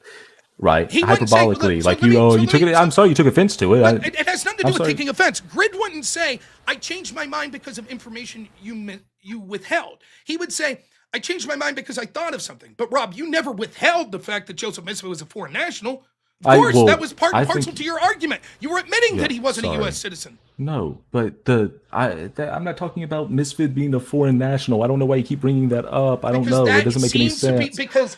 Because you're doing holistically everything that he was a part of. You either didn't know. Here's your argument. You're like, there's some shit, right? So I said that. I said that if it was true, and yes, Rob, technically what you said was true, but there's a bigger picture, right? And there's other things that I didn't think about, and I think you're misleading because you either didn't know or you didn't disclose some of them.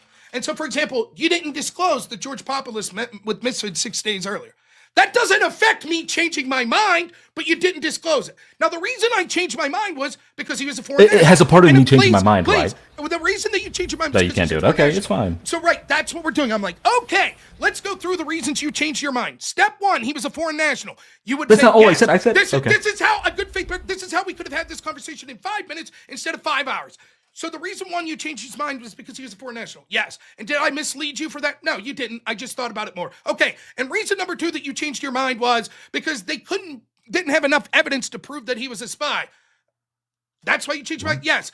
But they did have enough to prove that he lied to them, but it wasn't enough as a spy. And I was like, okay, did I mislead you on that? No, Rob, you didn't mislead me on that. Now, number three, now you can get to part three. So far, the two big reasons that you changed your mind had nothing to do with me withholding information at all. None of it Had nothing to do with that.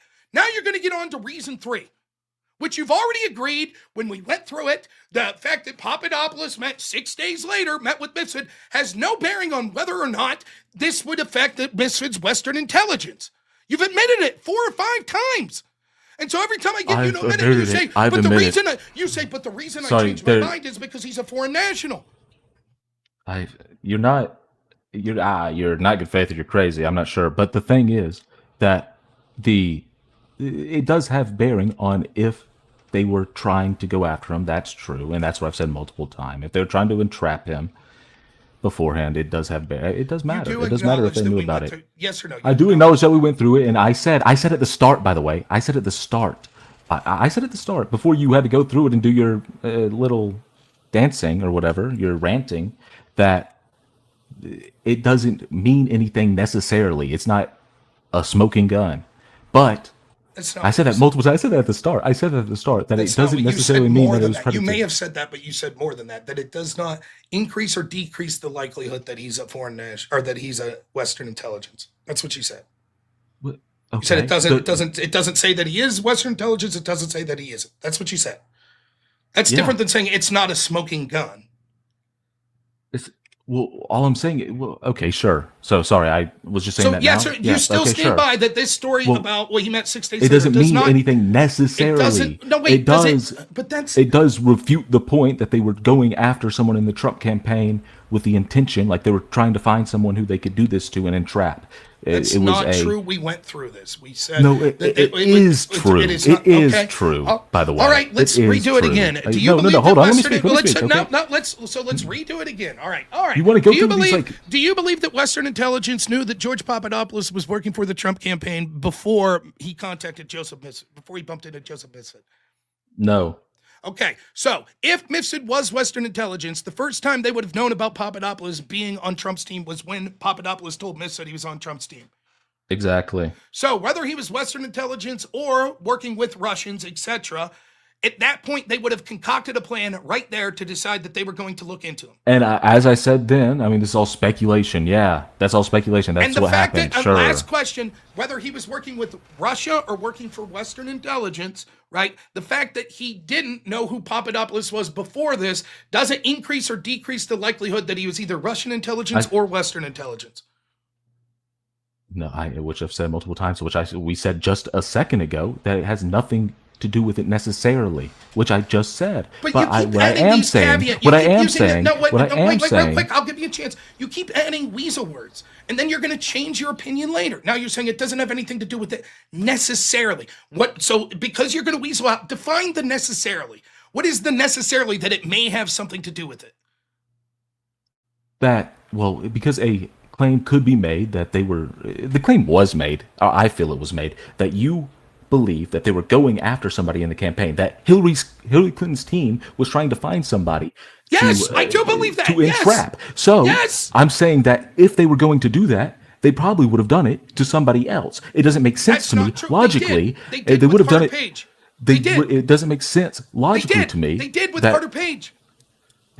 Okay, but they probably did it with other people, but nothing bore fruit. What they were doing was they were going after people in Trump's team, and they found serendipitously, there's a bunch of people in Trump's team that are going around the world. We're going to have people that are connected to Western intelligence or connected to Democrats that bump into those people, and then we're going to try our best to be like, hey, and like put a little. This is all just like your fanfic. This is like you like fantasizing about this stuff. That's fine. It's all it's fantasy, but you just need to realize it's fantasy, and you're presenting it as fact. So if it's fantasy, then I won't be able to provide you. Then if I was able to provide you from an annex from the Durham report that showed that the George Soros Foundation knew that this was a plan of Hillary's before the official opening of Crossfire Hurricane, you would say, "Oh wow, maybe it was me. Maybe it was me." And then what do we just talk about? Did they get the information at the same time? If someone that works in the George Soros campaign, isn't that a guy from the DNC? Like, what are you talking about? I'm saying that if people in Europe knew that Hillary's team was trying to smear Trump as connected are you talking about I don't know exactly what you're talking about, but what I'm assuming you're talking about is they had communication between a person in someone on Hillary's team that worked for the Soros Foundation and worked as a DNC chairperson. Yeah, okay. Yes. But if, as what I said earlier, they got the information somehow from the FBI when the tip was made, or from the person who made the tip or from some this is what's so frustrating. of the many I'm people this, that Papadopoulos told this stuff to. I don't know if it's bad faith or your low IQ, right? I don't know which one it is. You can't linearly follow a discussion in an argument.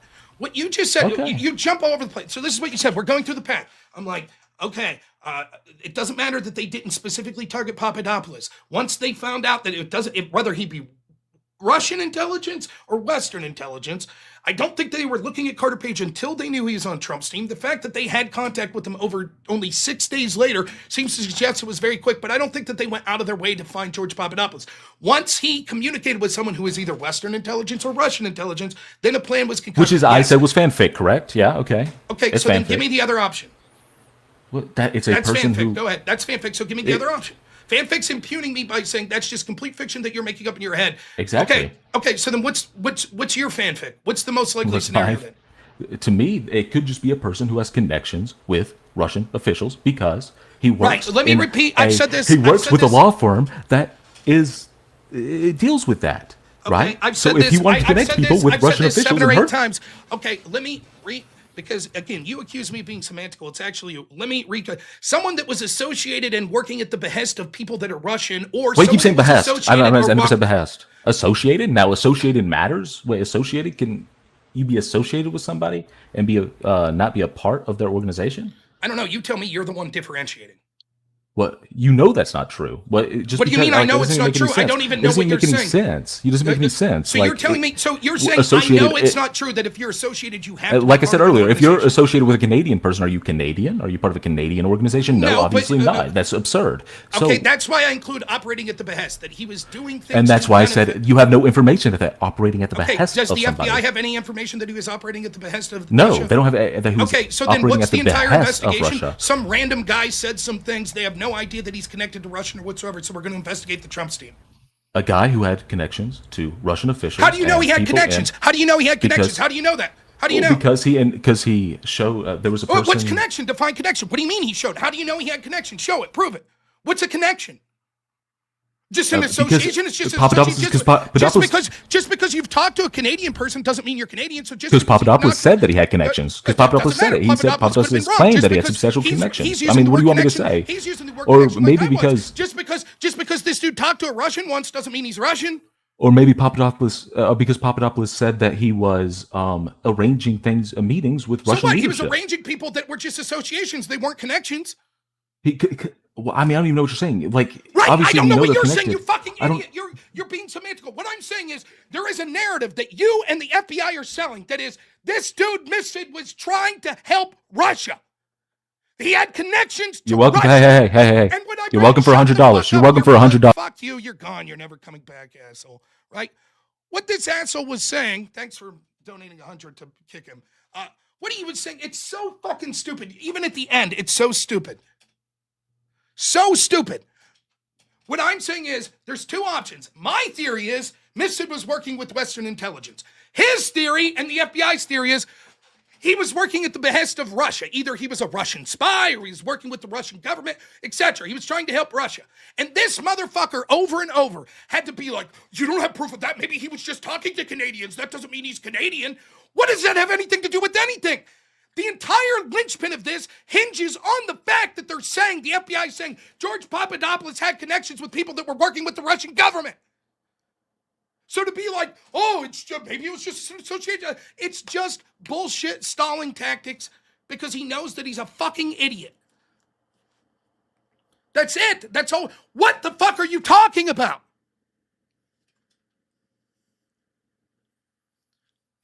Goose Fraba. Again, everyone that's in the chat, that's in the back, Michael, Grid, Goldilocks, I'm not going to get to you. I apologize. I'm already 2 hours late again tonight.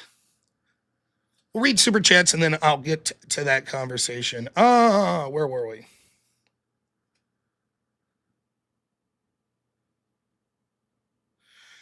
Communitarian Christian $20 says, here's $20 for dealing with a Thorpe. May God have mercy on all who have to deal with that lolcow. I don't know him very well, to be honest, but Zachary, thanks so much. $5 says, hits the nail on the head. That was talking with Ben Thorpe. Nate says, let's look at going back to the 1400s when we were still operating under the chivalrous social order for both sexes. I agree. Even going back to the 50s seems to be a problem. Kokomo, $20 says, for having to deal with that lad again. Thank you. Meggie gives a buck. Thanks. Dean Jacobs, $8 says, I forgot to donate. Hi, Rob. Hi, all. Thank you as always, Dean. Wagira becomes a member. Says it's okay as long as it's my side. Right. Nate, $10 says, still less than 50% of likes to view. Rob deserves at least 90. Drop the chat for 5 seconds in the damn stream. Freeloaders need to like. Thank you. Wagira, $5 says, Pokemon Go got Trump elected. Win for Pikachu. That Rothamus guy, he's got 23 million views on one tweet. Woo. Mr. Ubercross, $20 says, old news at this point, but the tariffs are neither regressive nor are they inflationary. Tariffs target the wealthy who are forced to eat the cost and reduce the available money supply, therefore deflationary. It's an interesting point. I'd love to talk to you more about it, particularly the second point. I don't know much about it. I'd be interested to hear about it. But as far as tariffs targeting the wealthy, I think you're 80% true. I think certainly some of the cost is going to be passed on to the consumer. How much is the question? People assume, well, if this person has to pay, $30 or 30 cents more for the things that they're producing, or 20% more, then they're going to increase 20% their price. And I don't necessarily think that's true. Mr. Belay for $10, thank you, says, what the fuck? If any of us regular Joes got charged with some gun crime for Hunter, we'd be rotting in jail right now. BS laws for thee, not for me. I don't necessarily think that's true. Sometimes they let those crimes go, but you're right in spirit. Wayward Frequency, $5 says, who's this jackoff? Some guy. Calvin College, Folsom, recall Russian hacked DNC and Hillary's email. Also, Rob will never acknowledge George told Trump about Russian hacking because that would be checkmate. He'll forever deflect tonight. Show me the proof. Show me it. Show me where George Papadopoulos told Donald Trump Russia hacked emails. Show me. Mueller wasn't able to find it, but apparently Calvin College was. It wouldn't be checkmate anyways. I still wouldn't give a shit. Who gives a fuck? Who gives a fuck? Russians told Hillary's team that Carter Page and George Papadopoulos and Michael Cohen were operating on the behest of Russia. Is that, oh my God, that's devastating. And no, I don't care that either Hillary's team or Trump's team were reaching out to people themselves or through intermediaries that claimed to be Russians that had dirt. I don't care. What I care with how it was used. The FBI is the ones that used it to illegitimately open investigations and spy on Trump's team. If it was reason to open an FBI investigation because some low-level staffer in Trump's team was talking to some guy that claimed to be a Russian, then why wasn't it also reason to start an FBI investigation into Hillary's team who through intermediaries were talking to a guy that claimed to be Russian and giving them disinformation? Why wasn't that also reason to start an investigation? John Locke for $5 says, when he says you're being weird, that's him saying I've never been questioned on my beliefs. Intel Wild, $5 says, kick his ass, Rob. Thank you. Alex for $10 says, kick this psycho. FD New York, a bunch of numbers, $5 says, I'm sorry you have to deal with this for us in our entertainment. Well, I enjoyed it as well, to be honest. John Smith, $5 says, I'm lost. Can we start from the beginning and go real slow? It wouldn't have mattered, but yeah. Bandit, $2 says, this dude's a joke. Level 4 Lobster, $10 says, because no one has the patience to deal with bad faith actors like you, Rob. Thank you. John Smith, $5 says, I was wrong and I found it hard to admit. Thank you for having this discussion with me. This guest, at no point. Yeah, I'll get to it in a second here. Lord of the Nerds, $5 says, Cullors made the case that no institution ever can be called corrupt at this point. He has defined standards out of the conversation. Brainlet. Right. You can't point to a direct corruption at the head of the FBI saying, look, right over here, we can see they were corrupt. Now, simultaneously, they're investigating the same campaign over here, but we can't talk about the corruption they did over there. It's nonsensical. John Smith, $5 says, Rob beating 2 dead horses around a bush is worth more than one in my hand. Okay, but if we assume I'm right, then the rest of my claims make sense. Bandit, $2 says, why does he keep calling Rob honey? Ugh. And the great abject fool, $100 says, kick, please end this madness. Yeah, probably would have went for another 4 hours. Thank you. And lastly, Achilles, not last, $5 says, some people just can't be saved. Agreed. And Bandit for $2 says, $53, let's meet the goal. Let's go. I agree. Let's do it. We're close. Maybe I shouldn't yell as much, but I find it fun. I don't know why you couldn't just say this, right? Like, listen, this is an entirely reasonable position. I thought about it more. I was shocked yesterday when he was like, yeah, it looks like Mr. was. It shocked me. Because the argument, once you admit that, it's sort of game over, right? And then he did something that I think we'll hear. I'm glad that I heard it because sometimes something will be said and it's like, imagine this. Imagine if we were like, we think that Joe Biden did really bad things to his daughter in a shower, right? what you expect to hear back from that, reasonably from people, is, I don't believe that. I don't believe it. What you don't expect to hear is, yeah, it's most likely true, but it's not a big deal. What? Like, huh? And that's how bad this Mifsud thing would be. If Mifsud's Western intelligence, that's it. That's fucking game over. The entire thing was concocted by Western intelligence that was then used as the vehicle to spy on Trump's team and investigate him for 3.5 years. That's devastating. Now, there will be people. There we go. Calvin Collage, right? He had it. He has the proof that George Papadopoulos told Trump. He told him. And then what do we get to? Well, it's based on a logical conclusion. If we can't use logical conclusions, then the majority of your talking points are voided. It's not logical to assume that he told Donald Trump Russia has emails on Hillary Clinton. I don't even know that he ever spoke to Donald Trump. I don't know that there's any proof of George Papadopoulos ever speaking to Donald Trump, let alone that he was in a room with him and was like, Mr. Trump. Oh, look at that. Just wait. $50. Man, thank you. Really appreciate it. I'm not going to do the goal thing. I've been yelling a lot. Go! There, we'll go with that. But once he admitted that Mifsud was Western intelligence, most likely, I can't believe that we had an hour-long conversation about why that wasn't a big deal then afterwards. That blows my fucking mind. And then today he's like, okay, I changed my mind, which I assumed would be the case.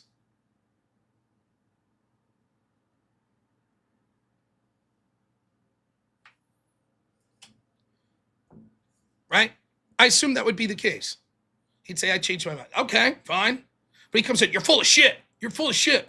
What did I say that was wrong? I was excited here. What did I say was wrong? Maybe I did say something. And he's like, well, what about the fact that Papadopoulos missed it only 6 days after he was working for him? I don't understand. And? Well, you led people to believe that Hillary's team was trying to smear people with the intelligence. Yes, I believe that. And it fell into their lap. But it's not like too unusual that with connections to intelligence all around the world, that eventually some person from Trump's team is going to bump into one. And we know that they were going after Carter Page outside the scope of this. And then we dog walk him to the point where he admits, like, yeah, okay, this doesn't really speak to whether or not Mifsud was intelligence or not. It just speaks to whether or not they pre-targeted Papadopoulos before this. Okay? Why would that matter? It's not a claim that I made, but why would that matter anyway? Okay. Imagine that. It's like, well, he was Western intelligence, but they only targeted him after they bumped into him. So, right? As if the central claim I'm making is, oh, what would be wrong about this was that before they knew Papadopoulos, they were targeting him. It doesn't matter. It doesn't matter if the cops said, I'm going to find Live for Life and plant drugs on him, or if the cops are arresting Lives for Life and throw drugs in the moment. It doesn't matter. The pre-planning of that's sort of irrelevant.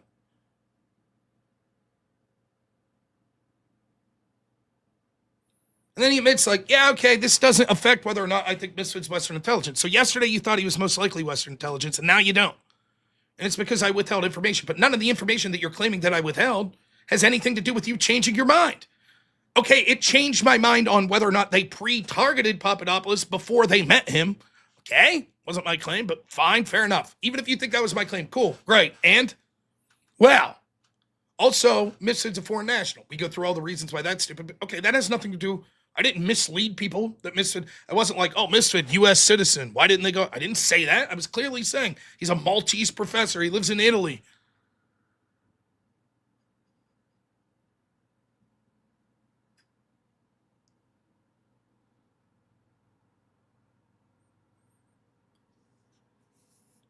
That's not true. It's not the same logic to assert Hillary knew that there was a Russian using our investigation.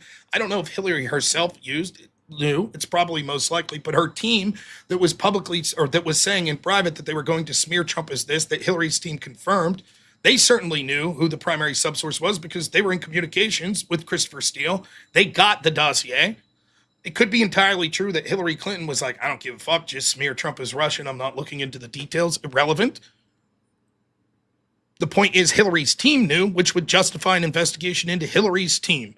And let's do FISA warrants in a 2-hop roll, and then that'll take care of Hillary too, just like it did with Trump, right?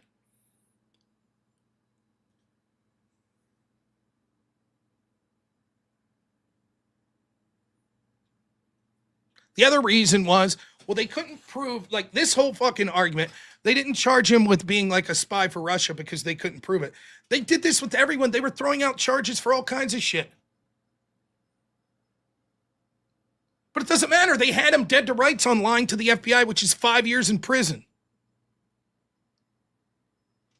And every step of the way, he just has to bullshit and him and ha. Well, yeah, and then you have to go back. I never said that. Oh. And then the other claim of like, well, you brought up the FISA scandal and the FBI's corruption there when we were talking about MISID. I don't even remember the context. Yes, the story I'm telling that I've been telling since 2017. Same story. Corruption, FBI, targeting Trump officials. The FISA warrants were bullshit. Opening up on their Carter Page, bullshit.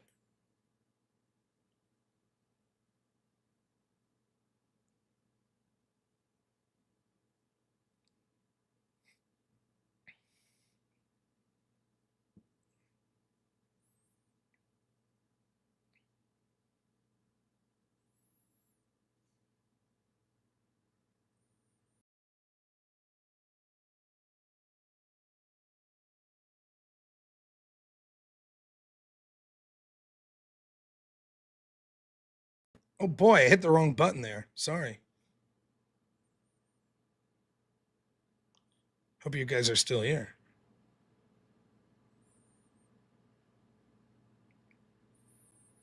Now, what was I looking for? Bookmarks. That's what I was.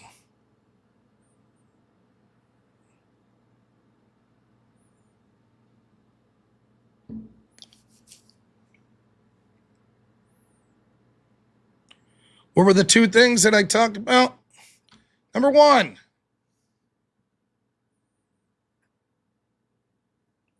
why the dossier may be the most serious political scandal the U.S. has ever seen. October 26, 2017, I wrote that. Number two, in-depth look at why Papadopoulos' story starting Trump investigation is terrible. May 7th, 2018. But how dare you when you're talking about these two situations and the corruption of the FBI?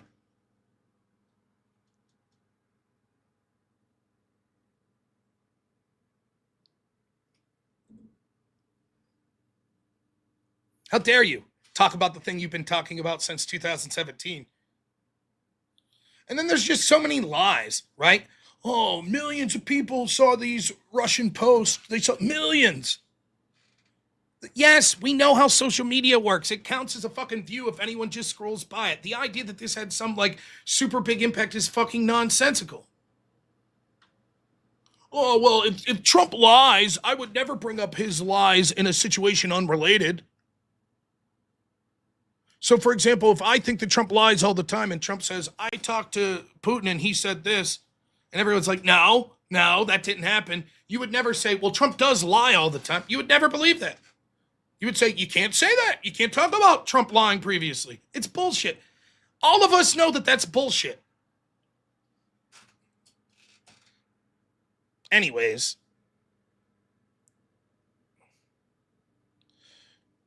It's going good. Sparky. I had fun yelling at people's stream. What frustrates me the most is I can handle people that I disagree with. What I can't handle is people that are just fucking blatant liars, up to and including like the things they're literally saying in the moment. Like, just don't lie. Just don't lie. Bandit $2 says, how dare you, Greta Thornberry. It's always the most frustrating thing when you have to walk people through things. What I was trying to say is, you're right. There were things I didn't say about George Papadopoulos. There are things I don't remember about George Papadopoulos. You're right. I didn't remember that he met 6 days after he started on Trump's. You're right. I knew it was a short distance, but I didn't know it was 6 days. My guess would have been, it would have been like a month or something. Still a short time frame, but nonetheless, okay. I've read it. Okay. But if that doesn't have to do with why you changed your mind, then what's it matter? He worked for Ben Carson. Okay. I don't understand. What does that have anything to do? You changed your mind for two reasons. One, because now you realize he's a foreign national, which somehow you didn't realize yesterday. And second, because, well, it would have been hard to prove that he was a spy.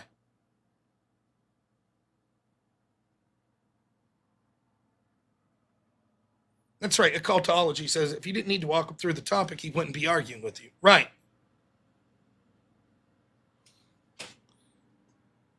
Mr. Ubercross, member for 4 months, says regressive taxes affect poor more. Tariffs don't. Yeah, my argument, well, it's not just at the production level, but tariffs to me operate as sort of maybe a better sales tax.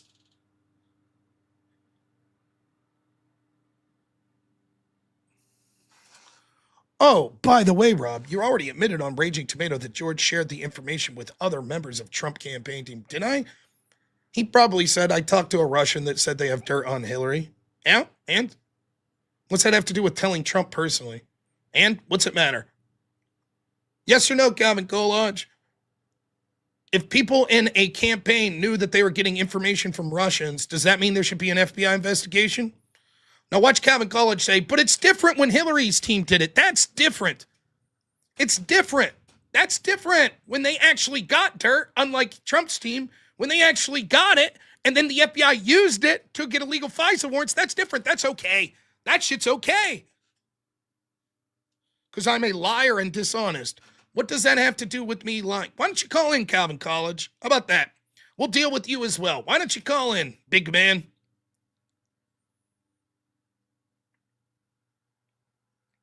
Call on in.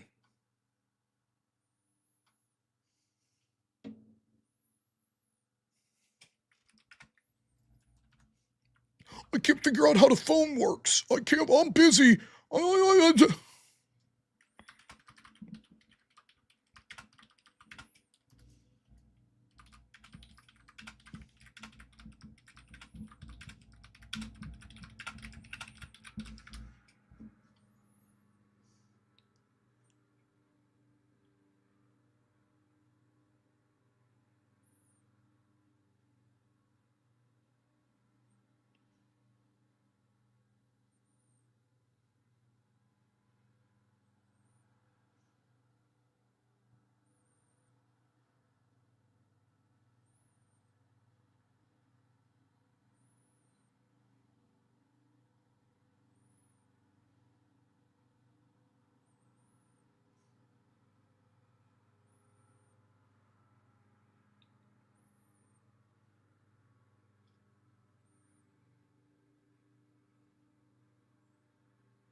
Gavin Freenan, $5 says, am I the only one who's sick of Russia apparently being this evil bad guy when my own countrymen has done more damage to my wave? It doesn't matter.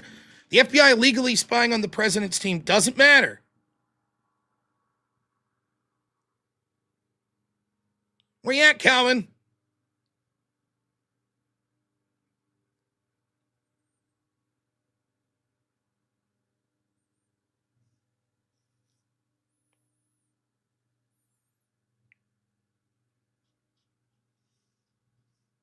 Where you at, big man?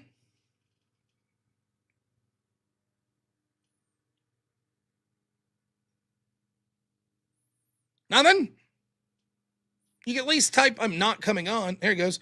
If you're unable to acknowledge that Russia interfered with the U.S., then there's no need to call in. But I like hearing your talking points. Where did I say that Russia didn't interfere with the U.S.? Yes, Russia. Let me say it clearly. Calvin Collage is right. Russia interfered in the U.S. elections in 2016 and 2020 and 2024 and 2022 and 2018 and 2014 and 2012 and 2010 and 2008, 2006, 2004, 2002, and in 2000, and 98, and 96, and 94, and 92, and 90, and 88, and 86, and 84, and 82, and 80. There, we good? You're right. Yep. Where you at, coward? I can't acknowledge that Russia interfered in the U.S. I just did. Yep. Russia's interfering right now. To this day, they're probably doing something. Yep. You're right. Where you at? I'll bring on Sparky real quick. What's up, Sparky? I can't hear you muted. Looking good, by the way, Sparky. Digging the mustache. I'm talking about Crossfire Hurricane. You blamed it on. What are you talking about? In fact, everything we've been talking about with the Durham Annex and with the Tulsi files, I still can't hear you. And the Tulsi thing says that they lied about their conclusion that Russia was interfering to help Trump. What's up, Sparky? Oh, man. Look. Every country interferes with our elections. Yep, we know it. With everyone else's elections. Now, I think we can make it in. I think we can put it into that, but you're not going to like the way we have to do it. Well, I mean, sure. I mean, the truth of the matter is, like, I'm so fucking tired of these people. As each one of their talking points gets knocked down, it's just like, but Russia banned, and so everything's justified. FBI illegally spied on Trump, but Russia banned. But Russia's bad, right? I don't care about Russia. I mean, again, the amount of influence and, subversion to our system that the FBI could do is 100 times full what Russia could do, barring Russia, like, literally dropping weapons on us or attacking us. Like, yeah, of course, that would obviously affect elections if we're literally being invaded. But other than that, like, their intelligence, what can they do that the FBI can't? Nothing. Yeah. And so we have to go through these absurd fucking, well, what about the Russian trolls? They had bot accounts. They reached 20 million views on some of their posts. Oh, dude, no. One guy has more views than that on a fucking joke about his wife right now on X. Well, like, it's so fucking dumb. Well, so like yesterday you were talking with some guy who said he was Jewish. I'm Jewish.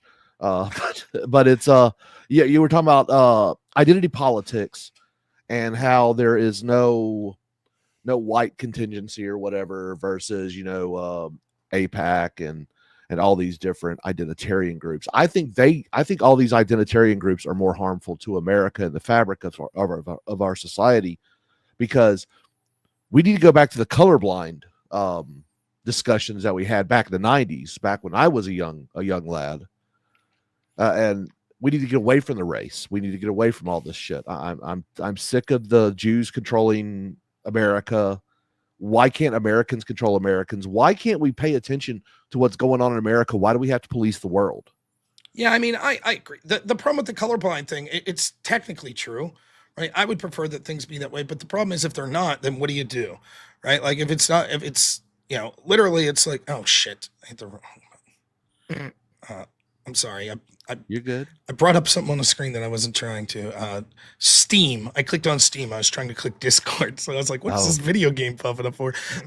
But, in this, in that sense, it's like, I get why people want to jump onto that bandwagon. Like, if you're someone who's targeted for your race, then why aren't you going to want to defend yourself by lumping yourself in with other people of that race? That I get, right? So I understand it. But, yeah, I mean, to speak to your point, I only have a couple seconds here. I'm already 2 hours and 24 minutes late. So I'm not really gonna jump into this conversation, but I'd be happy to talk to you about it tomorrow. Yeah. I would love to talk to you about this, because everyone is talking about, oh, well, what is America doing with Gaza and Palestine? Who cares? What is America doing with Israel? Who cares? Yeah, I agree with that. Why can't we focus on America? I agree. That's what we should be doing. And while there's actual substantive discussions happening on platforms like this, you go over to your old nemesis who, blacklisted you for Rob GBT and all this other good stuff. And they're talking about, bringing socialist into their grasp and purity testing and is Pisco fucking a dog and all these other. What is that? It was on Temple today. Evidently, someone trolled him and he refused to denounce screwing a dog. But it's just dumb drama stuff. So there's nothing substantive coming from the left right now. But there's actual substantive discussions. Look, I want AID. I want APAC out of politics. I want all these identitarian groups out of politics. I want us to get back to the business of running America and helping America. But we can't do that because we're too busy trying to, who's the most oppressed? It's okay to discriminate against myself because of my appearance, my skin complexion, which is fucking stupid.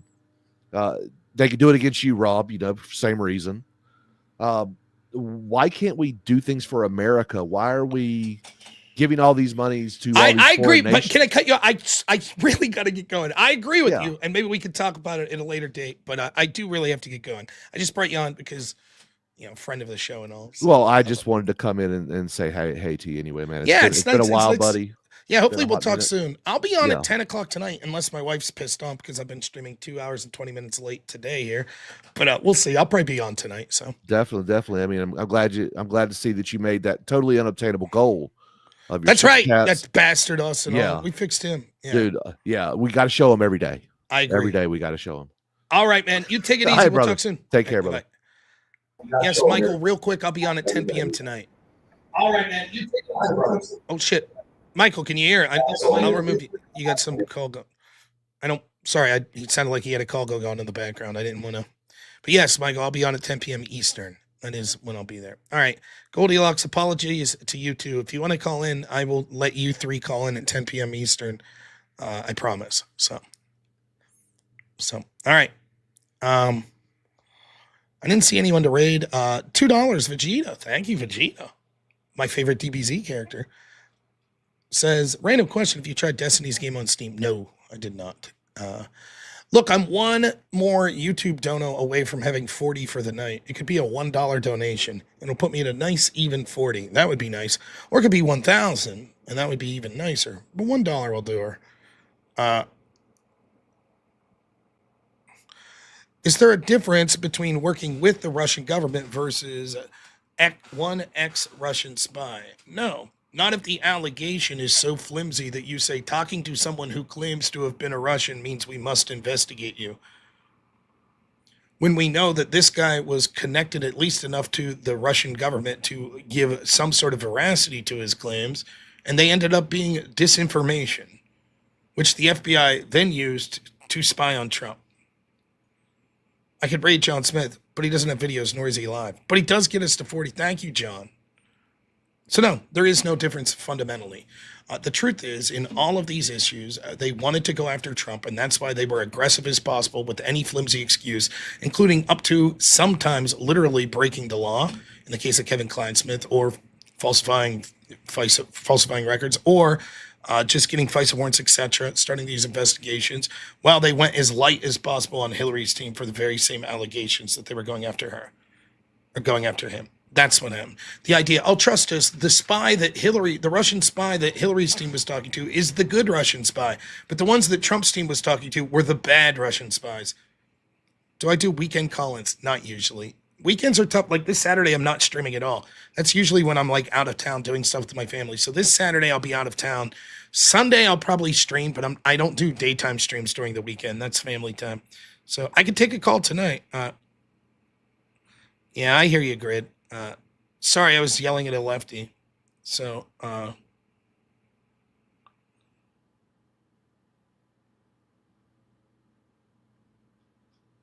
right. What's the difference is one is the actual current Russian government. Cool, prove it. Joseph Misfit was currently actual Russian government. Cool, let's see it. Nice, let's see the evidence. Bold claim. Let's see it. Who was Carter Page talking to that was actual Russian government? Oh, no one? The only person of purport, the two people of purport that I could think of that were, quote, actual Russians that I hear from the Democrats all the time are Joseph Misfit, that's who we've been talking about, and Konstantin Klimenik, the guy that Paul Manafort gave campaign data to. Who is he, Ukrainian? Who the Obama State Department trusted to be a liaison between Russia and Ukraine affairs? So he's not actual Russian government. So go ahead, show me the proof. Show me the proof. Who was it?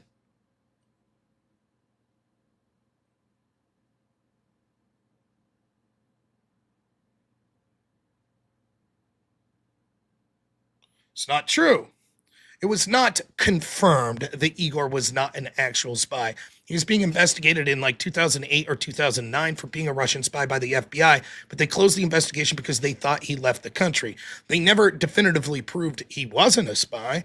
And then later we know that at least he was trusted by Christopher Steele because of his alleged connections. In fact, the claims he was making were connections that he had to people in Russian government sources.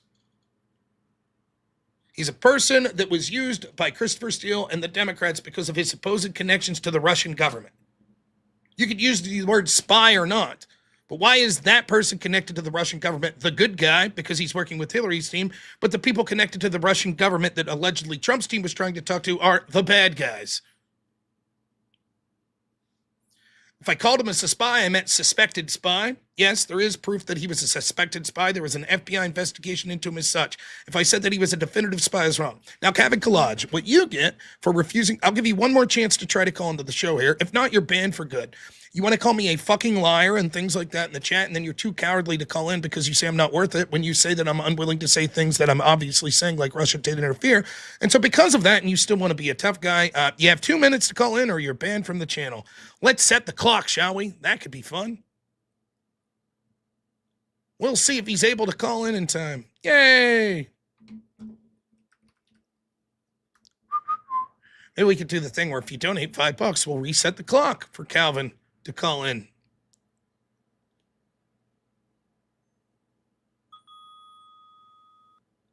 There you are, Calvin. 2 minutes, big man.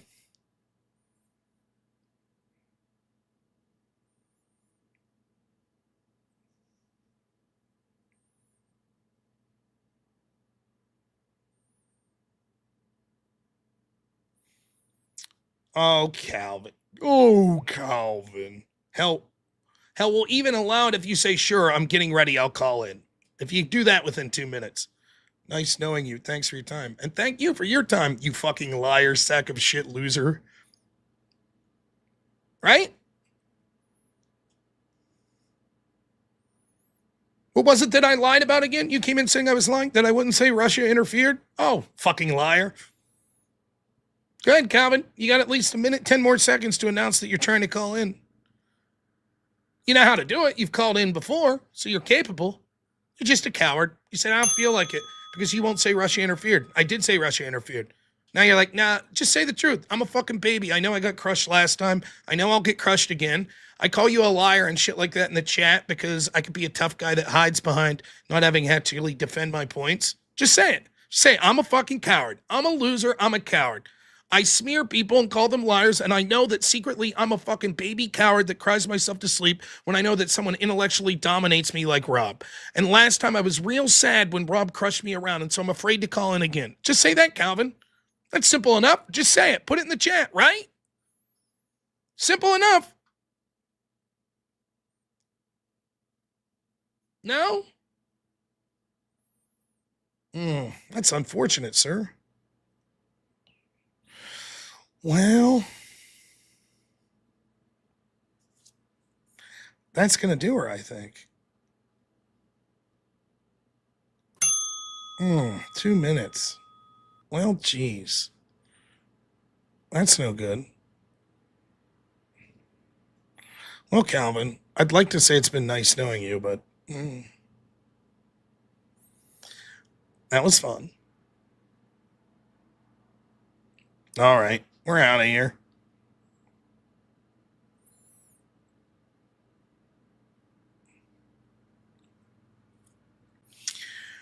I will be back probably at 10 p.m. Eastern tonight, unless something changes. If so, I thought about that, Grid. If you want to come on, man, Grid, if you want to come on tonight, we'll do that debate review. How about this, Grid? I'll message you, man, but let me know. Hit me up on Discord. If you want to come on, I'll bring you on and we'll review a portion of that debate, and then we'll talk about some of these Durham files. If you want. Amagad, $1. Thank you so much, man. I cannot repeat that. I don't even remember what I said. Oh, you have the debate show tonight. Oh, shit. Then I'll probably wait. I'll probably review that debate. Maybe I'll do it next week, man. Sometime where you could pop on. Like, even if you just pop on for like 15 minutes after I review it. So I'll wait and I'll probably do that some other night. I don't know. I suspect because I've been up here so long that when I get downstairs, my wife's going to be like, look, man, we do have some shit we have to take care of because we're leaving tomorrow. We're going on this thing. So I know that I got a lot of shit to do. Not a lot, but I got to do yard work. And then tonight there's a lot of, Normally, I'm not the house cleaner guy, but there's like some shit I have to do. Like our guinea pig cage needs moved and cleaned out, and it's a little heavy, so I don't like my wife doing that. And then I got to rearrange furniture, and it is things that I promised my wife all week. I've been putting off, like I'll do that tomorrow. So she's like, "You really got to do this tonight because we're leaving Saturday, and I don't want to leave the house without it being clean." So there is a chance I won't be able to stream tonight. I just don't know. We'll have to see. So I'll go downstairs and talk to her, and I don't want people to get the wrong impression. It's not like my wife would say you can't stream. My wife would let me do anything. She'd be like, that's fine. It's not that. It's that I don't want to stream if it means that she has to do all that work herself. So, who's claiming that I'm banning all dissenters? There's Fulson. I arbitrarily ban the people that I think are a waste of my time. Most of it's my fault, if I'm honest. It's because I get distracted, like Folsom, like you. I talk to you for like 2 hours and you're absolutely fucking worthless. But I can't help myself. It's one of my negative qualities that I spend so much time talking on people that are just sacks of shit like you. I spend so much time and it's a waste. You can't be good faith for even like 3 minutes. You constantly have to backtrack. You constantly have to go back to the things you said. And it's like pulling teeth. Like for every 1 step forward you have in the conversation, you take 3 steps backwards. So what happens is in the chat, I get distracted by people that are just saying this shit, and then my stream becomes just people that are distracting me in the chat saying things that are just bullshit. I would call, but you're a liar. You'll never say Russia interfered. Yes, Russia interfered. Well, that's what, and they'll just move the goalpost and blah, blah, blah, blah. Worthless. You got paid $100 for me to leave. That's true. I also had an entertaining time beating you around. That was fun. So, but it's like, boxing someone that's inferior to you. After a while, it gets tiresome and you don't feel like doing it anymore. So, I just don't feel like talking to you ever again with your bad faith bullshit. But I do appreciate the $100. Not from you. I don't know how you could take credit. I mean, I guess it's a flex to be like, I'm so fucking shitty and bad faith that people paid $100 to boot me from the channel. I guess that's a flex.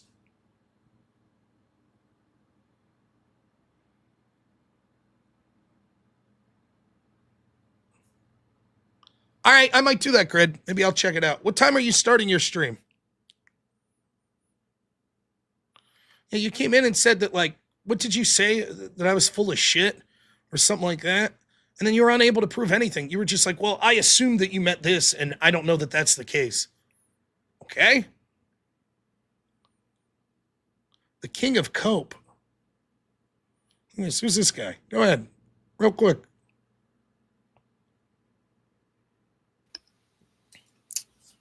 What's up? Real quick. Hello, Rob. Well, I can come back another time because I know you're about to exit. Yeah, what's up, though? You something real quick you had?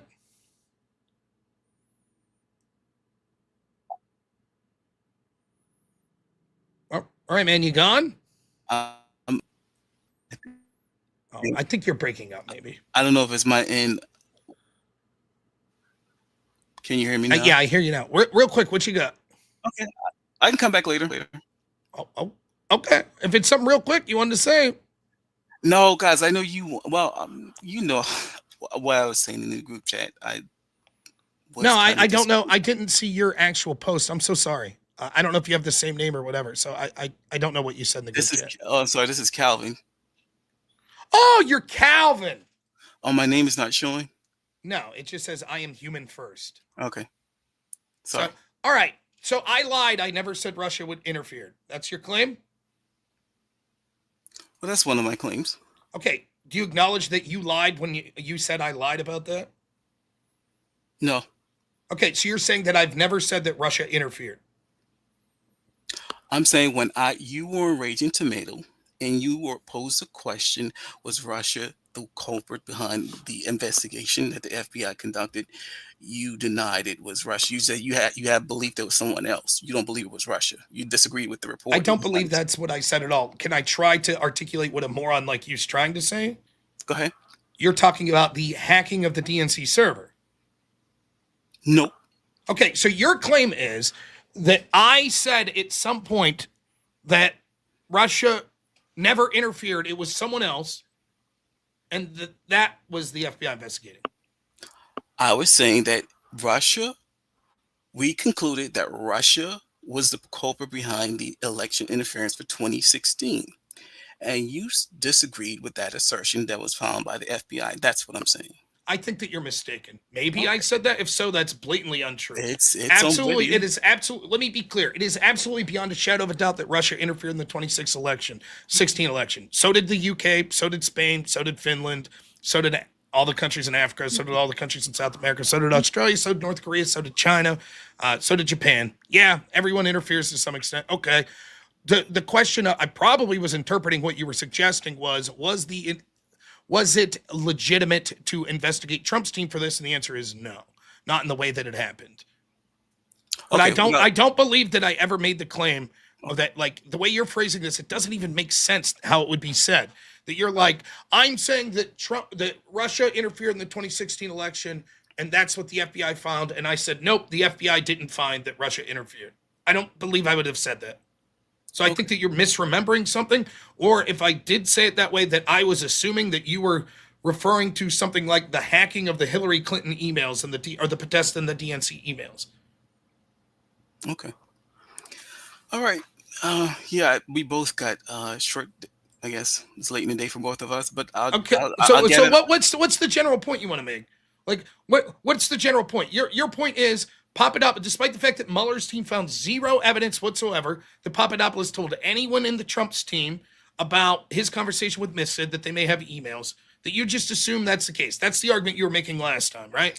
Well, so seriously, yeah. My argument was that Papadopoulos would have told Trump. And I don't think. Do you have any evidence that Papadopoulos ever spoke to Donald Trump? No. Okay, is it commonplace where people saying like Papadopoulos was always in meetings talking? Is there any shred of evidence ever from anyone on Trump's team or Trump himself ever having a conversation publicly or privately with George Papadopoulos? No. My assumption would be... Wait. Say it again. Ask the question again. Was there any evidence whatsoever that anyone was talking about publicly or privately Donald Trump having personal conversations with George Papadopoulos? I think... Trump acknowledged that he had private conversations with Papadopoulos. I'd love to see the evidence of that. I think when he was like saying that he's a low-level person in team or something. I think he said something like he always says, like, he's a great guy. He's a great guy. He's a great guy. Something like that. He is. Something right. So he just said some bullshit stuff that he says about everyone, even people that he hasn't had private conversations with. I think he probably said he was like seated at one of his table where he was having a meeting or something like that. But okay, so my question is, like, you're making a claim that's like logically it would make sense that Papadopoulos took this evidence to Donald Trump. I think that logically it makes more sense that low-level staffers, whether they be Hillary's team, Trump's team, or any other campaign for president, probably very rarely are talking at the candidate at the top. I don't think it's something that happens much. Now, if it was Jeff Sessions that got this information or Paul Manafort that got this information, I would say it's probably likely that they talk to Trump all the time. But it's not. It's unpaid volunteer Carter Page. So see, this is my problem with you, or problem with this line of defense. On Raging Tomato, you already acknowledged that to the degree that he took the information and he shared it with the election team, right? I don't know that. I don't remember the conversation. Again, okay. I'll repeat. To me, you are nothing. You are nothing, right? You're just some fucking random person that calls in. No one will remember you because you are just a worthless sack of shit. So I don't remember the exact specifics of the conversation we had. Intuitively, I would guess that we probably had a conversation that went something like this. Mueller's team found no evidence whatsoever that he told anyone in his team or in the Trump team about this. And then you probably said like, yeah, but there was evidence that he talked to people in Trump's team when it came to setting up meetings with Russians or things like that. Like maybe you would have said someone like Sam Clovis or something to that degree. And I probably said, look, it's probably likely that at some point he said something to someone on Trump's team that he had this conversation with this dude. I'm guessing it was sort of like that, maybe. So, well, you know what? We don't even need to speculate. The beautiful thing about these videos and the StreamYard, it records everything. Cool, bring it up. Accuracy.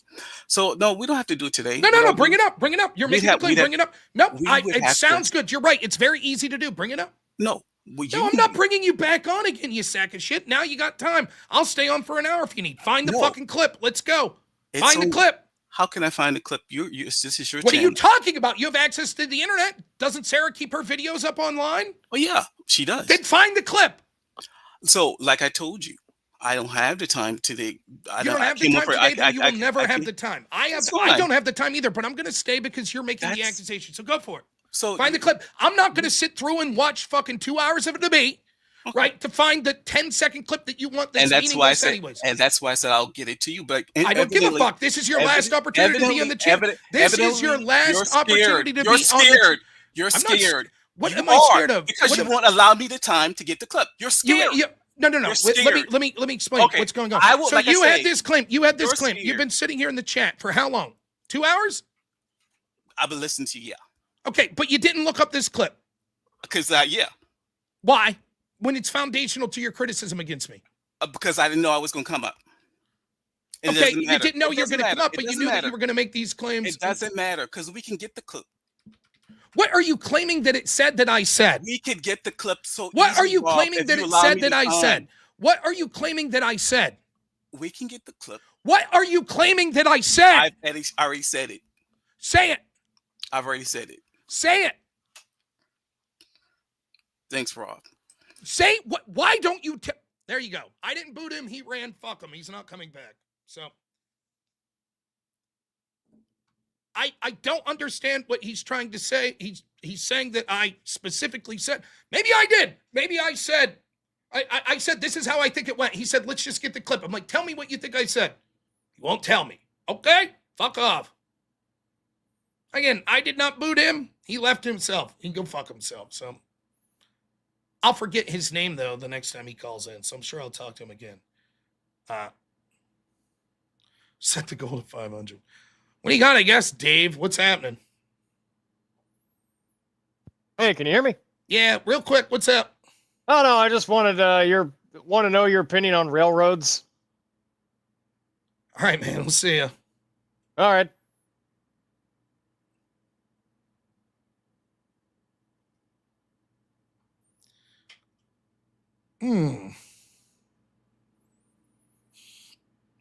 Interesting.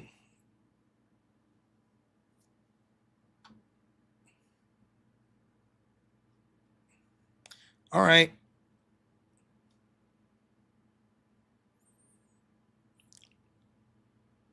What the fuck? Are you serious? I'm reading an email from my old job. It does not look good. All right. Thank you so much, everyone, for being here. I don't see anyone else streaming. Just roll into the debate. Yeah, no, I'm good. I gotta get some shit done. So, all right, maybe I'll be back at 10 p.m. tonight. I don't know, but I gotta go let my dog out and see what my wife's up to. I don't even think she's home yet. So, gotta get the dogs out, the pig fed, guinea pig, and all that good stuff. So, thank you so much. I appreciate all of it, all the support and all of that stuff. Thank you so much. We'll talk to you all soon. As always, have a good one.